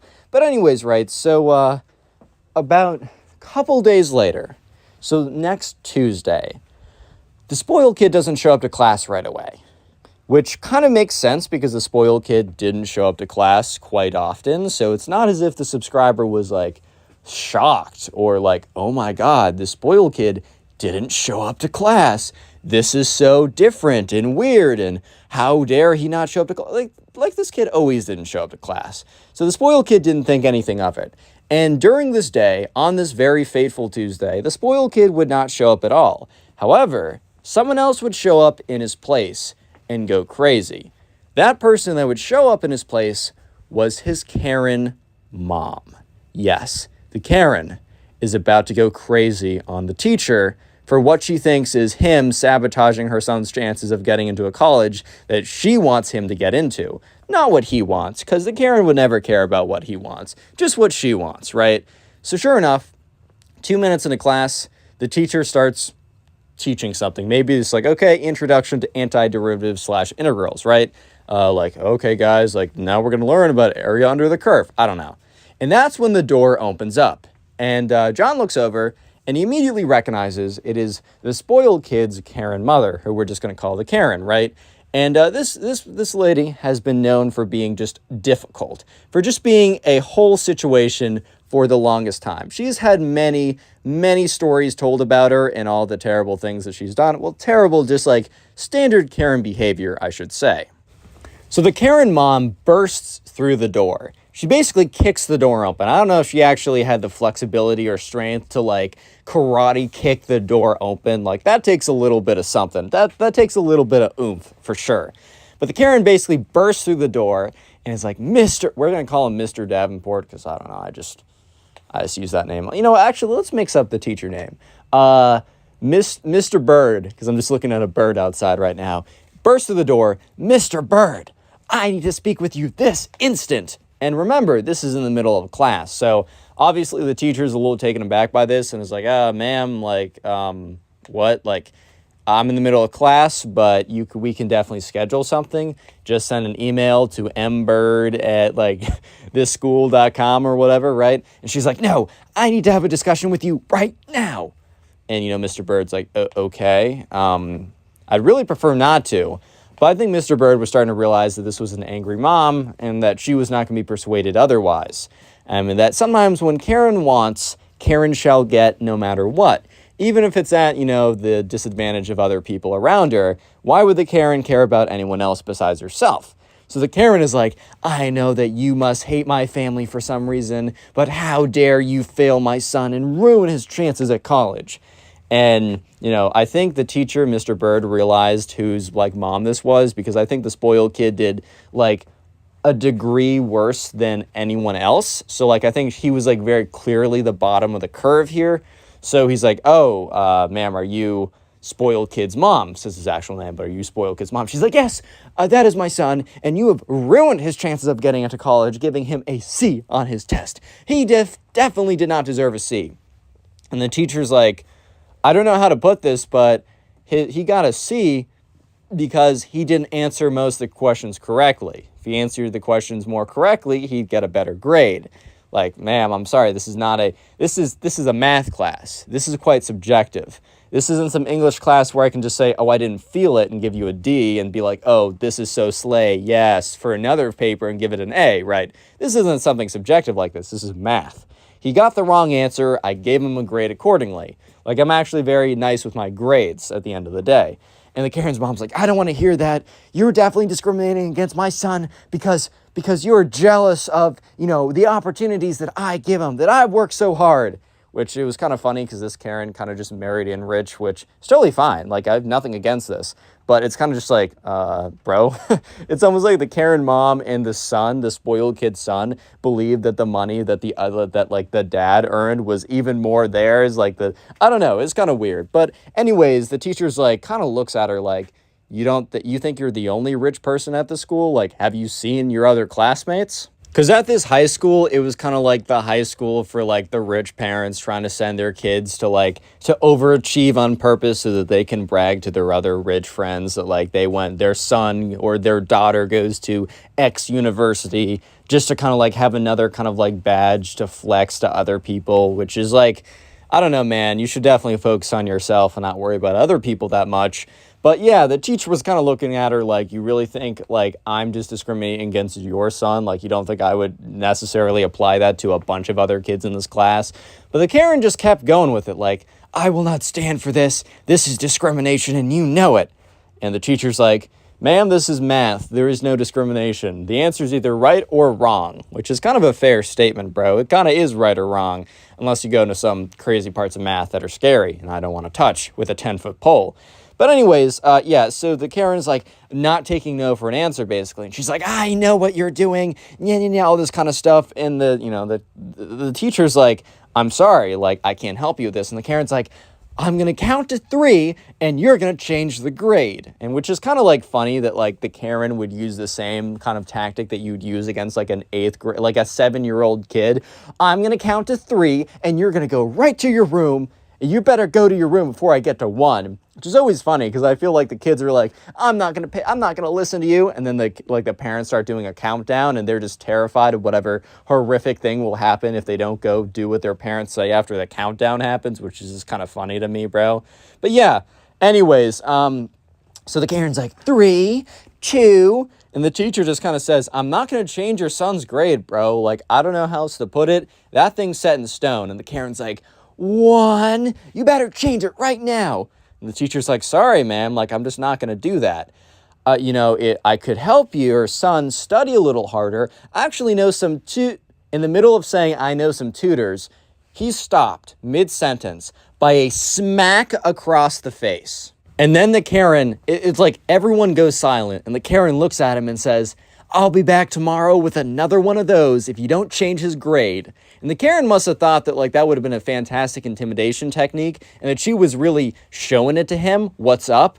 But you know what actually ended up happening? The spoiled kid's grade was not changed. And the Karen was banned from the school premises, was forced to write a letter of apology to the teacher, or that the school and the teacher were going to press charges. And the Karen was banned from the parent-teacher board, which she was like spend all of her days being annoying on there. So in fact, the spoiled kid got... How's it going, everyone? I hope you're having a good day. Today we got some pretty crazy stories that I know for a fact that you will enjoy. So sit back, relax, subscribe to the channel if you're new, and let's just simply get into it. We're going to call the subscriber who submitted this Liam.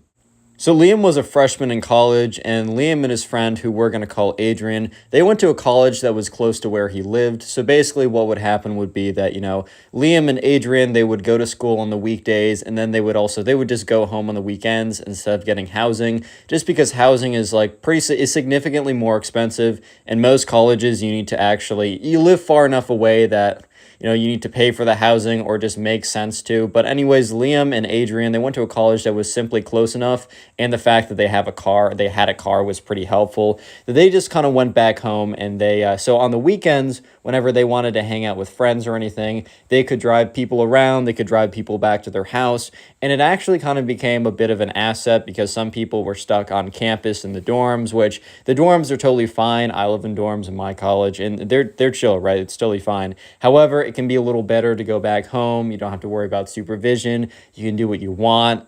Look, a house is going to be nicer than a dorm 8 out of 10 times, I would say. Sometimes dorms can be pretty nice, or, you know how that goes. But anyways, one of these nights, right, Brian was invited over by his friend Adrian because his friend's Adrian dad was out. Adrian's parents were divorced, so his mom lived in another state, and he went to go see her every couple weeks. But he mostly lived with his dad because his dad lived really close to the college that Adrian was going to. And Adrian's dad was going to be out for the weekend, so, Adrian decided to invite Brian and a few other friends over to his house. So Brian got over there. He drove in his car. He hopped in, and Brian walked up to the front door, rang the doorbell, and was greeted by Adrian and some other people. Half the people in the party, Brian kind of recognized. The other half he didn't know as well, but they were either friends in the neighborhood of Adrian or they went to the school that both of them went to. So either way, like, it was a good atmosphere. Like, even when you don't totally know people, as long as you know a few people at a function or a gathering and you're like good on your feet, that stuff can be really cool. It can be really nice. One thing that's important to the story, though, is while they were having a conversation, something came up about, like, Adrian, are you looking for someone? I think specifically what happened was one of the guys that Adrian invited over was like, hey, like everyone here, like, kind of like turned to Adrian, turned to Brian, and anyone else who was a guy, like, I have a friend. Her name is Kate. She lives close to here. She's beautiful. She's nice. And she's looking for someone. If you're looking for someone, just let me know. And this friend kind of turns to Adrian and kind of presses him. Is like, hey, I really think I really think that this girl's perfect for you. You should give her a shot, I think it would be great. And Adrian, instead of saying like, no, like, I just don't want to, because that's totally fine. You can just say no in these situations, but Adrian, instead of just saying no because he didn't want to, Adrian kind of said like, no, man, like, I can't, like, I already got a thing going, thanks anyways. And Brian, who's friends with Adrian and is pretty close, had no idea that that was a thing. So Brian's like, oh, dude, like, you never told me. And other people at the party who are also pretty close with Adrian are like, yeah, like, wait a minute, he didn't tell me either. Like, well, hold up here. Like, are we, like, you're not the only one who doesn't know. And, Adrian's like, all right, guys, you're all my close friends, right? But this one, I got to keep it a secret for a little bit longer. So Brian, the subscriber, is like, dude, you can't be doing that. That's crazy. Like, look, we're close. Like, what could really be the worst that happens? And Adrian's like, guys, like, chill out for a second. You're going to know. Like, that's totally fine. Like, just cool it for a second. Like, don't, like, chill out. Like, I'm just not going to tell you. And Brian, the subscriber, was like, all right, whatever. That's fine. Brian thought it was a little weird in his head. Like, why is my friend Adrian being so weird about this? Why is he being so defensive? Like, what's the worst? Like, maybe Adrian was insecure about, like, the person he was dating and he didn't want his friends to know.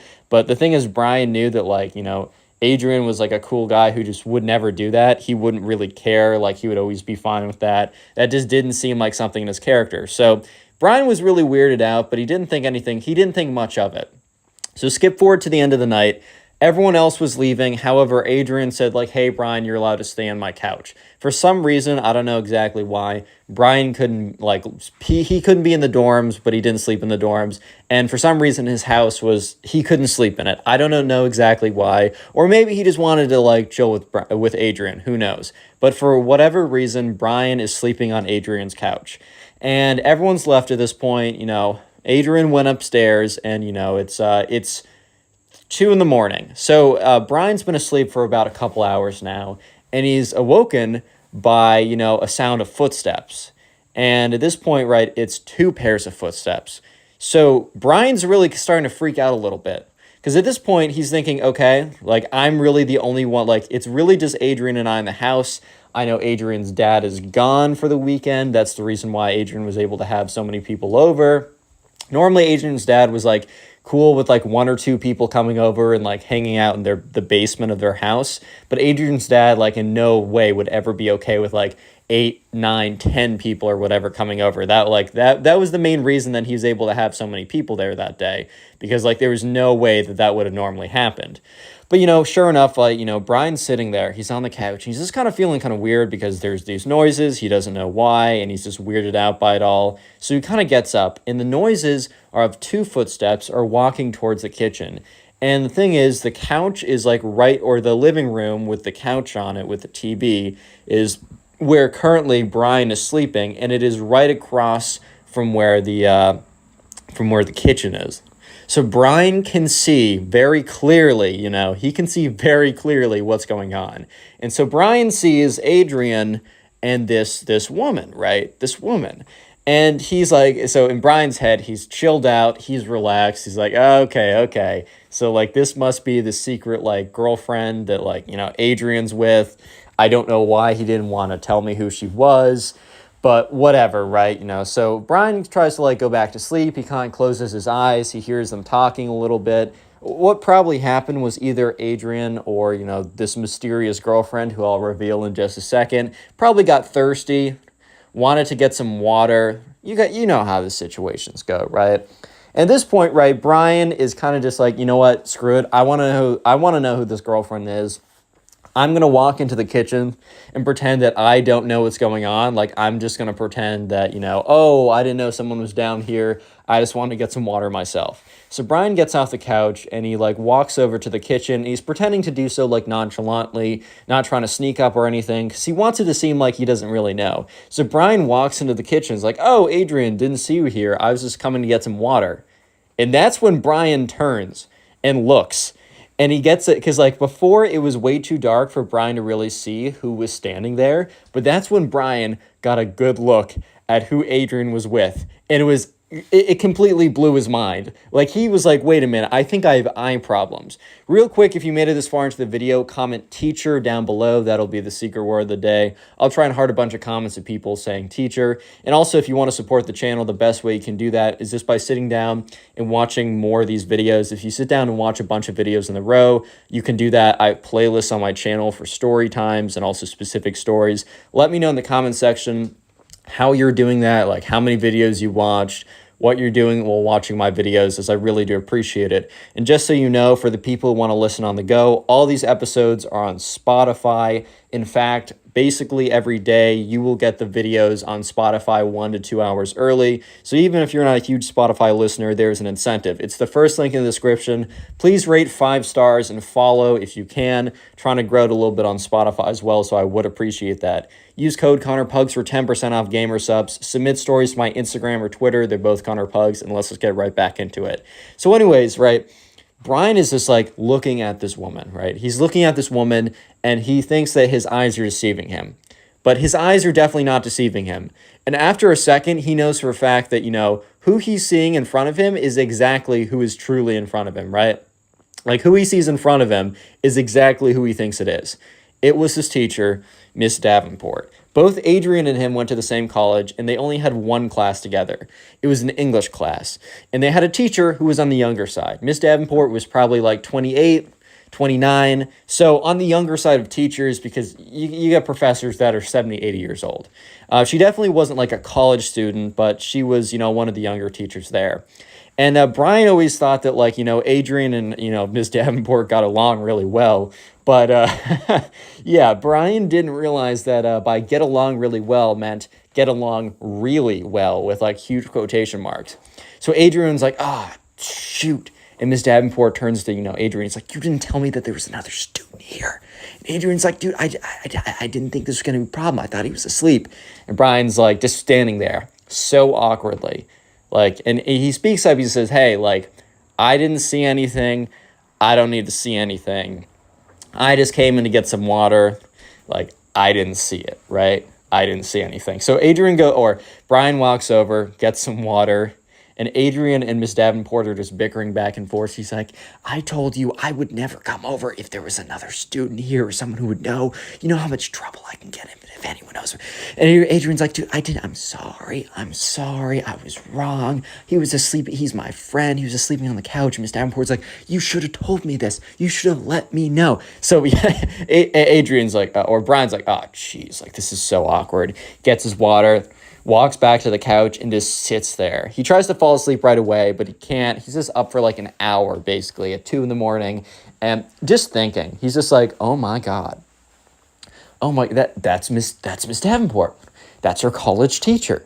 Like, this isn't, like, are you serious, right? So yeah, just to make it real clear, like, Brian and Adrian, they're both over 18, so there's nothing like really, really bad going on, but it's still against the rules for teachers to do anything like that with students, or like, just because the power dynamic and stuff like that. Maybe it depends per college, but it is pretty clearly at this college, like, no, you can't be doing that. So the next day, Brian wakes up and he gets up, and sure enough, Miss Davenport is sitting there with Adrian at like the breakfast table, and most likely Miss Davenport would have left at like 3 a.m. or something, or she would have left before or Brian would have woken up. But at this point, I think she was just like, screw it. Like, the kid already knows. I'm just going to stay for a breakfast because I'm not feeling like making breakfast. Like, I'm just not doing that. Like, it's totally fine, whatever. So anyways, Brian is sitting at the table, and it is the most awkward situation ever. So Adrian is like fixing up breakfast. He's like, he's like, hey, Miss Davenport, you want like a smiley face pancake? And she's just like glaring at him. Miss Davenport is not happy. And she's understandably not happy because, yeah, another student knowing about this kind of jeopardizes the whole situation. It was already kind of a weird situation. I mean, look, Miss Davenport was like, if she got caught, it would have been pretty tough, right? So anyways, Brian eventually speaks up and says, hey, like, just so you know, it's not like I'm going to tell anyone, right? It's not like I'm going to tell anyone. There's no reason for, like, Miss Davenport, I like you as a teacher. We've had a good time in the class. Like, obviously, Adrian's one of my closest friends. I can now understand why he wasn't telling anyone about who he was with. But just so you know, like, there's no reason for me to like, turn you in. And Miss Davenport's like, I'm really glad you're saying that. You know how much trouble I'd get in. Like, I really don't think we're doing that much wrong. Sure, we have this power dynamic. And, like, yeah, I'm a teacher. He's a student. So that's always a little weird. But it's mostly just a rule at the school that I just can't be doing that. So, Brian's like, okay, whatever. I don't really care. Just, like, I'm not going to bring it up to anybody. I know how that stuff spreads. I just want to let you know that I'm cool. I'm not going to do anything like that, and you're fine. So Adrian, like, turns to Miss Davenport. It's like, it's what I've been saying. It's what I've been saying. He's cool. Miss Davenport's like, well, what if he wasn't? What, you don't always know your friends like that. Like, I'm glad that he's like this, but the next time this happens, Adrian's like, the next time it's not going to happen, Miss Davenport, we're good. Skip ahead to the rest of the school year. They had about a couple months left of class because this happened like February or something. And surprisingly, Brian saw a pretty good increase in his grade. Brian was a pretty solid B student in that class, and then all of a sudden, he left the semester with an A-. He was getting good marks on his grades and stuff, and while it wasn't an explicit bribe, Brian was definitely like, well, I'm going to take it. Like, I mean, there's no proof it's a bribe. Yeah, maybe I get in trouble if someone here's the thing. I'm going to plead ignorance, and I'm going to keep getting my good grades. So we're going to skip over to the second story. Yes, there are two stories that are very similar to each other that basically are the same title. And this time, let's call the subscriber who submitted the story Liam.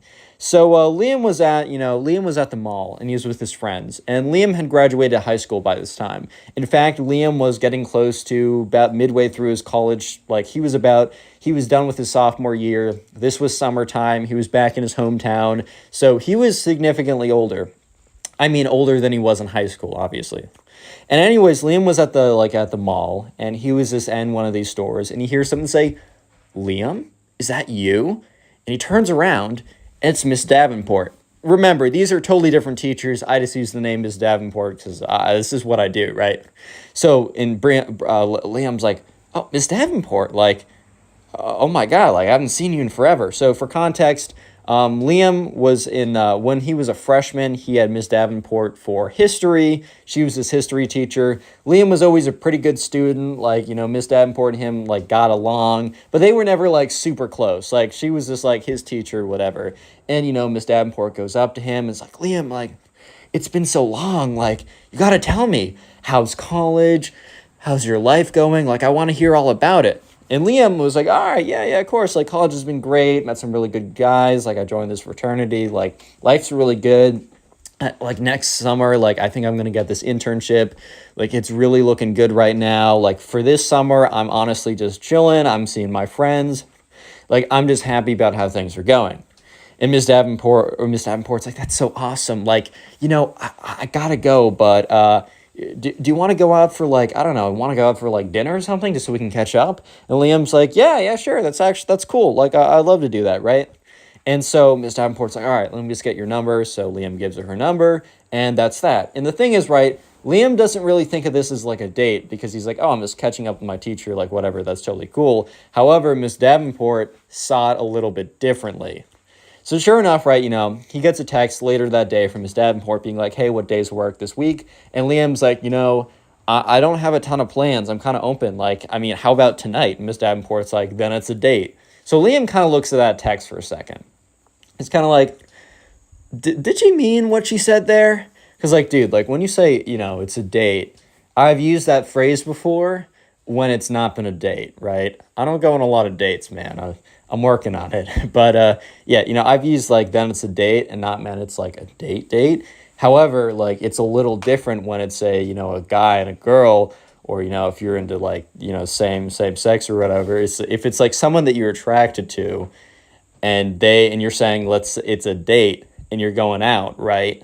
That's a little bit of a different connotation. Doesn't necessarily mean that, but there's a little bit more to that. You know what I mean? There's a little bit more to that. And Liam was kind of picking up that maybe there was something more to this. However, he's like, oh, whatever. Like, I had her as like a teacher, like whatever, a long time ago. She's like, okay, so when Liam was in high school, this was probably one of the youngest teachers there. Like she was like in her early 20s. So she was like in her late 20s, maybe early 30s now, but there was still a big enough, like, I don't know. Liam was just like, there's no way, right? She's just my teacher. So anyways, Liam gets there, he drives over to the restaurant, pulls up, and, he pulls up at the same time as Miss Davenport. And Miss Davenport walks over and she's like, oh, Liam, like, I'm so excited, like, oh, like, I'm so happy to see you here. And so anyways, he's like, yeah, this place is really great. I love to go here. And she's like, oh, man, I love this too. Like, me and my ex-boyfriend used to go here all the time. And Liam's like, oh, ex-boyfriend? She's like, yeah, we kind of just broke up recently. It's unfortunate, but yeah, it's tough. But, that just happens in life, man. And Liam's like, yeah, okay, I'm sorry to hear that. Like, that really sucks. Like, are you seeing anyone else now? And Liam was low-key kind of just testing the water. And she was like, no, of course not. Like, yeah, of course not. And that's when Liam was kind of picking up, like, okay, she just said it's a date. She also was just like, of course not, because the way that Ms. Davenport said, of course not, it kind of implied like, of course it's not a date, because if it was a date, if I was dating someone else, then why would I be here? Anyways, though, Liam ignores it. He's like, whatever, I love this restaurant. Ms. Davenport was cool. Like, I don't know, I have nothing else to do tonight. I'm going to ignore these red flags and just keep going with it. And so anyways, they walk inside, they sit down, they order something. And Liam and Miss Davenport have like a great conversation. Liam's having a ton of fun asking like, oh, what's happening at the school? Miss Davenport, since now that, he's no longer a student, is telling him all like the details, telling him all like the secrets or whatever. Like, oh my God, like all kind of like all the gossip that's been going around the office. So they had a principal change his Liam's sophomore year. Liam asked, like, never knew, like, why. He thought it was just like the principal wanted to do different things. Apparently the principal was having an affair. So that was like crazy story. Liam was like, oh my God, this is insane. And towards the end of the night, right, Miss Davenport is like, you know what, Liam, this was such a great night. Would you like to have another one of these? And Liam at this point, Liam admitted to me over DMs that he was a little dense here, but he still didn't totally realize what this was. Liam was really thinking like, oh, like, shoot, sure, like, whatever, that's cool. Like, I'm cool with that. Like, yeah, this was fun. And in Liam's head, he was just thinking like, oh, whatever. Like, this was a fun night with a friend. It's cool. So, Miss Davenport, is like, all right, I guess I'll see you. And he's like, yeah, I'm free tomorrow night. She's like, sure. Then it's a date. And now she says it like in person. And Liam is starting to realize more and more that when she says it's a date, she means it's a date. Because she kind of gives him a little bit of a wink, kind of gives him a bit of a smile. And in the back of Liam's head, he's like, all right, dude, like, let's maybe plant some seeds here that we're just like chilling as friends. So Liam's like, yeah, okay. He gets in his car, he drives back home. So he's on his bed, he's just like on his couch. He's throwing up like Hulu or Netflix or something. He's just kind of chilling for the rest of the night. And he gets a text from his phone, and it's from Miss Davenport. And she's like, hey, like, I know that, our date's tomorrow night, but I just want to let you know that, like, here's my address. And Miss Davenport drops her address. And Liam's like, okay, cool. Thanks for the information. And that's when Miss Davenport says, just so you know, like, I'm around all night if you want to come over. And that's when Liam's like, oh, no, dude. Because here's the thing. You can kind of play off the other stuff. But the other stuff, like the whole it's a date, of course I don't have a boyfriend, the kind of flirtatiousness, asking for a second kind of meetup like that. Like, sure, maybe one meetup with like an old teacher or old friend or whatever, you're not sussed out by that. But definitely when they ask for a second one, it's a little bit like, okay, like, didn't we just catch up? And then when she says like, yo, here's my address, slide if you want to, you already know that something's going on, right? You already know that something's up. So at this point, Liam is starting to realize, what's going on. And Liam also admits the next thing he does isn't like not that it's not mature, but it's also just like he admits that it's not like the best thing to do. So what Liam does is, he's like, he ignores that text. And, he doesn't have his red receipts on, but he probably should have. And then the next morning he wakes up, he sends a text being like, I'm so sorry, like I totally forgot. I'm going out for a couple days with my parents because they're back and they're happy that, I'm back and they want to see me. Like, let's meet up another time when I'm back. And so Ms. Davenport's like, that's totally fine. Just let me know, with a winky face. And Liam's like, oh, God, this is weird, man. Because the thing is, right, maybe in any other occasion, Liam would have been like fine with going with this because, Liam doesn't mind like an older woman. He's got a little bit of young gravy in him, but if you get that reference, you get that reference. But at this point, Liam's like, nah, I can't shake the fact that she was my teacher. Like, that's way too weird. And was what this teacher was doing weird? Yeah, I think so. If like her and Liam were like really close, this would have been much more messed up. But the thing is, Liam and this teacher were never that close. She just like had him for like a couple semesters. They never really talked or anything. In fact, Liam kind of thinks that she threw him out of her class at one point. But at the end of the day, Liam was still totally weirded out by it. He's like, nah, I can't, man. Like, I just can't. So, after a couple days, Miss Davenport sends him a text. And Liam's just chilling at his house, and he gets his text when he's, like, supposedly on vacation saying, when are you going to be back? And Liam trying to like be, he's not trying to be like he's not trying to be mean about it, but he's also not trying to be, he can't be upfront. He feels too weird. So instead he's like, you know what, I'm sorry to ghost, but I'm probably just going to have to ghost her. And sure enough, after Miss Davenport sent that text, Liam just ignored the text. And a couple days later, she sent a question mark. And after Liam ignored the question mark, I think Miss Davenport kind of figured out what was going on. She stopped texting him, and that was the last text he ever received from her. But unfortunately, Liam was like a year later, was in the grocery store and saw her in one of the aisles, and they made really, really awkward eye contact and just went two separate ways. Like, they just tried to avoid each other, and thankfully they didn't like meet up in the checkout aisle and they're like right behind each other or something. But so that was the second awkward story. If you want to support the channel, watch another video, and bye. In today's subscriber story, the crazy math teacher gets caught by a student doing, well, I'm not going to spoil it. Enjoy the story. So the subscriber who sent this in was in a math class, and the teacher who, was the teacher of the math class, her name was, let's call her Miss Davenport, right? Don't want to actually use the real names here. By the way, if you want to send in a story, Instagram's in the description. Anyways, right, this was a math class that was pretty difficult in general. It was like an advanced or like an accelerated math class. So it was already at first like pretty difficult.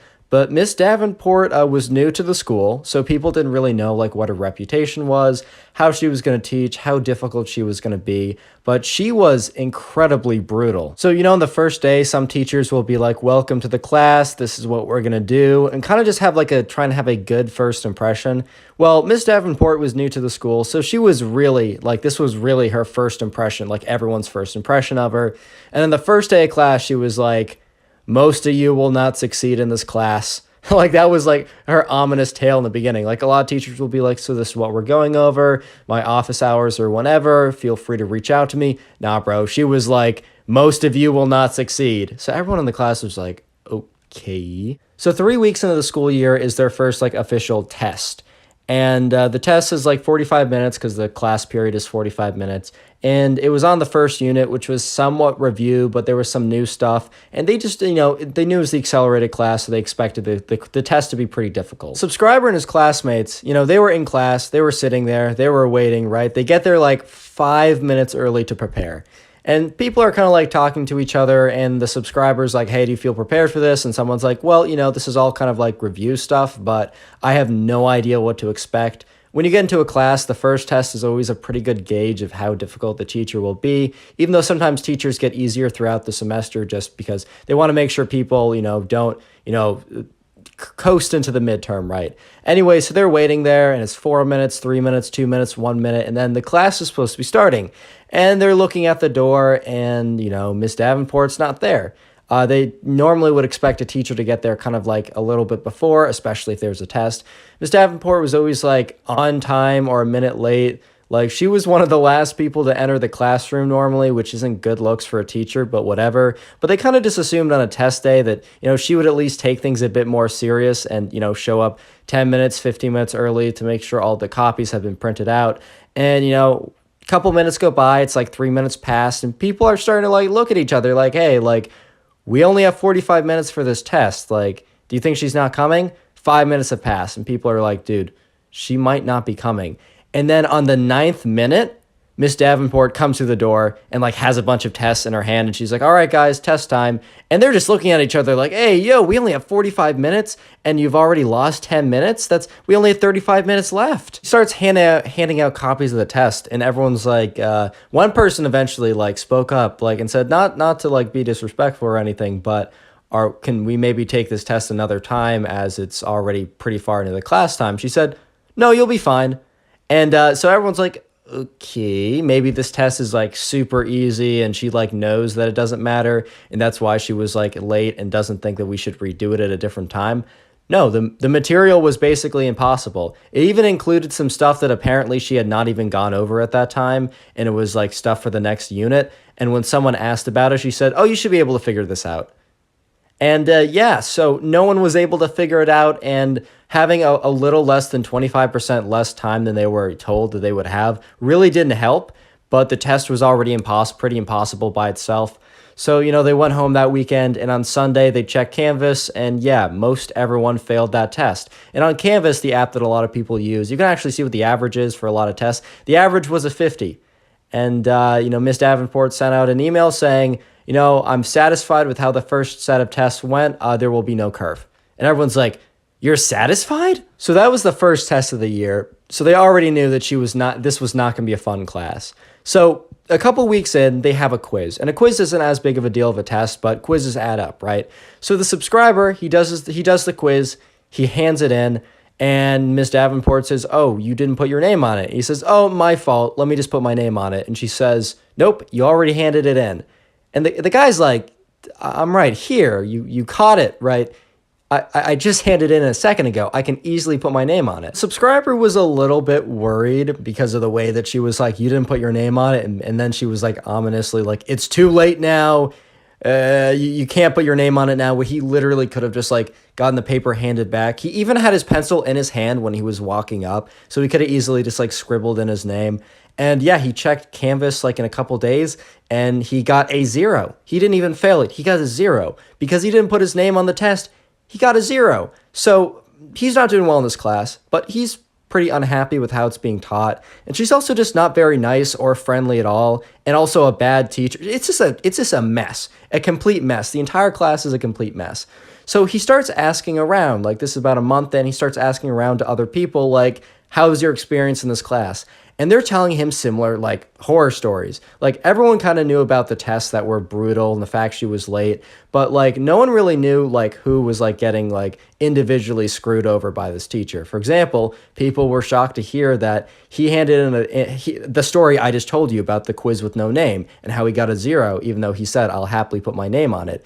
And there were other kind of stories similar to that, but I don't want to have this story go on too much of a tangent as it gets pretty juicy pretty soon, and I don't want to, like, lead away from that. All you need to know, she's been doing similar stuff to other people, and the class overall was starting to feel like she was screwing them over on purpose, and they weren't so happy about it. Pause. Subscribe to the channel if you haven't already done so. All right, back to the story. Anyways, right, so the subscriber and a couple people he's talking to in the class, they decide that, like, okay, let's actually get, like, a group chat together where we can, like, discuss and see if everyone else is on the same page here. Because The subscriber was so caught off guard that other stuff had been happening to other people as well. He thought she just like didn't like him specifically and was overall mean. But no, she'd been individually screwing over other people, and apparently some of the other things were worse, but I wasn't even like told what they were.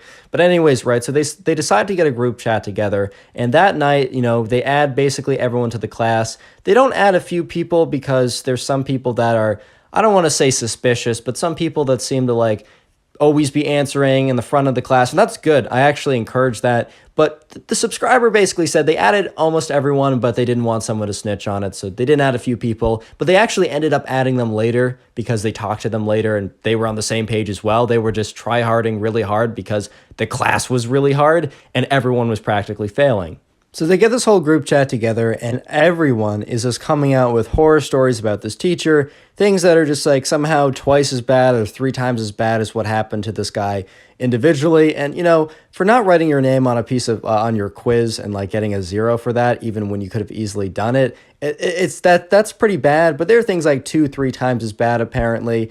And the whole class came together saying basically this can't continue. So the following, I'm going to say I do not condone. I do not condone spying on anyone, sneaking around, or anything like that. But it's a very interesting story, and it gets pretty exciting and dramatic and all that. So I thought I'd tell it on the channel. Just wanted to give that little tiny disclaimer before I move on. So someone in the group had been saying something about how he found he saw the principal and this new teacher, hanging out a lot, and said that the principal and Miss Davenport are suspiciously close with each other. If you don't know, unless someone comes in already married, you're not allowed to date within a supervisor cannot date some kind of subordinate because, the principal apparently has influence on, I don't know, the salaries of the teacher. And unless they disclose that or they come in married already, that's a pretty big no-no. So then someone in the class was like, okay, well, there's a decent shot that, they're just, friends. But on the slight occasion that they happen to be more than friends and we can catch them, Miss Davenport will just no longer be teaching the class. And honestly, if I'm going to slip in here for a second, it would be better to go to Miss Davenport directly with your concerns instead of trying to get her fired. But once again, disclaimer out of the way, I'm just telling the story. Don't come after the messenger. This is just for entertainment purposes. But anyways, so what they decide to do is they decide to delegate a few people in the group as kind of spies to kind of snoop around and see if they can catch Miss Davenport and the teacher doing anything they shouldn't be doing. Today's secret word of the day is spy. So if you made it this far into the video, I want you to go down the comment section and comment spy down below. I'll try and heart as many as I can, but there's just been so many comments, which I do appreciate, but it just means I can't heart all of them. But comment spy and you'll probably get a heart and maybe you'll get top commenter or whatever. Anyways, back to the story. So the subscriber and a few of his other classmates, they kind of agreed to be the spies, including the one that said that he had the initial suspicion. So it was the subscriber and 3 other people were, delegated to, kind of just keep an extra eye, just kind of not even keep an extra eye, but honestly go on reconnaissance missions to try and find it's just to try and prove that they're doing something that they shouldn't be doing.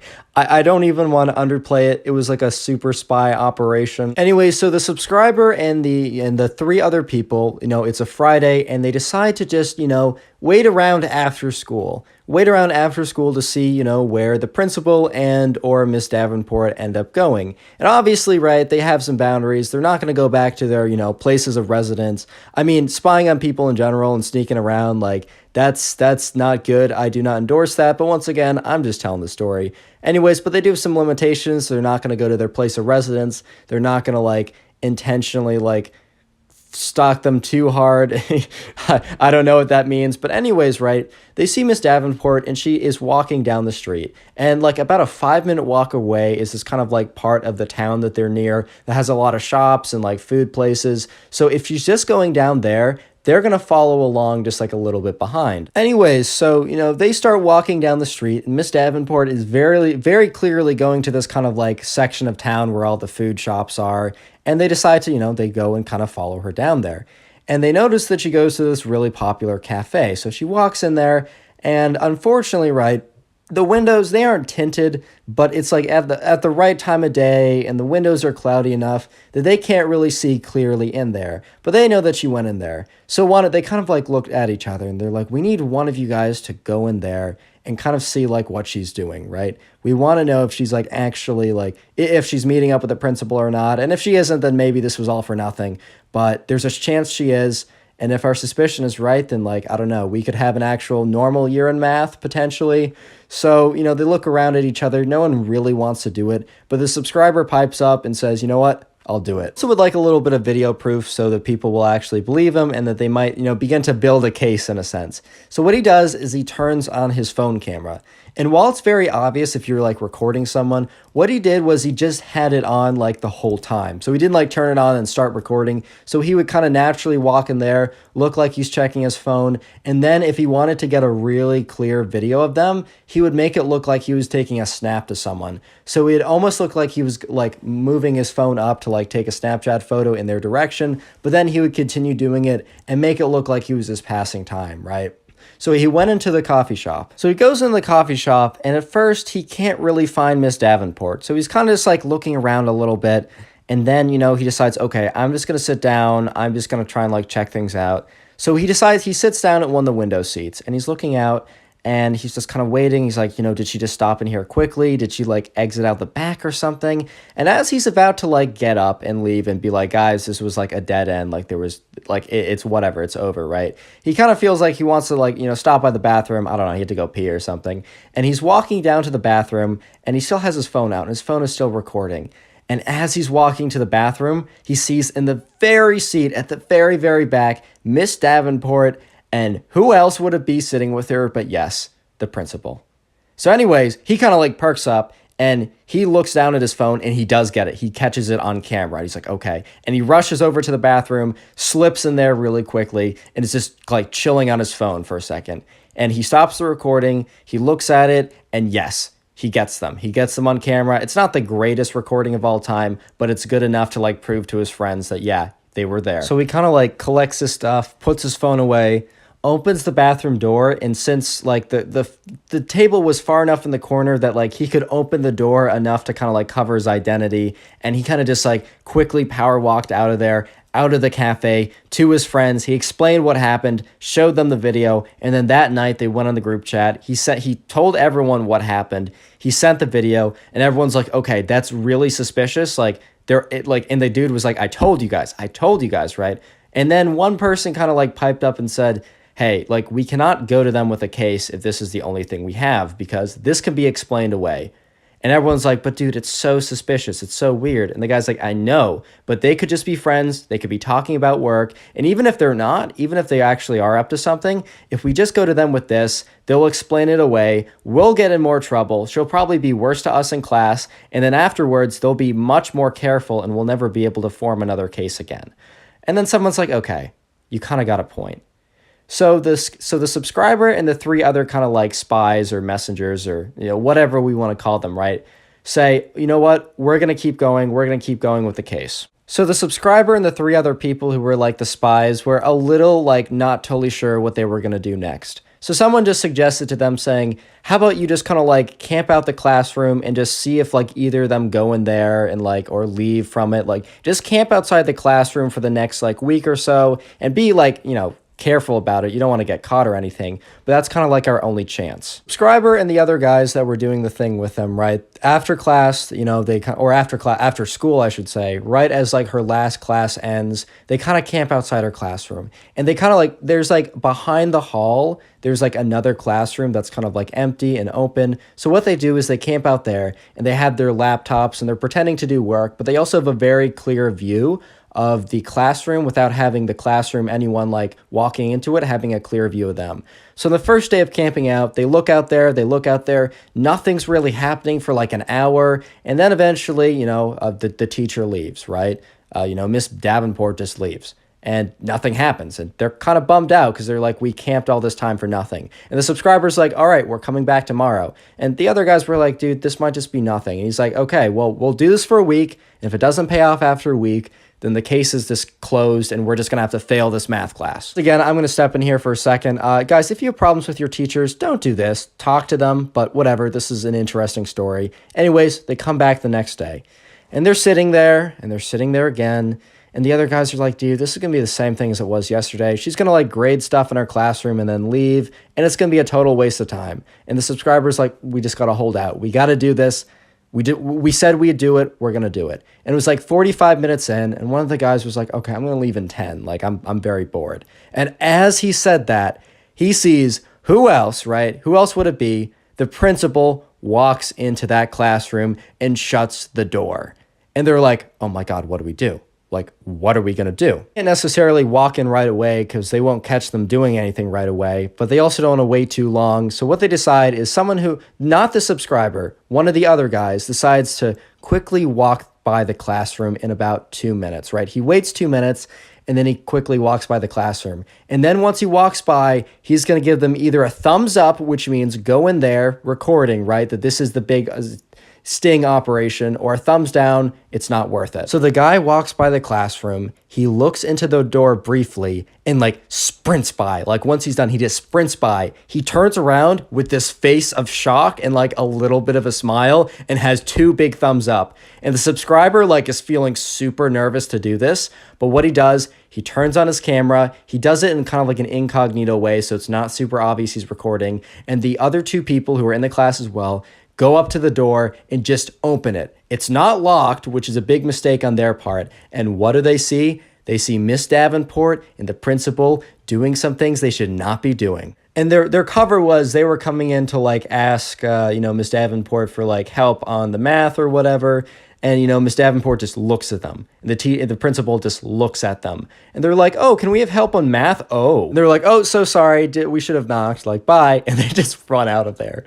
They just run out of there and they run to like down the hall and they go around and then they exit the school. They're all panting. They're like, did you get that on camera? Did you get that on camera? And the subscriber's like, I don't know. And they check the camera. They look through the feed. It's a little shaky, but there we go. A very clear image/video of exactly what they needed. So they quickly sent, the video and the whole story to the group chat. And within like a day, they sent a report in because that was like a Friday or something. So, they had the weekend to send in the report. And by the time everyone came into class on Monday, there was kind of no teacher right away, which they assumed Ms. Davenport was just late again. But then a substitute came in and they said, hey, I'm going to be filling in for your teacher for the week. After that week was over, Ms. Davenport, believe it or not, did not come back. And it was a new math teacher. And she came in, she said, hey, I miss, whatever, right? I'm going to be your new math teacher. Help me out, get me caught up where you guys were left off. And I think we're going to have a great year together. What's up, guys? Welcome back to a brand new video. Today we have a story of a spoiled kid who gets his parents to sue the teacher because the teacher failed him on a test that he failed because the spoiled kid didn't study. Yeah, I'm not even kidding. The whole school basically went into like a lockdown type situation during the court case. This was an absolutely insane story that I know you'll enjoy, so sit back, relax, subscribe if you're new, drop a like in the video to claim your free nothing. And with that all being said, let's jump right into it. So we're going to call the subscriber who submitted this story Nathan. So anyways, there's a kid in Nathan's class who we're just going to call the spoiled kid. Everyone knew that this kid came from money and like serious money. I don't mean like his parents were like, I don't know, semi-successful businessmen or lawyers or anything like that. I mean serious money. However, it was always kind of rumored that the money was a little, how do you put it, suspicious. Like kind of like a mafia type money or whatever. Obviously, or not obviously, but that was never confirmed or anything. It was always kind of a rumor, but it was always kind of the unknown saying that this kid came from very suspicious money. And his parents were always kind of a little dodgy as well. On the subscriber, what do I call him? Nathan remembers that on what do your parents do for a job day? Because not day or whatever, but like for one of his classes, you'd go around and you'd say what your parents do for work or whatever, or what they are or what they do or something like that. He said the most suspicious type jobs. Like his mom was just like stay-at-home mom, which is totally fine, totally fair. But his dad was like, a businessman who travels the world and does things. And it never got more specific than that. When the teacher asked what kind of business, the kid literally responded business. And other than that, it wasn't just that made him suspicious. It was a lot of other things.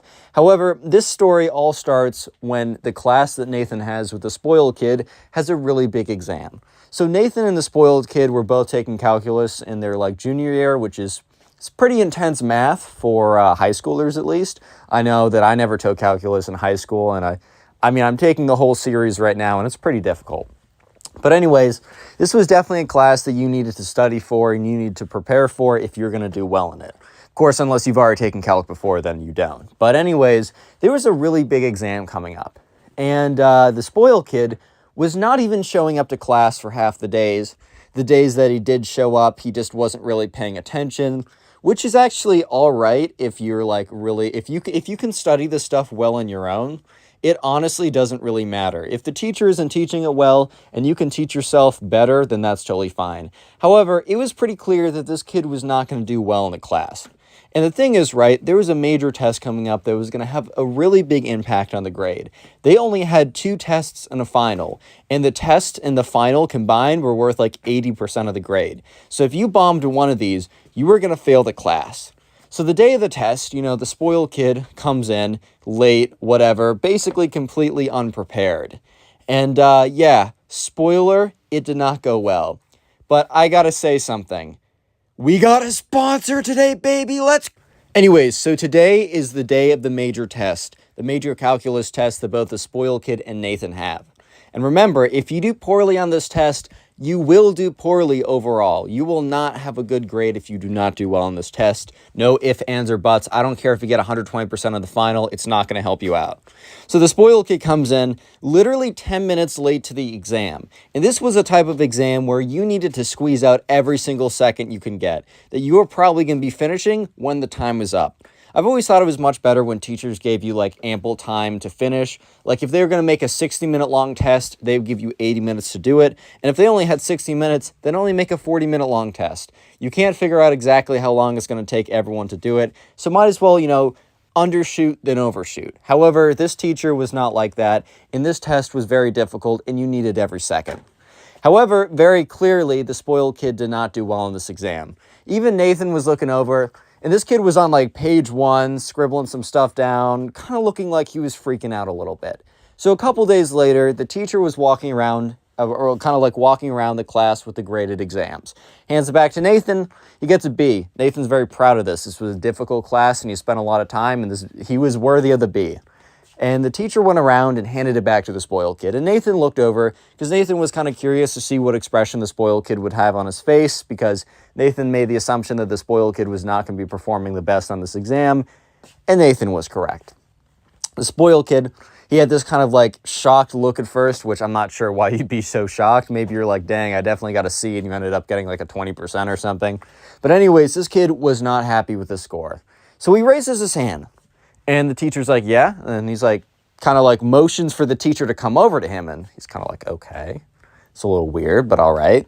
And so the teacher walks over, and the spoiled kid kind of whispers something into his ear. And the teacher kind of shakes his head no. Nathan doesn't hear exactly what it is, but I think the spoiled kid would have been can I do anything to change this? Or you made a mistake? Or for some reason, probably asking to change the grade in some way. And the teacher is kind of indicating that no, that's not how it goes. So the spoiled kid said the second part a little bit louder. He said something Nathan doesn't remember verbatim what this kid said, but Nathan knows that he said something basically along the lines of this. The kid basically goes, "You're not going to want to fail me on this. Trust me." And the teacher kind of responds to this, as teachers probably should, of did you just threaten me, bro? Not bro, but did you just threaten me, kid? You serious? I'm the one giving out the grades, and you're just some snot-nosed kid. Come on now. And I don't know exactly what the teacher said, but he said something along the lines of that, basically saying, don't go around threatening me. And the kid says, look, I don't want your life to be miserable, but it definitely can be if you don't help me out here. Look, we both want the same thing, you to have a good life and me to have a good life. If you help me out here, that won't be an issue. And the teacher kind of laughs this off and says, All right, well, you better study well for your next test if you want to have a good life in this class, and walks away. And the spoiled kid kind of shrugs his shoulders, and the teacher thinks nothing of it, and Nathan thinks nothing of it, because in most situations, this would literally mean nothing. First of all, it would be pretty weird in the first place for a kid to be threatening a teacher like this, but to actually think that the kid would follow through and do something, that's kind of out there. I'm not gonna lie, that is kind of out there. However, right, he does do something about it, and he does do something pretty crazy. So anyways, the next day comes around, and Nathan's sitting in class, and the spoiled kid is late. And Nathan just assumes that the spoiled kid is just not trying to come to class, as he skips it like 3/4 of the time anyways, so this wasn't anything out of the blue. But when the spoiled kid comes through the door, it is unlike... Nathan was not prepared for what he was to see. It was the spoiled kid, followed by two older men in suits. Full buttoned up suits. You got the suit jacket, you got the shiny black shoes, you got the hair slicked back, parted on the left, very standard lawyer attire. And immediately, Nathan realizes that something is up. So at this point, one of the lawyers goes up to the teacher and says, like, Mr. Davenport, or we'll make that his name, Mr. Davenport, you are officially being served. Which, if you don't know what it means to be served, it's when someone wants to sue you. You have to, like, give them a piece of legal... I don't know the law that well, but I'm not a law student, right? Gives them, like, a legal document saying that you need to show up in court or whatever. And you need to, like, physically do it, I think. I don't totally know why that is a thing, but I think you need to physically go up and get them. I know that, like, there's a lot of videos of people trying to avoid being served, so they'll, like, I don't know, they'll, like, dodge, like, people trying to give them whatever, right? And sure enough, the teacher is stunned. The whole class is stunned, understandably. And Nathan is stunned. I mean, this kid just literally served his teacher over failing him on an assignment. Doesn't get more spoiled kid than that. So the teacher looks at the spoiled kid and is like, what is the meaning of this? Like, why? Like, why are you suing me? And the spoiled kid goes on to say that, that you caused him extensive emotional damages and that he has the resources and lawyers that can prove such. And the teacher's like, you didn't study for my exam, and your grade reflects how well you studied. Like, that is literally it. And the student, this kid goes, well, I don't know, man. Like, I think I have the people that can argue in the court of law otherwise. And the kid leaves and walks out with his two lawyers. And after class, the word spreads so quickly. I mean, I get it. Someone comes into class and sues your teacher for failing them on an assignment. I feel like I would tell literally everyone about that as well. That's freaking crazy right there. Yeah, so sure enough, word spreads incredibly fast, incredibly quickly. Everybody is talking about that. There's nothing else that's really being talked about at this point. And teachers start to get involved. The whole staff, basically the entire school, including the staff, faculty, whatever, are made alert by the end of the week. So Nathan gets in the car, and his mom is like, the first thing she says, right? He gets in the car right after class. The first thing Nathan's mom says is, did you hear about the case that's going on? And Nathan's like, how did you hear so quickly? Like, it literally my teacher was just served in class today. And immediately Nathan's mom, like, it was your teacher? He's like, yeah. And she's like, so you know the student who served this guy? And he's like, yes. And she's like, you do know he comes from a very, like, wealthy family? And he's like, yeah. Isn't their money kind of suspicious, though? And she's like, yeah, that's kind of what all the other moms were saying on Facebook. But then again, when moms say something on Facebook, I don't necessarily take that as a pure fact. I think that makes sense, though. So yeah, they talk about it, and the next day, or whenever they get back to school, if this was a weekend, obviously, of the day in school, right? So Nathan goes to his math class, as usual. Mr. Davenport was not there, and instead was a substitute teacher. Understandably, Mr. Davenport had a little bit to do right now, and the spoiled kid was actually in class. But the craziest thing was, when Nathan walked into class, the craziest thing wasn't the fact that the spoiled kid was there before him, which had, I think, literally never happened before, but it's the fact that the spoiled kid was not sitting alone. Next to him was a man in a suit, presumably one of his lawyers. Yeah, the spoiled kid literally brought a lawyer to his math class. And the thing is, I bet this kid skips this class most of the time. I bet this kid really wanted to show up to math class with his lawyer so he could show everyone that not to mess with him because he'd sue you. He has the money to sue you, man, or something like that. Yeah, and from here, it only escalates and gets crazier. Real quick, if you made it this far into the video, comment "spoiled" down below. That'll be the secret word of the day. I'll try and heart as many of those comments as possible. I may not have the time, but either way, make sure to comment that down below. Subscribe if you're new. I'm posting these videos back on the Spotify. Sorry for the little delay. I just kind of forgot to do it. So these videos will be on Spotify. It's in the description as well. I'm posting my shorts on TikTok. Go follow me on there. It's in the description. And finally, the best way to support the channel is to binge watch these videos. So after this one, go ahead and watch my older videos and tell me in the comments how many of my older videos you watched today or this week or what you do while watching my videos. I love to hear it. Anyways, let's get back to the story as things are getting quite interesting. So anyways, the spoiled kid is sitting in class and with his lawyer, right? And Nathan turns over to one of his friends in class. He's like, dude, like, this is so ridiculous. And his friend's like, yeah, wait, talk to me after class. Like, I learned something interesting. And he's like, oh, okay. So after class, Nathan goes out and his friend kind of catches him. He's like, yo, like, I don't know if this is 100% true. I don't know if this is 100% like factual. I'm not 100% sure about this, but I did hear. And then his friend goes on to tell Nathan something pretty crazy. I'm not going to lie. Pretty crazy, pretty out there. So this kid goes on to tell Nathan that, you know, that the spoiled kid is not messing around. And that apparently, like, his father really wants him to get into insert X, really expensive Ivy League, prestigious whatever school. And that if this kid comes out with an F in his calc class, that's going to be damaging to whatever, and that whatever, right? That's going to make college admissions very difficult. So this guy, like this, his dad, is actually very, very, very much going to sue this guy unless he changes the grade. And it was initially going to be a bluff, but I think that to make sure that they can pull this bluff in the future, they're going through with it. And they actually have like the most expensive, the most ridiculous lawyers that will find a way to argue for like emotional damages. They will find a way to argue for it. Is it a guaranteed win? Absolutely not, because this case is ridiculous. However, this is like a legitimate thing. Like, this is a legitimate court case. Because for a little bit, Nathan thought that this was just, I don't know, like a massive bluff, right? A massive bluff. You pay someone to come in, or you pay a lawyer to hand someone a piece of paper that seems all official because it has all this legal jargon on it, but in reality, it means nothing. I mean, that can't be too difficult to do. You just go to your dad's legal office, type in, if you don't give me an A in this class, I will sue you for $1 trillion from the legal office or whatever, making it look all official, but in reality, it has no basis. So yeah, for the next week in school, it is the weirdest week Nathan has ever experienced. Why is this?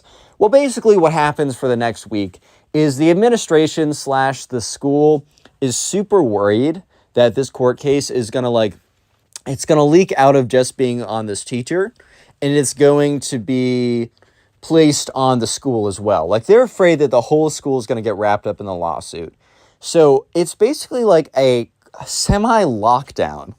Like, it's not a full-on lockdown every single day, obviously, right? But in every single class, there is like multiple teachers. There's like, for every teacher, there's at least one faculty member, right? There's at least one faculty member, almost to like make sure that nothing bad happens. And the math class that Nathan was in was put on, like, not suspension, but was told that they won't be meeting for the near future, right? Indefinitely not meeting. So for at least the next week, Nathan does not have math class, right? He does not have his calculus class because they don't even want to risk anything. And apparently all the classes that the spoiled kid is in mysteriously all stop happening at the same time. I think the school was just on super freak out mode, and they're like, if any teacher says anything, you know, they'll be added to the case, and then might as well round it up and just put the whole school in there as well, or something like that. So for the next week, it was the strangest time at school at all. Like, it was so weird. And like during lunch, it was almost like a prison lunch, bro. Like, there was like faculty and staff around the tables making sure nothing weird happened. And especially there was a ton of faculty and staff around the spoiled kid's table, which was him and two of his like friends that he met because he's been like living there forever, or family friends or whatever, right? And his like lawyers are sitting at the table. It is the strangest, weirdest, and a pretty uncomfortable environment, to be honest. So Nathan is honestly just ready for this all to be over. So, on the weekend, he meets up with one of his friends. And of course, like the big thing on everyone's mind is this court case, because it is taking up, it's taking up a lot of time in school. It's the big crazy thing, whatever, right? And so sure enough, they decide that, they're going to look up, or they're going to try and figure out like where it's being held, or trying to figure out just more about it. So they look online, and there's like articles, there's like news articles or whatever being printed about it, and they're very, very local papers. It doesn't hit mainstream or anything, and it never does. However, in like some very local, there's like the school newspaper, and then a super local newspaper that is kind of like, rebroadcast school newspapers or whatever. It's being covered. They're trying to figure out more about it. But this is also when Nathan and his friend decide to do a little bit of digging into the spoiled kid's like family or whatever, and they're starting to find they find little hints of like really weird stuff. They never come to a conclusion, so unfortunately I don't have some great like they were in the mafia type thing. But there was definitely some indications that, I'm not saying it was blood money, but I'm also not saying it was not blood money at some point, you know what I mean? Like it was definitely very sus, and there was some like articles about adjacent family members being arrested for X, Y, and Z, and the like money in offshore accounts, and all this kind of stuff. So things are pretty crazy. So Nathan goes into school the next day, and he doesn't get an email saying that his calculus class is not happening, because every single day of the week before, he got an email saying, hey, it's just not a thing, okay? But this day he doesn't. So he decides to stop by his calculus class, assuming he's not going to see anyone in there. However, he goes in there, and you know who he sees? Mr. Davenport. Mr. Davenport is back to teaching. The whole school also felt really normal walking in, but he just kind of assumed that this was just, so early in the morning that they weren't all locked down type whatever. So, but Mr. Davenport was starting a lesson. He's like, oh, like Nathan, come on in. Like, I'm just starting now. Nathan walks into his calculus class, completely thrown off guard, because at this point, he was almost convinced that, I'm probably never going to have calculus class for the rest of the year. I'm going to have to self-study for the AP now. I guess it's kind of cool not to have that class every day. It's just not always like the most useful thing. Hopefully they just slap an A on my report card because of what happened. But no, like class is starting up again. So Nathan walks in and he sits down, and there's one kid who's not in attendance for this class, which is surprising. I thought more kids would just assume it would be done, but apparently every kid except one kid is not there. Can you guys guess which kid was not there? If you guess the spoiled kid, you're correct. The spoiled kid was the only kid who wasn't in attendance. It's crazy, right? So all of a sudden, he turns to his friend. He's like, yo, what? His friend's like, dude, huge updates. I'll tell you after class. So anyways, class is done. He gets out. And also, once he's walking out, like, Mr. Davenport is looking so confident, so, like, kind of happy with himself, looking back to normal, basically. The friend stops him outside the class. And he's like, yo, dude, you got to hear this. So obviously Nathan's like, yeah, what's good? And his friend goes on to say, yeah, so basically what happened was the whole thing was starting to go down this weekend. And it was like preliminary court type stuff. By the way, I'm going to mess up some of this stuff because I'm not a legal expert. And this was told to me over Instagram DMs by another guy, by the subscriber who submitted this, who also isn't a legal expert, who heard it from a friend who isn't a legal expert, who heard it from someone else. Okay, this is going down the grapevine, many iterations of people who don't know what they're talking about. So some of this is going to be a little bit messed up, but I'm going to do my best to give you the best explanation of what happened. So essentially, it was like a very preliminary, like basic, like introduction to like the court process or whatever. And when this whole thing was put before a judge, apparently the judge was like so infuriated by like looking at like the case or whatever that he did two things. First of all, he dismissed it outright. He didn't even want to hear it. He thought that it was ridiculous. And I think somehow he had the power to just not even hear it. And just to say that like this isn't even a breach of the law, this is ridiculous.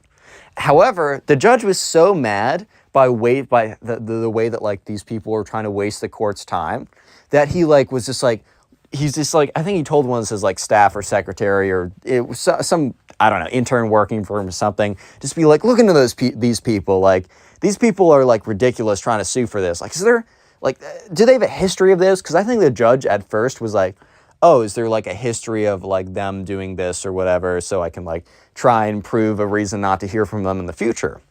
But apparently, and I don't have specific details on this, but apparently one of the interns started to find reports and court filings and just little stuff, right, about this family, about like some kind of fraud or strange activities. And the judge is like, I want to see a full-scale investigation to this. I think it was put to the sidelines before, maybe someone that the family knew worked there and they had some kind of connection to them or something. But yeah, now that the judge was angry about this and somehow the intern was able to sift through or sort through all the files or something, they're going into a full investigation into this family for various things. It was like reported up to the FBI or something. It was like, at this point, I do not have an update on what has happened. I think it's all very much behind closed doors. Nathan doesn't know if anything fully happened. All he knows is word got out that that not only did the case get thrown out, but also a full investigation into the family has started. So moral of the story is don't sue someone for something stupid, and also study for your tests or you will fail. Yeah,